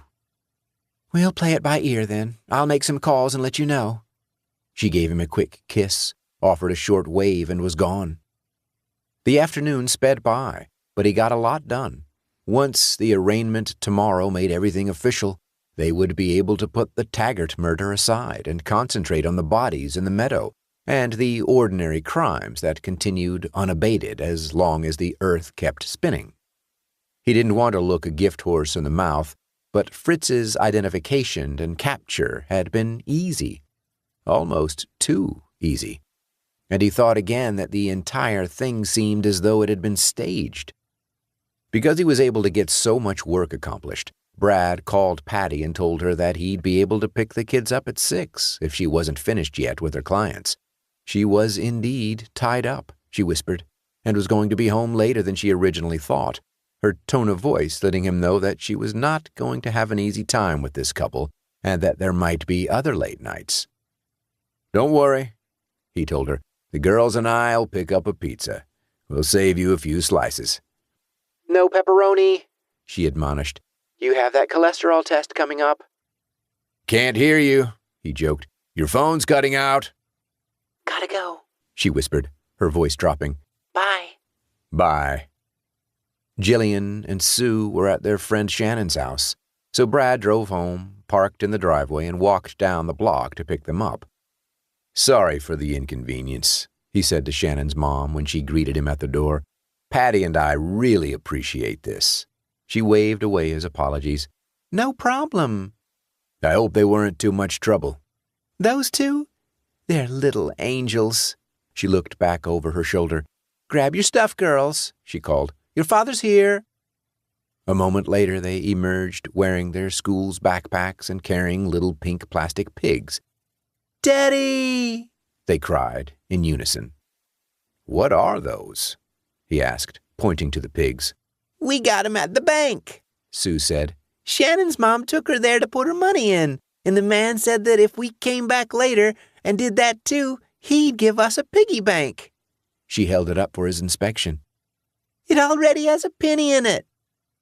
"I opened a savings account for Shannon," her mom explained. "I thought it might be fun for your girls if they came along too." "We have to go back and open an account," Jillian said, seriously. "If we don't, it's stealing, because they already gave us our piggy banks." "We'll see," he said. "We have to!" the girls shouted in unison. Shannon's mom shot him an apologetic look over their heads. "Yeah, thanks for that," he told her dryly. "We'll talk about it on the way home," he said to the girls. "Come on. If you hurry up, we'll have time to get a pizza before Mommy gets back." "Pizza!" The piggy banks forgotten, they ran past him outside. "Bye, Shannon. See you tomorrow. Thank you, Mrs. Carroll. Yeah, thanks." "We really appreciate your help," he said. "Again, sorry to impose. I promise we won't make a habit of it." "Glad to do it," she told him honestly. Jillian and Sue were speeding down the sidewalk and already halfway home. He could see the pink pigs in their hands, bobbing up and down as they ran, and he grew angry at the thought that someone at the bank had tried to both bribe and bully his daughters into opening accounts there. When he had a chance, he was going to have to go down there, find that asshole, and give him a piece of his mind. Brad sighed as he hurried to catch up to the girls, wondering why every problem in his life lately seemed to involve banks. 4. The gym was silent, and Nick could not recall ever experiencing such a thing at an assembly. Even if students tried to be quiet, low conversations and muttered comments inevitably echoed off the wooden floor of the cavernous room, and in a crowd this size, there were always smartasses who made the kids around them laugh at rude jokes, mocking whatever was being said. But today, you could hear a pin drop. And when some kid near the top of the bleachers coughed, it sounded like a lion's roar in the stillness. It had not started out this way. When they first heard about the assembly over the morning announcements, a cheer went up in Nick's biology class, which was supposed to be taking a test today. All the way down the hall and into the gym, the jostling students were loud and boisterous, and as they stomped up the wooden steps onto the bleachers, they laughingly celebrated their unexpected good fortune. All of the classes entered the gym excitedly and enthusiastically, and when Principal Whitaker, standing before the lone microphone in the center of the basketball court, made a plea for silence, very few people even heard him. But the volume of the PA system was turned up. The more forceful Vice Principal Bollinger ordered everyone to be quiet, and the clamor gradually subsided enough for the principal to again address the students and inform them that the assembly today had been called in order to introduce them to an important aspect of adult life that they would all soon have to deal with: finances. "So, let me introduce," he said, "from the First People's Bank, the bank manager, Mr. Worthington." Mr. Worthington. That was the name of the man who had warned him away from Victor's house, and when the representative of the bank spoke, Nick immediately recognized his voice. A chill passed through him, and he wondered exactly how this assembly had come about. It certainly wasn't typical. Ordinarily, assemblies were scheduled far in advance and were very school-centric. Pep rallies, award ceremonies, band concerts, student performances. He could not remember one ever structured around an outside speaker, especially a speaker representing a private business. This wasn't an assembly. It was a free commercial. Mr. Worthington was explaining the history of the American banking system. Very few people were paying attention. Nick wasn't really listening to what the man was saying, but just hearing that voice again made him feel scared, intimidated, and put him directly back on Victor's front porch. He recalled the exact wording of the threat Mr. Worthington had made over the phone. Get off Victor Clark's porch. Leave his yard. Stay off his property. And stop snooping. Do I make myself clear? Why had Mr. Worthington been so closely monitoring the Clark's house? And where was Victor? His friend had still not shown up for school, and staring down at the man from the bank, Nick could not help thinking that he had something to do with Victor's absence. In the back of his mind lurked the idea that the Clark's house was as empty now as it had been the day he'd stopped by, that the entire family had somehow just disappeared. Mr. Worthington appeared to be looking directly at him, and smiling, and Nick stiffened, suddenly paying attention to the speech. Now, as a gift to you from the bank, in appreciation for allowing me to come here today and explain a little bit about how our financial system works, college saver accounts have been opened in all of your names, with the bank providing each of you with an initial $20 deposit. A murmur of excitement passed through the assembled students. You may add to this amount at any time, earning even more interest on your investment. And, of course, as education accounts, the earnings you receive from them will remain tax-free. Nick frowned. This wasn't right. Hadn't some bank been fined millions of dollars for illegally creating accounts for people without their permission? The same thing seemed to be going on here, with a $20 bribe thrown in to cover their tracks. Nick glanced at Aaron sitting next to him. "What if you don't want an account?" he whispered. What's that? Mr. Worthington was looking straight at him. Did I hear a question up there? Nick shook his head, his mouth dry. I didn't think so. Now, listen, Mr. Worthington said conspiratorially, as though he were talking to the students directly and did not want the faculty to hear. We, at the bank, know that most of you will not be going to college, even with your new accounts. Who can afford that, right? But Pam and Ned, if you put in $2 a week, by the end of the school year, you'll have enough saved for a night at the El Rancho Motor Lodge out on the highway. A night of bliss, if you know what I'm saying. He grinned lewdly at the couple in the front row. And Hanson Berg, he pointed to the long-haired senior at the top of the bleachers, you'll have enough to rebuild the engine on that old Mustang your dad left you. He continued picking out students in the audience, not only knowing their names, but bringing up the things each of them wanted, the specific things they could buy or do with money earned from their new savings accounts. The gym gradually grew quieter, until eventually it was completely silent. Everyone finally aware that there was something definitely amiss. Principal Whitaker looked pale and ill, but he made no effort to cut off the banker or stop his intimate suggestions as to how they could use the money from their accounts. Mr. Worthington finished his list of examples with Nick. Nicholas Decker, he said, pointing. Maybe you can use your college saver account for college. He paused cryptically. Or maybe not. Smiling, he went on to explain that in order for students to access their accounts, they would have to go into the bank with a valid ID and fill out some paperwork. But the accounts were all there, under their names, linked to their Social Security numbers. How was that possible? Nick wondered, but he knew enough not to open his mouth and ask aloud.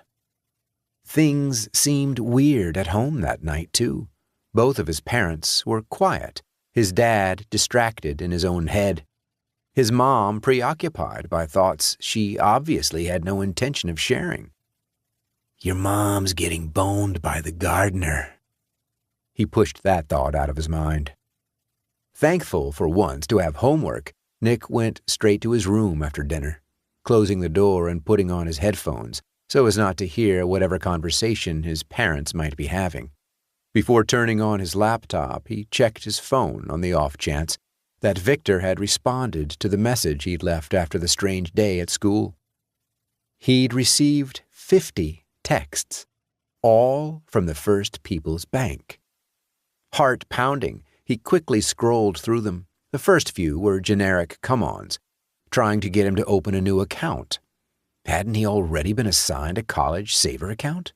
Or apply for a credit card?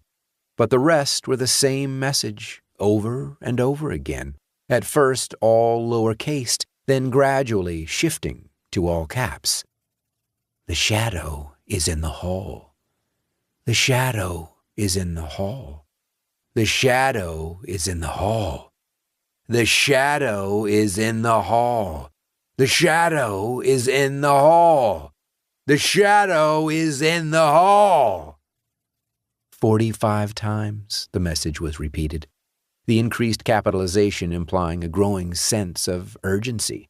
The fact that someone from the bank knew about the shadow, something he had not shared with anyone, was frightening enough. But the obsessive repetition, the warning, filled him with genuine dread. Maybe Mr. Worthington had somehow discovered his secret fear and was using it to intimidate him. But Nick was suddenly afraid to leave his room, and he took his headphones off, grateful to hear his parents' voices from the front of the house. He looked over at the closed bedroom door, half expecting to see a creeping darkness seep onto his floor from underneath it. Recognizable footsteps passed by. His mom, walking to the bathroom, and he immediately took advantage of her presence, lurching out of his chair and pulling open his door, just as the door to the bathroom closed, leaving him to face the shadow. It was in the hallway, exactly as the bank's texts had warned. Hovering, somehow, in the narrow space between his doorway and the wall opposite, wavering in the open air, in an extremely unnerving manner, its unsteady motion emphasizing the fact that it was not a real shadow, that it was something else. A ghost. He immediately ducked back into his bedroom, shutting the door. The phone in his hand buzzed, and he quickly shut it off, putting it face down on his dresser in case it continued ringing the way it had that time before. His heart was pounding crazily, and he was about to call for his dad to save him. What if the shadow killed his dad? When he heard the toilet flush and the sink run and the bathroom door open, he yanked open his own door, and there was no shadow, only his mom, startled by his abrupt action. "What's going on?" she asked. "Nothing," he told her. She looked at him askance, but continued walking, and, grateful for her protection, he walked with her back to the front of the house. 5. Jen didn't like the bank manager. Come to think of it, she didn't like Evangeline much either. But she was stuck alone here with both of them, because Lane, as usual, was late. The bank manager's office was silent, save for the buzzing of a fly that had somehow gotten in and was speeding about the room. She watched as the insect bumped into the window and kept flying, wondering why it didn't sustain brain damage from repeatedly slamming its head so hard into various surfaces. She and Evangeline had engaged in some polite chit-chat upon first arriving, but the bank manager showed no interest in any sort of conversation that did not involve the matter at hand, and he remained stoically seated behind his desk, staring at them blankly, saying nothing. Now they were all sitting silently, waiting, and Jen mentally cursed Lane for being late, deciding that if there had to be any more such meetings, the two of them were going to arrive together. The fly hit the window again with a tiny, audible thwack. She couldn't take much more of this. "Sorry I'm late," Lane apologized, hurrying into the office. "Got caught up at work." He sat down on the chair next to Jen. "So, where are we at?" Evangeline walked over and placed a manila folder on the desk before them, opening it to reveal a stack of documents at least an inch thick. "A few more papers to sign, and then we're in business." She handed each of them a pen. A series of yellow tabs marked the pages where a signature was required, and she turned to the first, pointing. "Sign here, both of you." "What are we signing?" Jen asked. Lane was already halfway through his signature. "This just agrees to the release of the escrow funds." There were 8 more lines where they needed to sign, and the realtor explained the reason for each as she turned to the appropriate document. She moved to the other side of the desk and went through the same procedures with the bank manager, closing the folder when he was through. The manager opened his own folder, lying on the desktop in front of him. "Before we complete the sale, the bank has a few stipulations. This is a 3-bedroom house, am I correct?" "Yes," Evangeline said. Jen nodded. "We would like you to set one of those bedrooms aside for a purpose to be determined at a later date." "What?" Jen thought. "Sure," Lane agreed. Not only did he announce the decision unilaterally, without any discussion, but he did not spare even a token glance in her direction. Jen looked at him, feeling as though she were in one of Ira Levin's novels, Rosemary's Baby or The Stepford Wives, where the husband plots and conspires with other neighbors behind his wife's back. She'd read both books within the past month as part of a recent horror kick, and had been surprised by how relevant they were in these post-#MeToo days. This was the second time Lane had sidelined her with Evangeline, and while it had seemed unexpectedly out of character at first, she was starting to think that maybe he didn't believe the balance of power in their relationship should be as equal as she did. "Wait a minute," Jen said. "This is our house." "Yes, and we're giving you a very good deal on it. A very good deal. I don't think the granting of this small concession is too much to ask." The banker pushed the folder across the desk toward them. "As you can see, I have already signed for the bank. All we need is your signatures." "This is all part of the agreement," Evangeline assured her. "I thought I explained that to you." She hadn't, and they both knew she hadn't, but Jen ignored her and focused her attention on Lane. "We need to talk about this." "What's there to talk about?" "This." "What do you want to do? Not buy the house just because we have to let the bank use one of our rooms? An extra room we don't even need?" The realtor and the bank manager were both watching the exchange dispassionately. Jen didn't like fighting in front of them, but there seemed no alternative. "We've gone through so much to get this house because we want a place that's ours. We can't just set aside part of it for someone else." He reached for her hand. "Look, a lot of people who buy their first house and are trying to make ends meet rent out a room to a college student or something to help with the mortgage payment. That's all we'd be doing here. Except, instead of another person living in our house, it would just be an empty room where the bank, I don't know, stores stuff. Is that so bad?" He turned toward the bank manager. "And we can renegotiate later, right? If, for some reason, we need the other room. If we have a child, say. We can amend the contract and change the terms or the rate or whatever, right?" "Everything's negotiable," the manager said agreeably. "See?" It was the first time Lane had mentioned having a child. and Jen felt herself soften. He was right. It would help them make the payments, and letting the bank use a room was better than having a stranger living with them. Reluctantly, she nodded her assent. "Perfect," the bank manager said, pushing the agreement across the desk for them to sign. They each affixed their signatures to the document, and Evangeline collected it. She spent the next several minutes at a size table, sorting through pages and using a quartet of stamps to imprint required seals on the appropriate documents, while Jen and Lane sat in silence, and the bank manager stared at them expressionlessly. His gaze made Jen very uncomfortable, and she tried her best not to look in her direction. There was a series of electronic hums and swooping, repetitive click-clacks as Evangeline made copies of the documents on a Xerox machine in the corner of the office.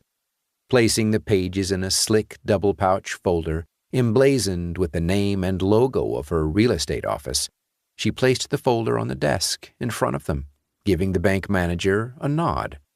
He opened a drawer. "Here's the key, then. It's all yours." Jen and Lane looked at each other, surprised. "That's it?" Lane asked. "That paperwork doesn't need to be sent somewhere and processed? We don't have to wait for official approval or some kind of formal thing? That's it? It's ours?" Evangeline laughed. "It's all yours. You can move in tonight if you want." Relieved and happy, that was how Jen felt as she took the keys from the realtor's fingers a second before Lane could grab them.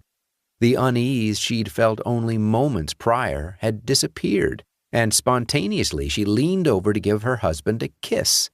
The house was theirs. They were officially homeowners, and even if they had to roll out sleeping bags on a bare floor, she decided that she did want to spend tonight in their new home.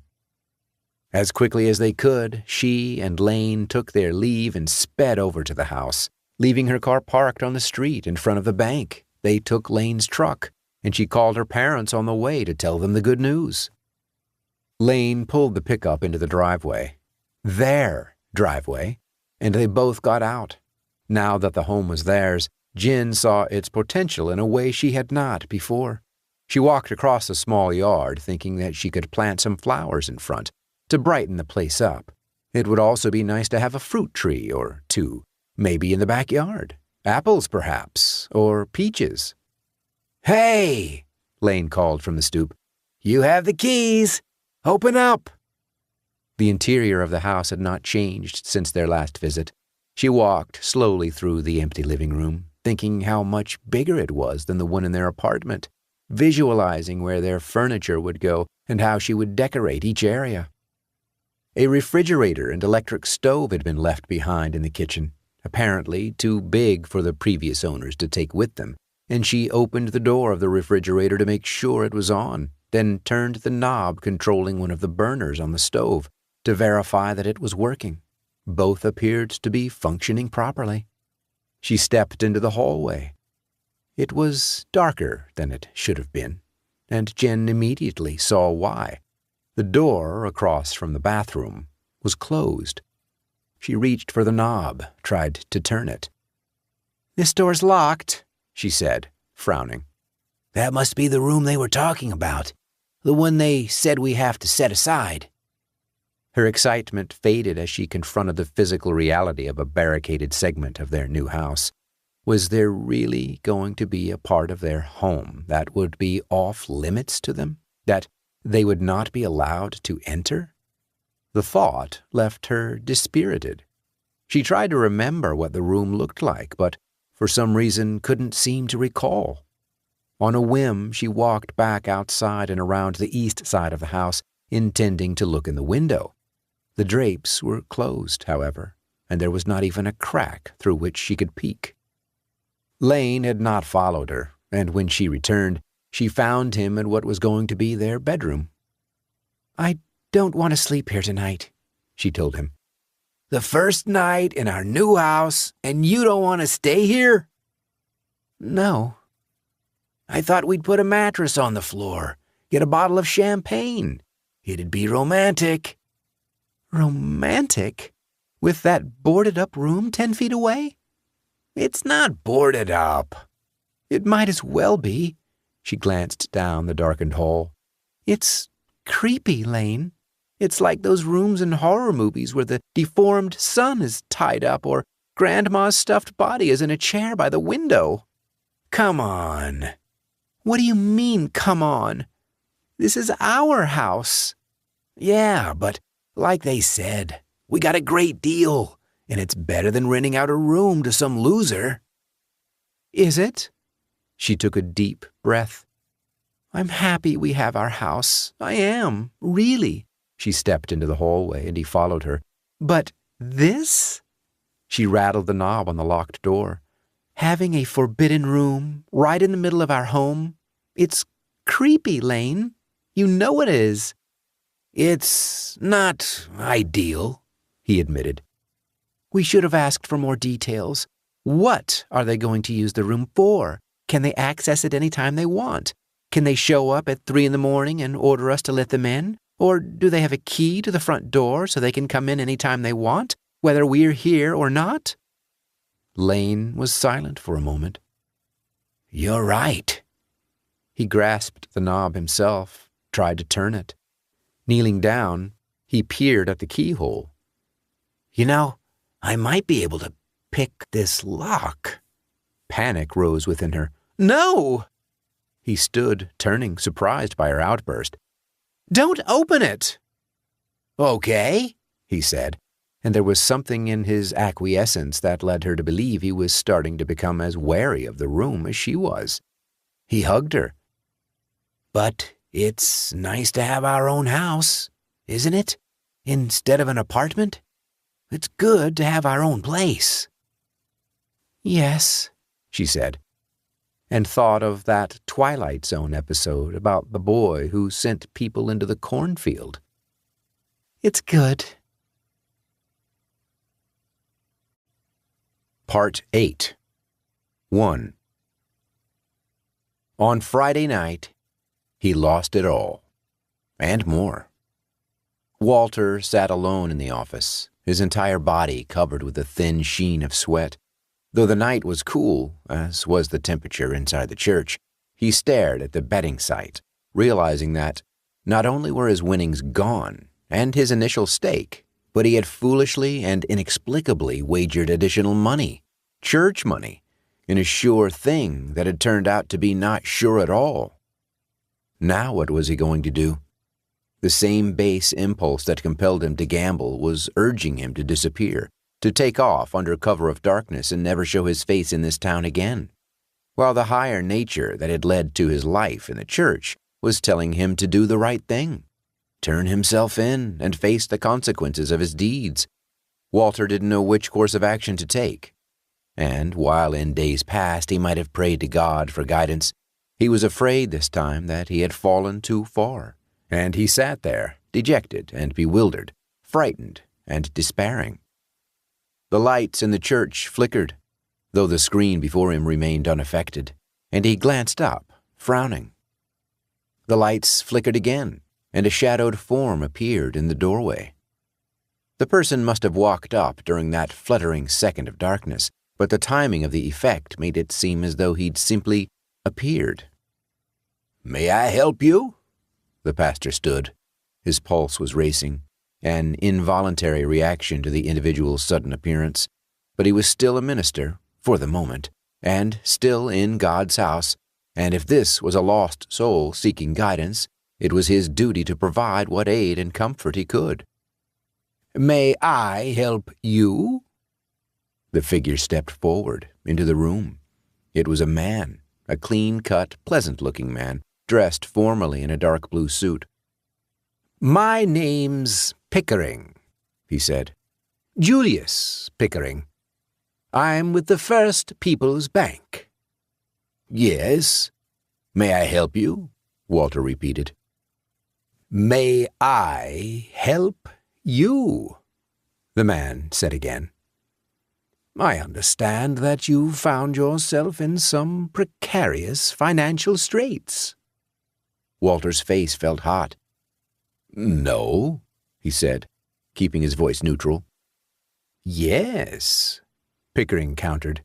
In fact, I believe you lost nearly $18,000 to a wagering website on a series of, may I say, very foolish bets. The site is owned by our bank, he clarified. Walter was stunned. That can't be legal. Well, it wasn't, Pickering admitted, for a brief period of time. But most of those overly stringent rules enacted after the recession have been, he waved a fluttering hand in the air, relaxed. Congress came to realize after some well-timed donations from the lobbying arm of our industry that in today's complicated and interconnected world, financial institutions require diverse investment streams, and thus, he gestured toward the computer. Walter was confused. Have you come to collect? Pickering laughed. Is that what you're worried about? No, I haven't come to collect. In fact, I've come to propose a deal. We both know that you don't have the money to cover your losses, not without borrowing from the church coffers. Am I right? Of course I am, he answered himself without pause. And what I'm here to offer you is a way out. Our bank is invested in this community, and we want the community to invest with us. He chuckled. Financial humor. Anyway, we don't want one of Montgomery's most respected and influential citizens to slink away under the cover of night. No, mistakes might have been made, but nothing that can't be ameliorated. And as the owners of Fresh Bets, we are in a unique position to provide you with a solution to your dilemma. Simply stated, we will issue you a loan and use that loan to settle your obligation. You will still need to pay back the debt, of course, but a fair payment schedule can be arranged, and in lieu of interest, the bank will merely ask you to perform a few favors on its behalf. If this arrangement sounds satisfactory to you, merely nod your head, and we will consider that an agreement of stated terms. The clean-cut man in the dark blue suit stared at him, an unnervingly, unwavering smile on his face. The silence extended to a length that became uncomfortable, and under the man's unblinking gaze, Walter found himself nodding acquiescence. "Thank you," Pickering said. The lights flickered again, and the man was gone. Walter blinked, facing the empty doorway. Had the banker been here at all, he wondered? Or had he, in his despair, imagined a savior come to save his problems? No, the man had been here. The details of the encounter were too specific. The offer the man had made unambiguous. So, did that mean... Walter sat down again and refreshed the screen on his computer. His debt had been erased. His Fresh Bets balance was at 0. Favors, he thought. What exactly did that mean? He wasn't sure, but he had no doubt he would soon find out. Sunday morning. Walter looked out at his congregation, his eyes misting over. Even the sight of Norma Crenshaw and her widowed minions sitting in the front row, their pinched, judgmental faces looking up at him in the pulpit, left him feeling grateful. How fortunate it was that he had not heeded his initial impulse and abandoned his flock. The thought that he'd almost lost it all due to his own weakness filled him with shame. But the fact that he'd been rescued from his transgressions by the benevolent grace of the First People's Bank, made him marvel and wonder at the amazing intricacies of life. The Lord worked in mysterious ways. Walter cleared his throat. We will, as always, begin with a hymn. Bringing in the Sheaves, page 34 in your hymnals. But first, we will hear from Mr. Worthington, manager of the First People's Bank, who has a few thoughts he would like to share with us all. Mr. Worthington? From behind him stepped the manager, who proceeded to provide his institution with a free ad, pointing out members of the congregation who had already started banking with First People's and comparing the benefits they would be receiving with those of parishioners who had made a different choice. Walter stood to the side, watching. Wasn't there something in the Bible about Jesus throwing the moneylenders out of the temple?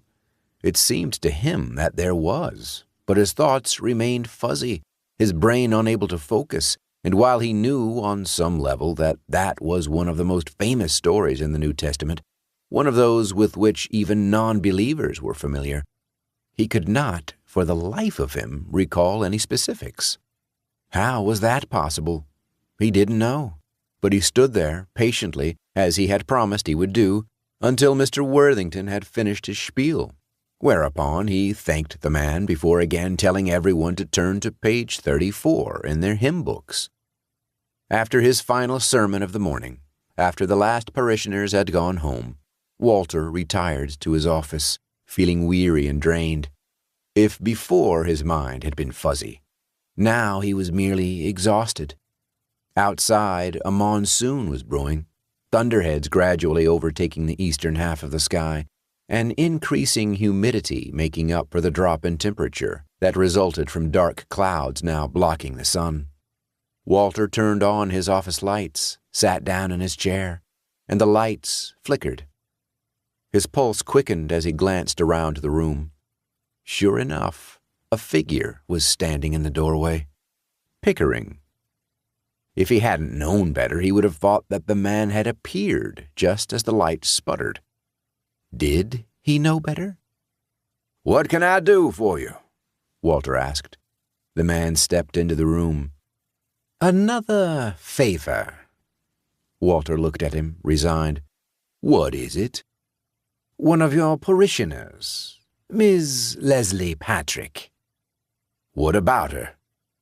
We understand that she is attempting to adopt the foster child she has been caring for, and that you have generously offered to act as a reference on her behalf in order to prove that she is fit to be a parent. Yes? Well, we need you to tell her that you are withdrawing your recommendation. I can't do that, he said, shocked. Mr. Pickering held up his hand. Withdrawing your recommendation and support of the adoption, unless she places $1,000 into a CD at the bank. 3-month, 6-month, 12-month, doesn't matter. Leslie doesn't have $1,000. Oh, but she does. She keeps it in a makeshift safe. A metal file box, really, at the back of her linen closet in case of emergencies. He gave Walter a tolerant smile. You have to admit that that is not the most secure method of saving money. How can he possibly know that? Walter wondered. But he had no doubt that it was true. Mr. Pickering stated it as though it were a fact, and the pastor believed him utterly. Still the question remained, how had he obtained such personal, secret information? If she places her money in a certificate in our bank, her funds will not only be safer, but they will be earning interest. A win-win. But if she keeps her money in a box, maybe she doesn't want to. Mr. Pickering's face clouded over. then she should not be allowed to adopt a child. She's neither mature nor reliable enough to care for another person. I will be happy to do a favor for the bank that saved your sorry ass," Pickering finished for him. He looked into Walter's eyes, and what the pastor saw there made him turn away. "Okay," he said softly. Mr. Pickering was all smiles. "That wasn't so hard, was it? Once again, the First People's Bank thanks you for your assistance." The lights flickered again, and when Walter looked, the man was no longer in front of him. Had he walked out during those few seconds when Walter had been briefly distracted and glanced up at the ceiling lights? Maybe. Maybe not. Either way, he was gone. 2. This couldn't be right. Sitting at his desk on his lunch hour, Dr. Wilson frowned as he looked down at the bank statement in his hand and mentally tallied the numbers in front of him. He'd only made one withdrawal of $100 from his checking account since switching banks last week. But according to these figures, wasn't it a little too soon to be receiving a bank statement? Not only was his checking account down $100, but so were his savings and money market accounts. What should have been a simple withdrawal from a single account had metastasized, some incompetent clerk pressing a wrong computer key and taking $200 extra from him. Why was everyone so stupid these days? Checking his schedule, Dr. Wilson saw that the next patient wasn't due in until 1:30, and he told Anita and Jen that he would be back soon, before angrily exiting the office through the back door. Driving to the old downtown, he reflected that the location of this new bank was a lot more inconvenient than Montgomery Community, not to mention the fact that it didn't have a parking lot. What kind of a bank didn't have a parking lot? He found a spot up the block in front of the sewing store and pulled his Mercedes next to the curb behind a filthy dented pickup, leaving extra space between the two vehicles just in case. Walking back down the sidewalk to the bank with his statement in hand, it occurred to him that he should have brought along his receipt from the withdrawal. He didn't know exactly where it was. It was probably at home on his dresser or mixed in with the pile of bills on his desk, and he hoped he wouldn't have to go back and get it to show the truth of his original transaction. Even though it was the lunch hour, there were no other customers in the bank, and Dr. Wilson strode directly up to the first teller, who appeared to be looking down at his phone and texting rather than preparing to assist patrons. Upon reaching the window, however, he saw that the young man was not on his phone, but was using a finger to move a group of dead insects on the counter in front of him, so that they were lined up in order from biggest to smallest. What the hell? He should have moved to the next window and conducted his business with another teller, but the young man's bizarre activity irritated him, and he cleared his throat loudly. "Ahem. Excuse me," he said in the most disdainful and authoritative voice he possessed.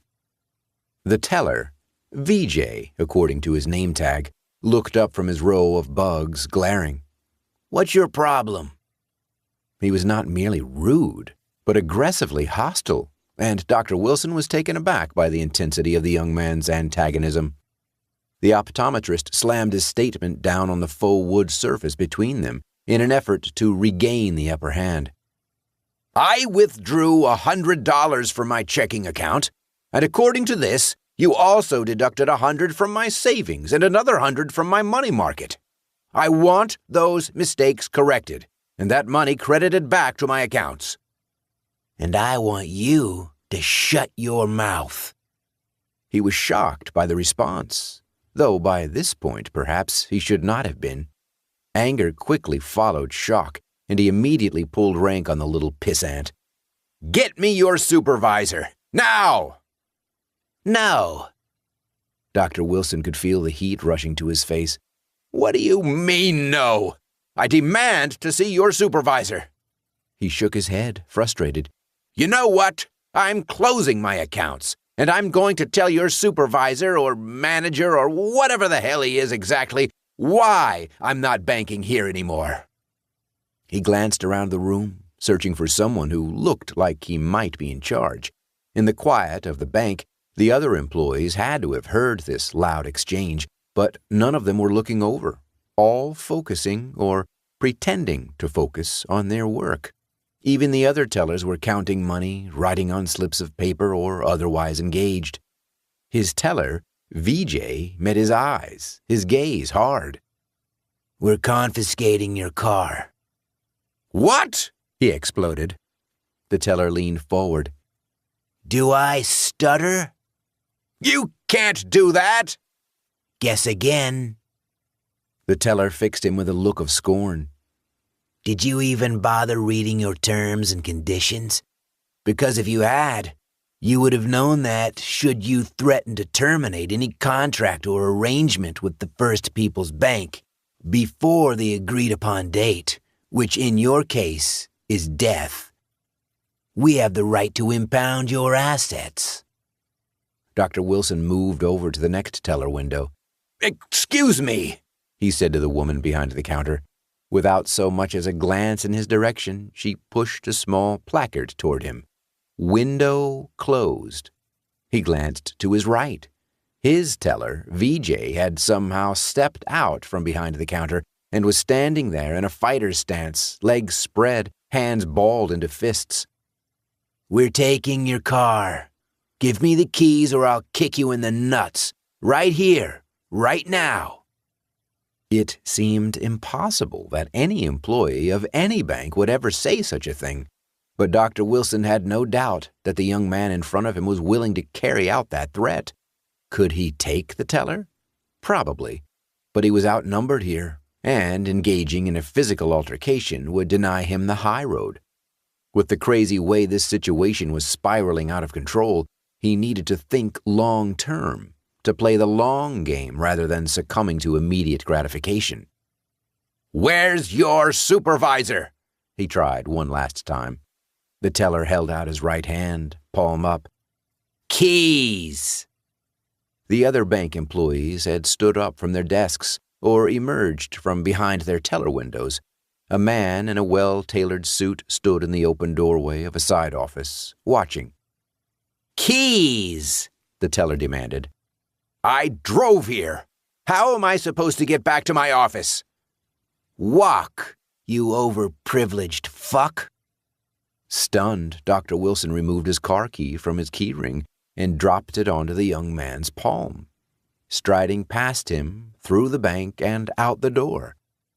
He'd walk all right. He'd walk straight to a lawyer's office and sue those sons of bitches. This wasn't legal. It couldn't be. But as he marched up the sidewalk, a small voice in his head wondered if, perhaps, it was. 3. "Nice wheels," Brian said admiringly as he walked up to his friend's new car in the bowling alley parking lot. He hadn't seen Oscar all week, had half assumed that he'd blown town, and it was definitely a surprise to find out that he was not only still here, but driving a brand new Sentra rather than that old auction-bought Jeep he'd had ever since Brian had known him. "But how can you afford a ride like that?" "That new bank," Oscar said, "got me a car loan." "No shit?" "No shit." "How's that possible?" "Competition, man. These guys, they're new, and they're trying to horn in on territory that's already sewn up. So they have to think outside the box, which is why they're trusting me with a car loan and giving Jimmy G a checking account." "Jimmy G? Jimmy G!" The thought was so incongruous that Brian laughed. "Dude, they don't turn anyone down. For anything. You understand what I'm saying? It's not like a normal bank where you have to have, I don't know, references and a plan and shit. They just take you at your word. and as long as you can pay it back, everything's fine. So you can get a loan. Remember what we were talking about at Rachel's? Your idea? They'll front you the money for that. Bullshit. I'm serious. And once you sell enough, you pay them back, and you're on your way. Easy breezy. Brian looked at him skeptically. They're going to lend me money to buy pot? That's what I'm telling you, man. They don't care. That makes no sense. They're a bank, a real bank. They're different. With them, it's strictly business. Like I said, they give you the money and don't care what you do with it, so long as you pay it back. It seemed crazy and definitely too good to be true, and Brian wondered if Oscar was fucking with him, or was maybe drunk or high. But his friend seemed not only serious, but totally grounded, and he did have a new car. So, Brian took a deep breath. What would I do? How would I go about it? Nothing to it. Just go over to the bank, ask for a loan officer, tell them what you need. Oscar must have read the skepticism on his face. I'll go with you if you want, he offered. Okay. They shot the shit for a while longer before making plans to meet at the bank at 10 o'clock the next morning. Brian slept in and almost missed the meeting, but the sun shone through a gap caused by a bent slat in his bedroom shades, hitting his closed eyes and waking him up just in time. He wasn't able to eat breakfast or take a shower, but he put on his best clothes, combed his hair, and gelled it into place, then hooked up with Oscar in front of the bookshop next door to the bank. Okay, Oscar said. The guy you need to talk to is named Worthington. He looks like a straight-up middle-aged banker dude, but he's actually pretty chill, and he will get you your money. So I should let you do all the talking? No, I'll just introduce you. After that, you're on your own. But it'll go well, I promise. I don't know. Come on. Oscar pressed a hand against his back, and suddenly the two of them were no longer in front of the bookshop, but were walking past the front window of the bank toward the door. Oscar opened it, walked in, and Brian followed. They passed by a line of teller windows on the right and maneuvered around a couple of desks on the left until they were standing before the desk of a man who looked like a network news anchor and whose nameplate identified him as Mr. Worthington, manager. Good morning, Mr. Worthington, Oscar said. This is my friend, Brian. He's interested in a small business loan. A look passed between them, but Brian didn't have a chance to think about what that might mean because the manager was reaching across the desk to shake his hand, while telling Oscar, Thank you. Would it be all right if I spoke to your friend in private? You can wait by the water cooler. We also have some complimentary coffee. That's okay, Oscar said. I have some things I have to do. Talk to you later, he told Brian. Sit down, Mr. Worthington urged. Brian did so, in a comfortable office chair across the desk from the bank manager. He felt awkward and ill at ease in such a formal environment, and he wished Oscar had given him a few tips on what to say. If he'd known his friend was going to bail, he would have practiced his pitch ahead of time. As it was, he had no concrete proposal to present, only a nebulous idea for a blatantly illegal operation, and Oscar's vague assurances that the bank was willing to loan him money for whatever scheme he devised. So, you want to apply for a small business loan, Mr. Worthington said. He favored Brian with a supportive smile. Tell us what you have in mind. Brian stumbled his way through a necessarily ill-defined explanation of what he wanted to do, a description of mobile sales that declined to identify the product being sold. He finished with a lame, "And that's my plan." You want my honest opinion? Mr. Worthington fixed him with a level gaze.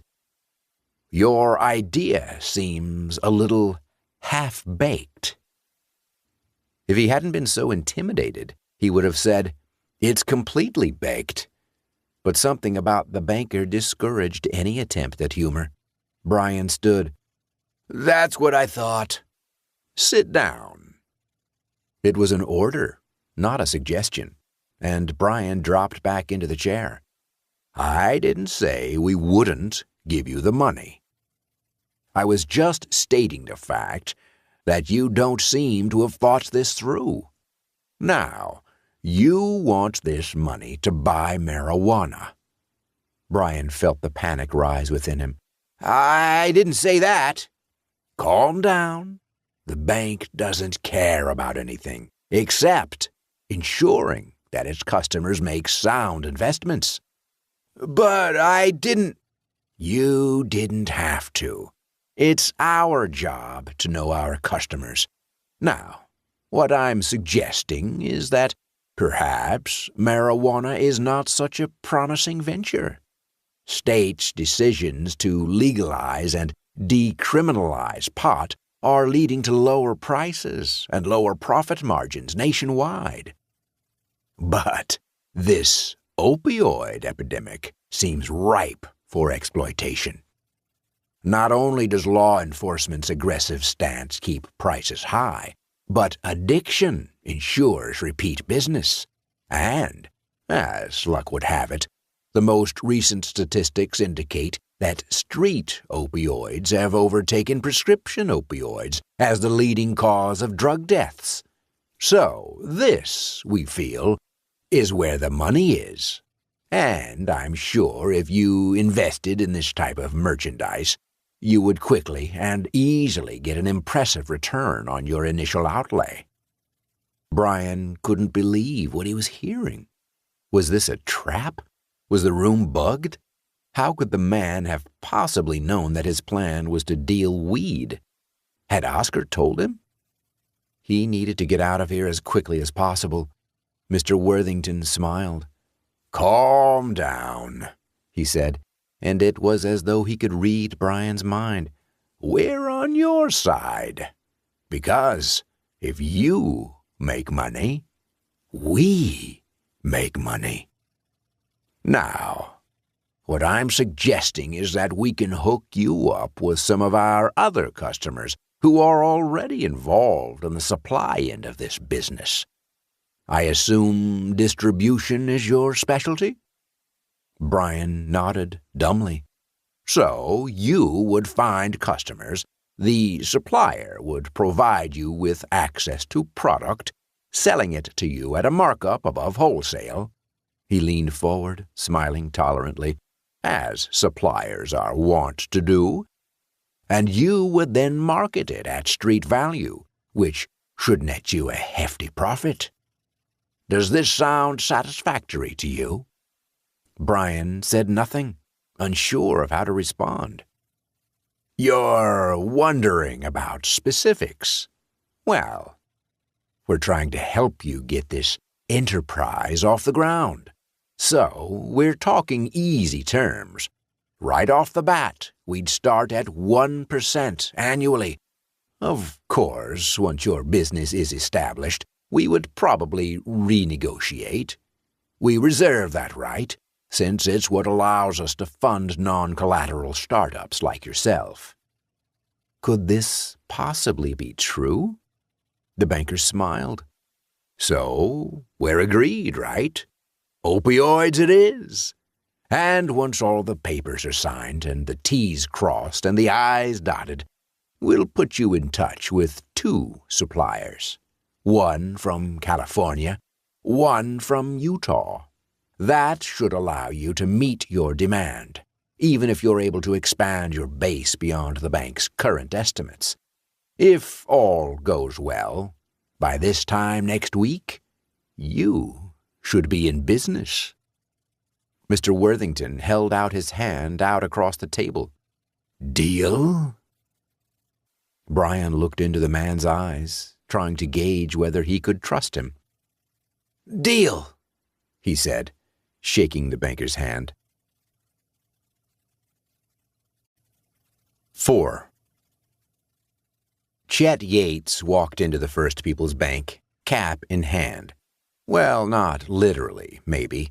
His fading red MAGA hat was still pulled on tight, covering his bald spot, but certainly in a figurative sense. Upon opening the glass door and stepping inside, he glanced nervously around, trying to figure out who he needed to talk with about getting a loan. This was his last hope, and if things didn't go well here today, it was podcast time. And who knew how many of his army would follow him online? Who knew how many of his listeners even had internet access? It was his own fault, really. Chet was well aware of the fact that his show had devolved into a nightly single-issue rant, but the sheriff had killed his brother, and there was no way he was going to let that slide. He might go down for it, but he would go down swinging. He was looking for a sign that said loans or loan department, but before he could pin down a location, a bank employee stepped up to him and asked, "May I help you?" Although wearing a white shirt and tie, he looked kind of like a mentally ill homeless guy who'd accosted Chet outside the station a couple of times. That wasn't possible, though. Was it? "Well, I need to talk to someone about getting a loan," Chet said. The bank employee smiled, revealing several missing teeth. It was. "Follow me," the man said. Despite Chet's uneasiness, he did so, and was ushered past a row of teller's windows to an office. The office was larger than seemed possible for its location, and filled with heavy wooden furniture that made him think of the bank in Mary Poppins. The employee who'd led him here was suddenly nowhere to be found, and a distinguished-looking older gentleman stood up from behind a massive desk and beckoned him in. The man was dressed in an expensive three-piece suit, and Chet removed his hat as he stepped forward, suddenly self-conscious about his appearance. He should have dressed better, he thought, more appropriately for the circumstances. It was probably a strike against him already. "Mr. Yates," the banker said, "have a seat." He gestured toward a high-backed, leather-upholstered chair directly opposite his own. Chet sat down. The man smiled. All of his teeth were white and perfectly even. "To what do we owe the pleasure? I understand that you're looking to secure a loan." Chet nodded. "Would this be business? Personal?" "Both, my guess." Chet shifted uncomfortably in his seat, the leather squeaking as he did so. "I need a loan because, well, I'm a radio broadcaster." "We know who you are, Mr. Yates." "And I currently don't have any advertisers. Without advertisers, the station will not be able to support my show." "I thought Big O Tires and Discount Furniture bought time on your program." "They pulled out recently." He was starting to sweat. The banker was getting close to asking him why both Big O and Discount Furniture had quit the show, and Chet did not want to go into that. He had come up with a convincing lie as to why he had been dropped by his sponsors, but now that he was here in the belly of the beast, he was not sure he'd be able to sell it. Besides, if the bank performed any kind of due diligence, they'd quickly find out the truth. "Is this because you suggested that Sheriff Brad Neth should be shot?" Obviously, they'd already done their research. But how was that possible? Had they anticipated that he would come in here and ask for a loan? As far-fetched as that might seem, he could think of no other explanation. And, realizing that it would do him no good to lie, he nodded dejectedly. "Yeah, that's why." "Well, it seems to us that your sponsors not only acted hastily, but disloyally. We're new to town, and of course don't take any stands on local politics. We're here to serve all the people. But who's to say? Maybe you're right. Maybe Sheriff Neff does deserve to be shot." He leaned forward. "We're not advocating violence, you understand. But this political correctness has gone too far. It's even affecting your livelihood. We at the bank are firm supporters of free speech. There's no political correctness here, just good old-fashioned honesty." He smiled, knowingly. "We're willing to call a spade a spade." Did that mean what he thought it meant? Chet looked into the blue-gray eyes of the banker and saw what he hoped to see. "Words never hurt anyone.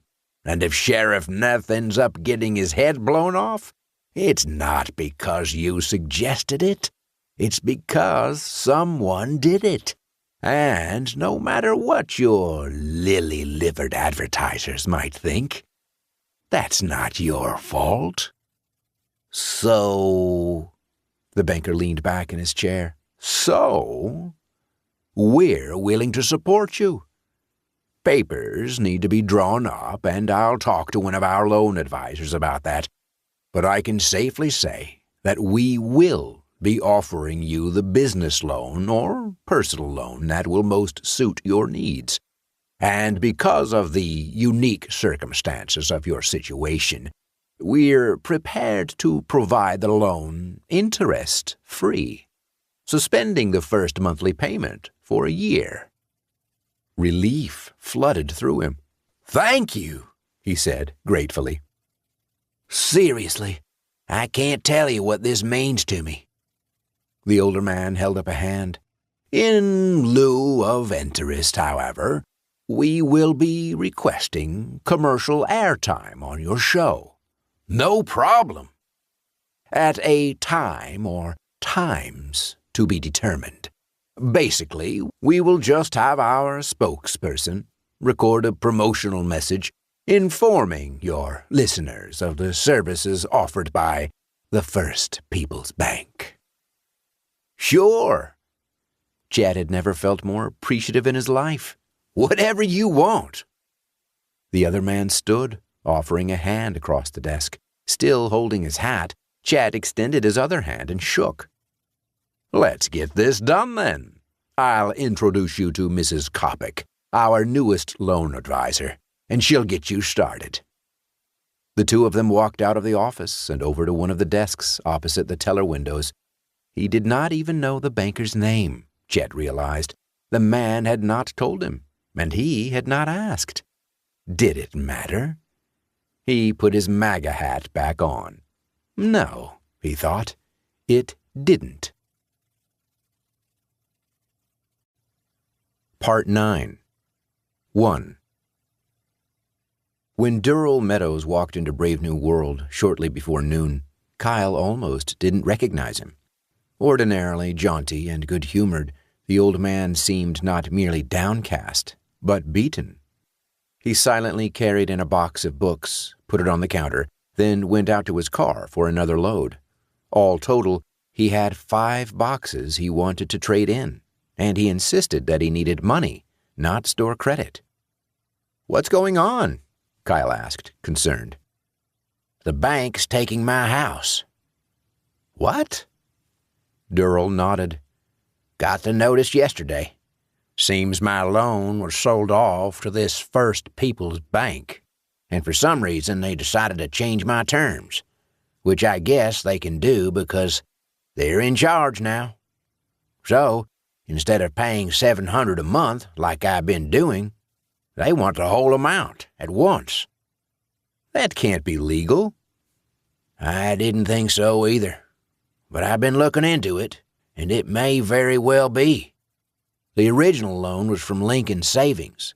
When they went under, it was sold to some holding company, and then to someone else.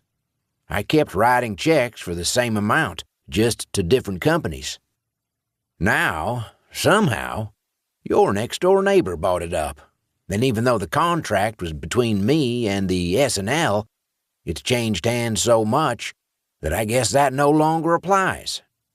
To me, a contract's a contract, and both parties have to agree to any changes. But maybe there was a hidden clause in there, or maybe regulations have been relaxed so much that they don't need my approval." Durrell's usual anti-government rhetoric was nowhere in evidence. "Banks shouldn't be allowed to do that to people. Someone needs to crack down on this shit." "There must be someone who can help you, someone who knows about this stuff." "I'm open to suggestions, because right now I'm just trying to scrounge up whatever I can and hope if I offer them enough, they'll put it off another month." "But what'll you do then?" Durrell shook his head, and the look on his face was one of utter dejection. "God knows." That was the day's first notice that things were going off the rails. The second came mid-afternoon, when Raleigh Brown came into the shop to announce that he was going to be opening up a used bookstore. At first, Kyle assumed he was joking. "Is it because you can get more for those Michael Connelly books than I gave you?" he asked. But Raleigh didn't smile, and it became quickly clear that he was serious. He told Kyle where his store was going to be and what type of books he planned to sell. There seemed to be some sort of chip on his shoulder, and beneath his matter-of-fact statements, Kyle sensed an undercurrent of hostility. Where was that coming from? They parted awkwardly, and shortly afterward, Trixie popped into the store. She sometimes dropped by when business at the consignment store was slow, but it had been a week or two since he'd seen her. "Hey, Kyle." "How's Trix?" It was his standard greeting. "Weird," she said. "I see Gary every morning walking by my front window on his way to work. It's not only that he's dressed in a suit and doesn't even glance at my store, just keeps straight on. It's the fact that he works at that bank that gnaws at me." She said the word bank as though it were a synonym for excrement. "You even talk to Gary anymore?" "I've been cut off," Kyle admitted. "We all have." She shook her head. "So, how's business?" "It was up for a while with the new foot traffic, but now it's settled back down to its usual crappy self. Oh, and one of my customers is going to open up a rival bookstore." He smiled brightly. "How are things with you?" Trixie sighed. "Remarkably similar." She nodded toward the window. "I didn't even bother to lock the store when I came over. No one's going in there this afternoon, not even to steal anything." Kyle frowned. "Why's that? I would think people who've just cashed a check or withdrawn some money might want to spend it." "Are they spending it here?" She raised a Spock eyebrow. "Good point," he conceded. "And now the bank's actively working against us. I assume they're financing your new rival?" "They are," he admitted. "They're also supporting a new consignment store over on Manzanita, which, of course, is closer to Walmart and Safeway and all the new stores that are draining us dry. I mean, I'm barely making it as it is. How am I supposed to fight that?" She looked at him across the counter. "So, what do you think the goal is? Put the stores to either side of them out of business so they can expand?" The thought hadn't even occurred to him, and he was disappointed with himself for being so slow on the uptake. Of course that was the plan. Brave New World and It's New to You would close, and the bank would tear down the walls that separated First Peoples from the two businesses, tripling its size. Or, who knew, maybe the two stores would be torn down and the extra space would be used for parking. The bank could definitely use a parking lot. "I think we should speak again at the next council meeting," Trixie said. "In fact, I'm thinking we should form a more formal downtown business association to protect our interests." "Count me in," Kyle told her. She smiled gratefully. "I was hoping you'd say that. I talked to Fred about it this morning, and he's supposed to spread the word on that side of the street. But I thought you could help me recruit Nancy to the cause." She smiled ruefully. "We're not exactly on the best of terms." "Sure," Kyle said. Nancy Hall owned the florists up the block. Last year, Trixie had accepted Nancy's jilted daughter's unused wedding dress on consignment and had made the mistake of showcasing it in her window. Nancy interpreted that as a humiliating slap in the face. She wanted it hidden in the store and sold on the QT, and she pulled a dress from the consignment store and stopped speaking to Trixie. Kyle and Nancy were still on good terms, though, as far as he knew, and he had no doubt that she'd be willing to side with her longtime neighbors against the interloper. A red Nissan pulled into the empty parking space in front of Brave New World, and Trixie saw it through the window. "One of mine," she said, and bade him goodbye, the bell above the door tinkling as she opened it and walked outside. Kyle saw her greet a tall, thin woman and a shorter, equally thin woman who got out of the car, walking next door with them. Sighing, Kyle picked up the Andrew Vox book he'd been working his way through. The days were a lot lonelier with Gary gone, and at times like this, with no one else in the store, even cranking up the music couldn't make the place seem less empty. And, periodically, he still heard that directionless tapping on the other side of the wall he shared with the bank. The bell above the door rang again. Kyle looked up. "Nick!" It was a surprise to see his son, who ordinarily stayed as far away from the store as possible. Embarrassment, he assumed. Teenagers were always ashamed of their parents. "Did I punish you and forget about it?" he joked. "Are you here to work?" Nick smiled feebly, but there was no humor in it, and the fact that his son was willing to indulge in a sympathy smile meant that something was really bothering him. He hadn't extended his parents that sort of courtesy since he was 13. "What is it?" Kyle asked. He wasn't expecting a direct answer, was prepared to conversationally fish for the real response, but Nick just came out with it. "I think there might be something wrong with Victor." "I always thought there was something wrong with Victor," Kyle was tempted to joke, but restrained himself. "Not that," Nick said, obviously attuned to what he was thinking. "He hasn't been at school all week. He's not even answering his phone, and I can't even contact his parents. I even went over to their house, but no one was home." There was an odd look on his son's face, one he couldn't read, and something about that left Kyle feeling unsettled. "It could be a coincidence. You called at the wrong time, or maybe his mom or dad had a family emergency. One of his grandparents could have had a stroke or died, and the whole family had to—" "I think they might be missing." He could tell from the look on Nick's face that it sounded shocking even to him when spoken aloud, but he could tell as well that his son believed it, and that conviction set off alarm bells in his own head. "Do you want me to call the sheriff?" Nick shifted uncomfortably on his feet. "I don't know. I mean, there's no—" He took a deep breath. "I was thinking maybe you could come over to their house with me and see what you think. I mean, maybe they're there," he added quickly, "and I'm just overreacting. But maybe, if you think—" "We call the sheriff?" Nick nodded unhappily. Kyle walked around the counter and touched his son's shoulder. "Come on," he said kindly. "Let's check it out."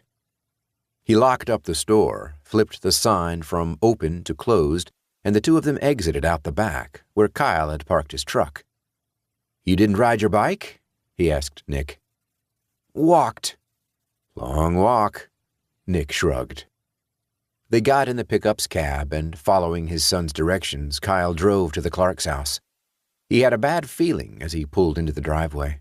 The family's Explorer was parked in front of the garage, and Nick informed him soberly that the vehicle had been in the same spot, unmoving, for nearly a week. Getting out, the entire neighborhood seemed quiet and abandoned. Granted, it was the middle of the afternoon, and most people were probably at work, but there were not even any dogs barking.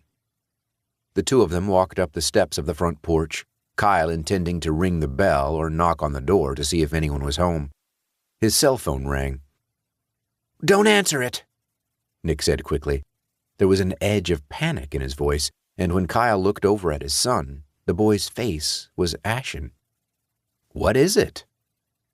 Don't answer the phone. Nick looked quickly around. You know what? Maybe we should get out of here. The phone stopped ringing, going to voicemail. Hold on, bud. Why are you panicking about a phone call? Nick shook his head. Nothing. It's nothing. Let's just see if they're home, and if they're not, let's call the sheriff. It wasn't nothing. Kyle could not recall ever seeing his son so frightened, but this wasn't the time to push it.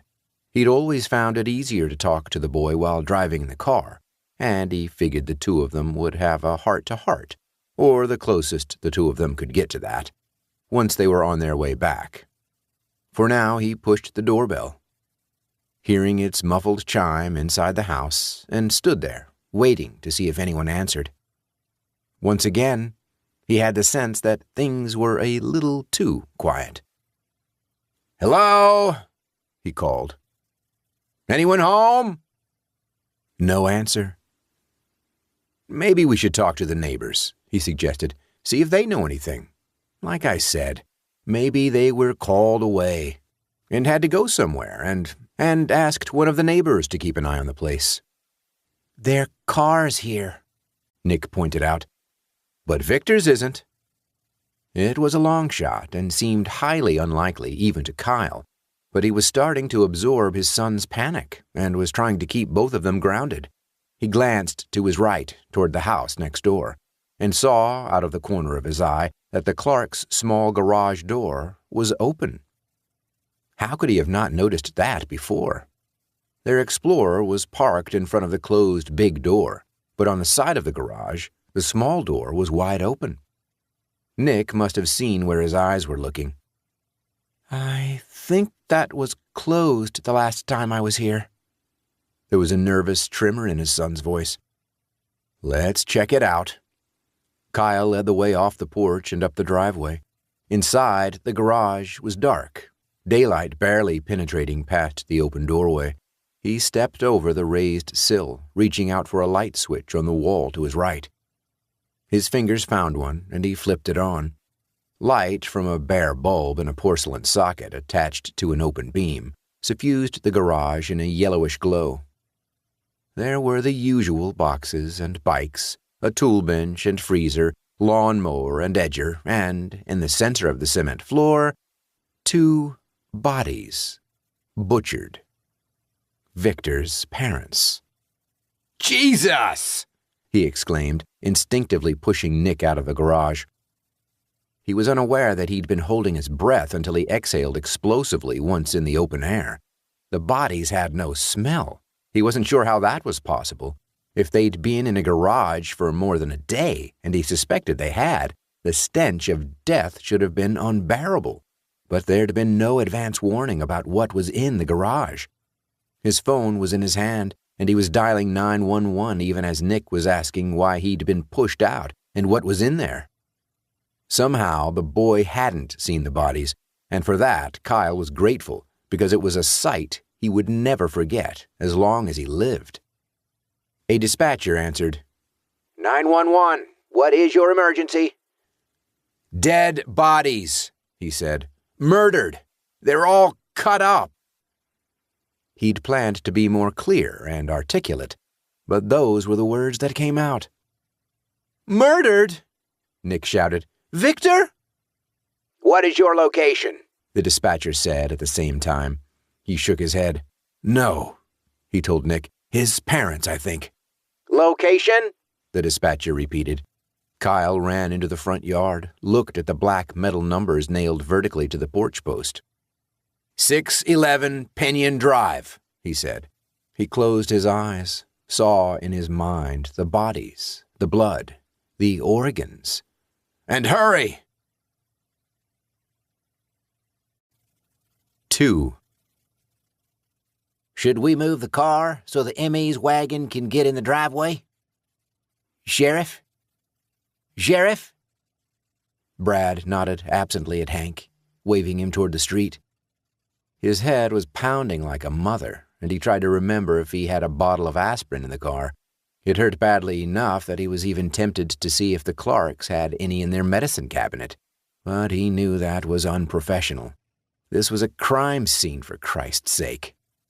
There'd been too damn many crime scenes lately, and he was pretty sure that the stress from dealing with so much violence and death was what had caused his headache. This was the worst one yet, even more sickening than what had happened to the bank manager. That had looked like the work of a crazed killer, someone completely out of control. Even now, he could see that caved-in face, recall the putrid stench of decaying flesh. But this was methodical, and that made it seem all the more evil. The Clarks hadn't been stabbed in a frenzy, their heads crushed in a rage. They had been killed somehow, and then sliced open, their organs removed from their bodies and piled up on the cement next to them. Blood was everywhere, but even through the wash of red, it had been easy to see that the bodies had been laid out like specimens, as though the killer had dissected them and taken them apart to study how they worked. He stood, watching, as Hank backed the car out of the driveway, parking on the street. Seconds later, the ME's van arrived, pulling into the just-vacated spot. He should probably be the one to show the ME the bodies, but his head was hammering, and he really didn't want to see that again.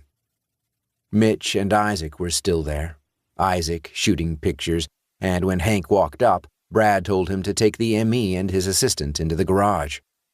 Vern and Norris were in the house right now, going over the place with a fine-toothed comb, and Brad clomped up the porch steps and went in to check on their progress. According to the Decker kid, the Clarks had a son. There was no sign of him anywhere on the property. He was not answering his phone, and he'd apparently been MIA for the past few days.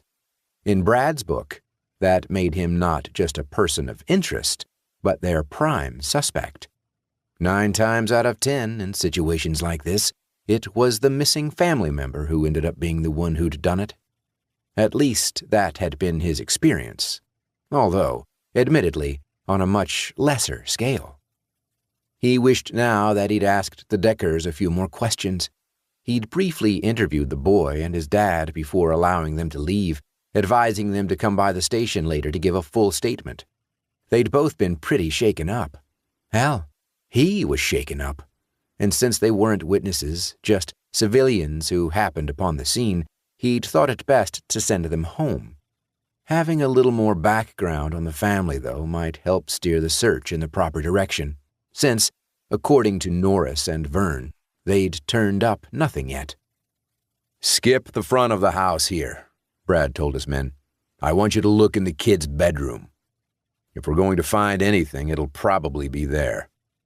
Right now, he's our only suspect." "Really?" Norris said. "You think their son killed them and did that?" Brad shrugged.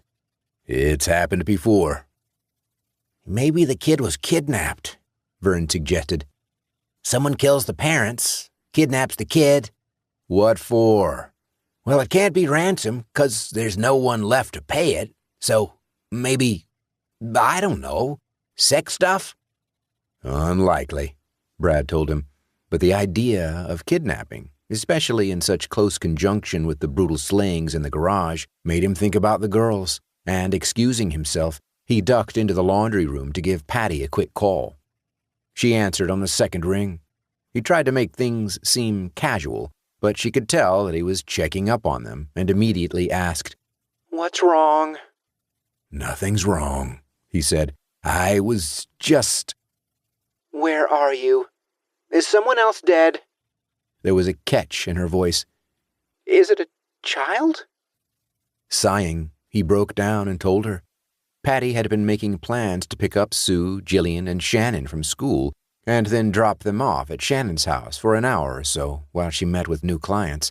But when she learned what had happened, she told him that she and the girls would be going straight home after school. "I'm not letting them out of my sight," she said. Good, he thought. There was a pause. "What's going on?" Patty asked, finally. Her voice was low, hushed, frightened. "All these people are dying. Here, in Montgomery. I mean, I've never heard of anything like this before. Anywhere. Not even on the news. Never. That mass murder or suicide or whatever it was with the people from the bank, that's Ripley's Believe It or Not stuff. It just doesn't happen. Not just here. Anywhere. You're right, he agreed. Her voice dropped again. I want you to be careful. I will. I always am. But more than usual. This isn't normal. Things like this don't happen. He was touched by her concern. I will, he promised. Norris stepped into the laundry room doorway, motioning for Brad to come with him. I have to go. I'll be home as soon as I can. Call me if you're going to be late. I will. Love you. You too. Bye. Clicking off, he met his deputy's eyes. What is it? You've got to see this. You found something? They were already walking. In the kid's room, like you said. Brad followed him through the middle doorway of the hall, where Vern was standing next to a twin bed. On the floor, in front of him, was something Brad could not have imagined. He stared at it, eyes widening. Jesus. 3. When Nick awoke in the morning and heard the TV in the living room, heard his parents' voices in the kitchen, saw sunlight streaming into his room from between the slats of his window shades, he could almost believe that none of it had happened, that he had dreamed it all, and this was just a normal Saturday. But when he checked his phone and saw that he had 20 messages, he knew that it had not been just a figment of his imagination. He scrolled through the messages, searching for one that was from a genuine friend and not just a curious acquaintance. Sent less than 10 minutes ago was a text from Aaron. 3 simple words. Is it true? He texted back, yes, then shut off his phone. He'd call Aaron later and tell him the whole story, but right now he just wanted to have breakfast and not think about any of it. Thankfully, his parents must have felt the same way, because they kept the conversation light and off-topic, talking, as they ate, about TV shows they were binge-watching and staying far away from what happened at Victor's.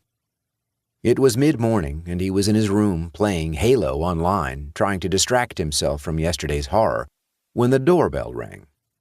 To his surprise, his mom called out, "Nick, it's for you." Who could it be? He hurried down the hall and out to the living room, surprised to see Aaron at the door. He and Aaron were friends, but they were school friends, and he didn't think either of them had been to the other's house until now.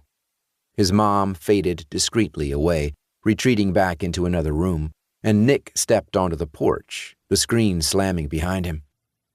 "What's up?" Aaron's voice was low. "I think I know where Victor is." Nick glanced quickly back into the house to make sure his mom wasn't within earshot, then led Aaron onto the lawn. His voice, when he spoke, was low as well. He didn't want his mother to hear. "Where?" "I overheard Gina and Catherine talking at the Circle K, and Gina said that Holly said that Sue Rumsey saw him working at the new bank." Working? The idea seemed unbelievable.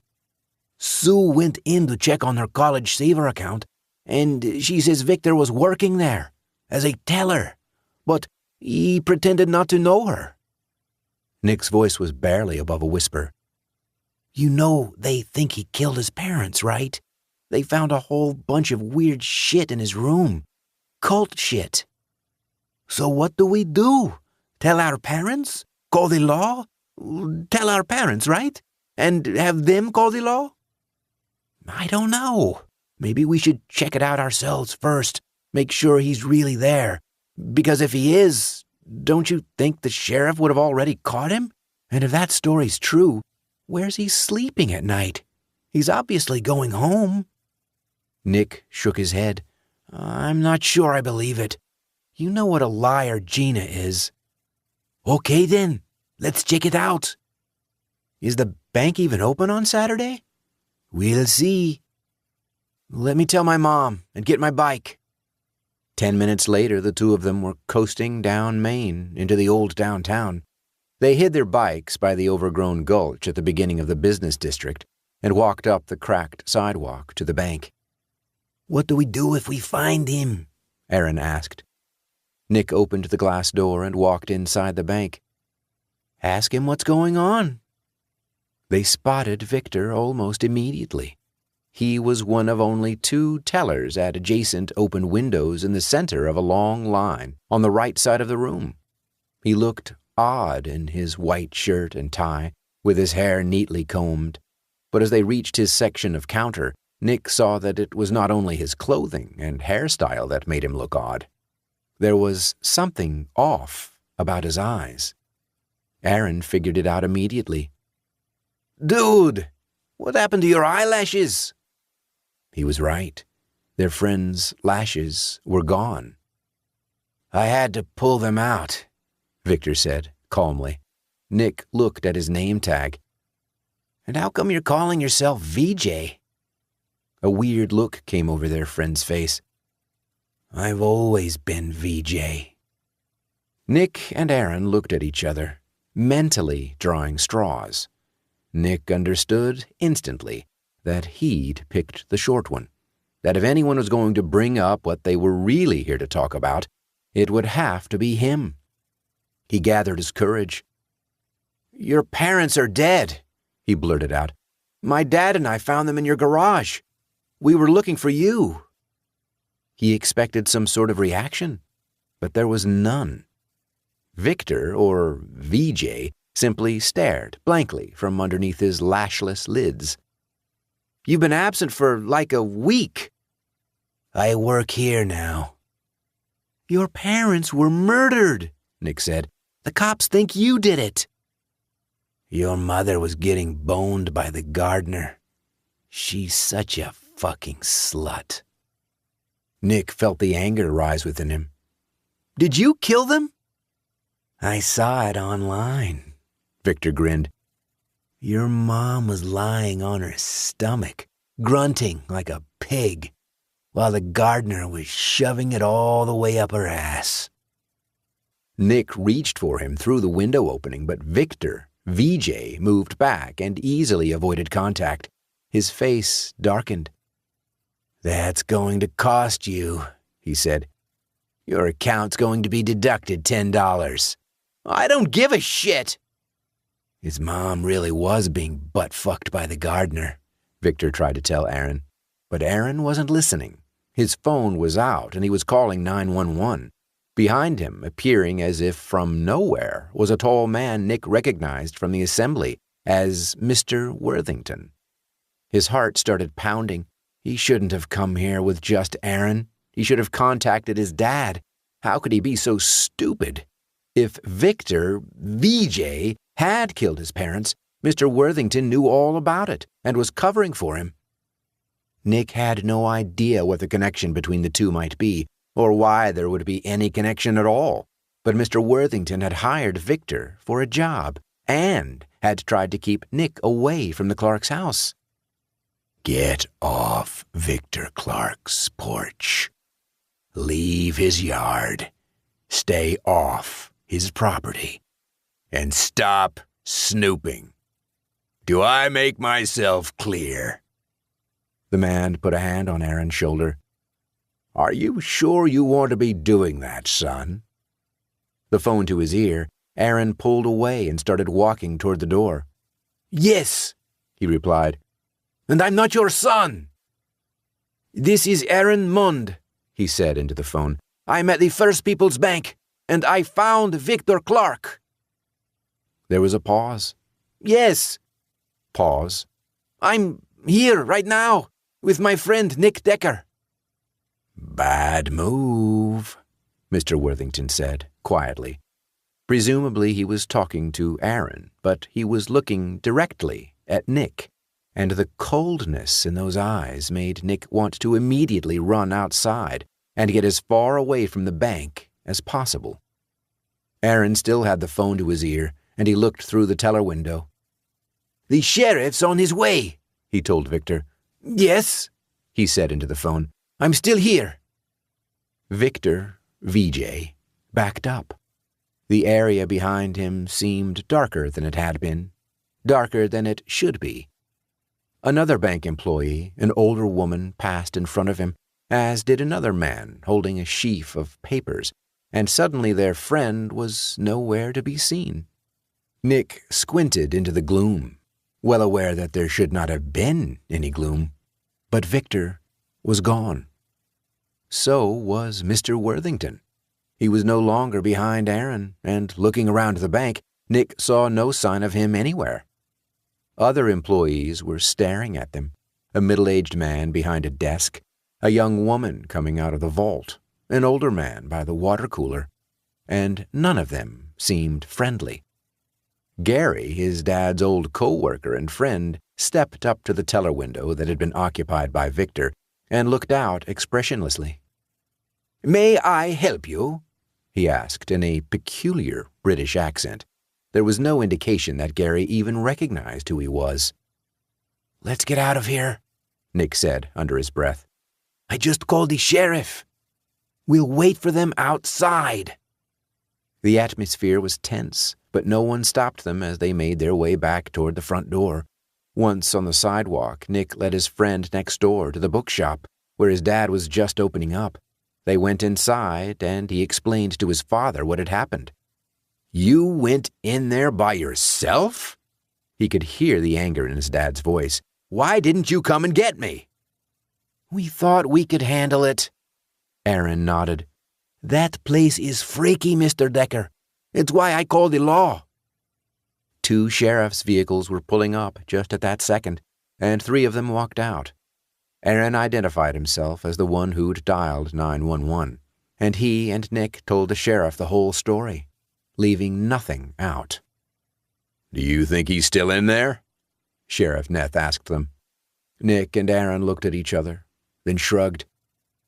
"He might have slipped out the back door," Nick said, "but I'm pretty sure he didn't go out the front. We would have seen him."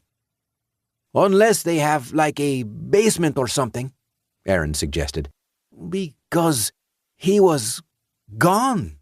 We didn't see him, and Mr. Worthington definitely seemed like he was threatening us. For sure, he would hide him." "We'll see about that," the sheriff said grimly. He nodded at the 3 deputies next to him. "Stay here," he told Nick and Aaron. "We'll come and get you if we need you." Nick, his dad, and Aaron stood on the sidewalk, trying to watch what was happening through the bank's tinted windows, but able to glimpse only an occasional indistinct movement from within. As 4 minutes became 7, became 10, became 15, the 3 of them retreated back to the bookstore, where his dad got them bottled waters out of the small fridge, and they stared out at the sidewalk, waiting for the sheriff and his men to re-emerge. They did so soon after, appearing angry and frustrated. Nick and Aaron followed his dad outside to see what had happened, and they were informed that, according to Mr. Worthington, no Victor or VJ Clark worked for, or had ever worked for, the First People's Bank.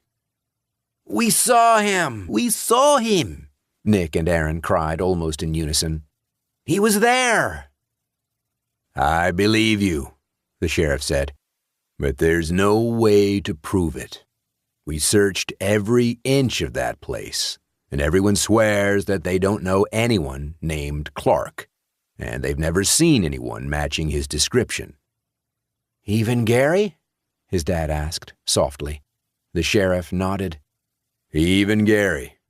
Now, as far as I'm concerned, they're all lying through their teeth, and if we can catch them at it, there's going to be hell to pay. Obstruction of justice, interfering with an investigation, all of that.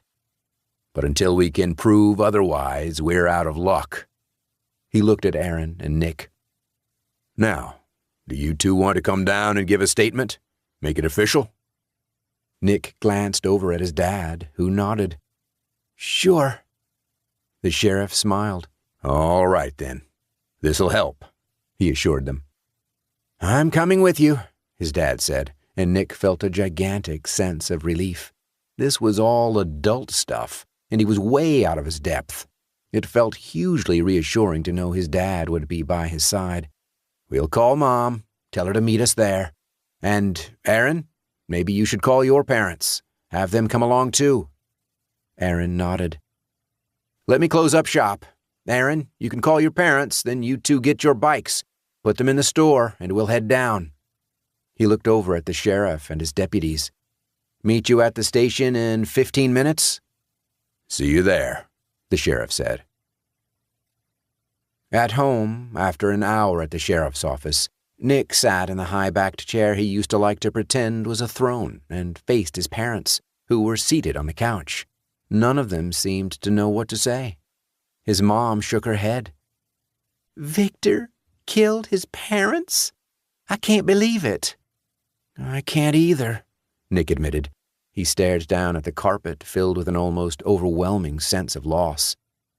I can, his dad said. Did you hear what they found in his room? Nick looked up. No. You must have been giving your statement. I was talking to Deputy Dillman, and he said Victor's room was filled with bugs and animals that he'd killed and taken apart in some kind of ritual. My God, his mom breathed. She turned toward Nick. Did you suspect any of this? Was there any indication? He was as shocked as she was. No, nothing. So, the bank, his dad said, giving voice to what they were all thinking. It's turned Gary into some kind of Stepford teller. First it hired Victor, now it's hiding him. What's going on there? No one replied, because no one had an answer. I want you to stay away from there, his dad told him. You too, he said, turning to his mom. There's something wrong with that place, with those people, and until things are sorted out, we all need to keep away. But you're right next door, Nick pointed out. And there's a wall. Do you think they're going to find Victor? He asked. They will, eventually, his mom said. They always do. What about the people at the bank? You think they'll go to jail? You think they'll close the bank? His parents looked at each other. I don't know, his dad admitted. I honestly don't know. But Nick knew that he hoped so. They all did. Part 10. 1.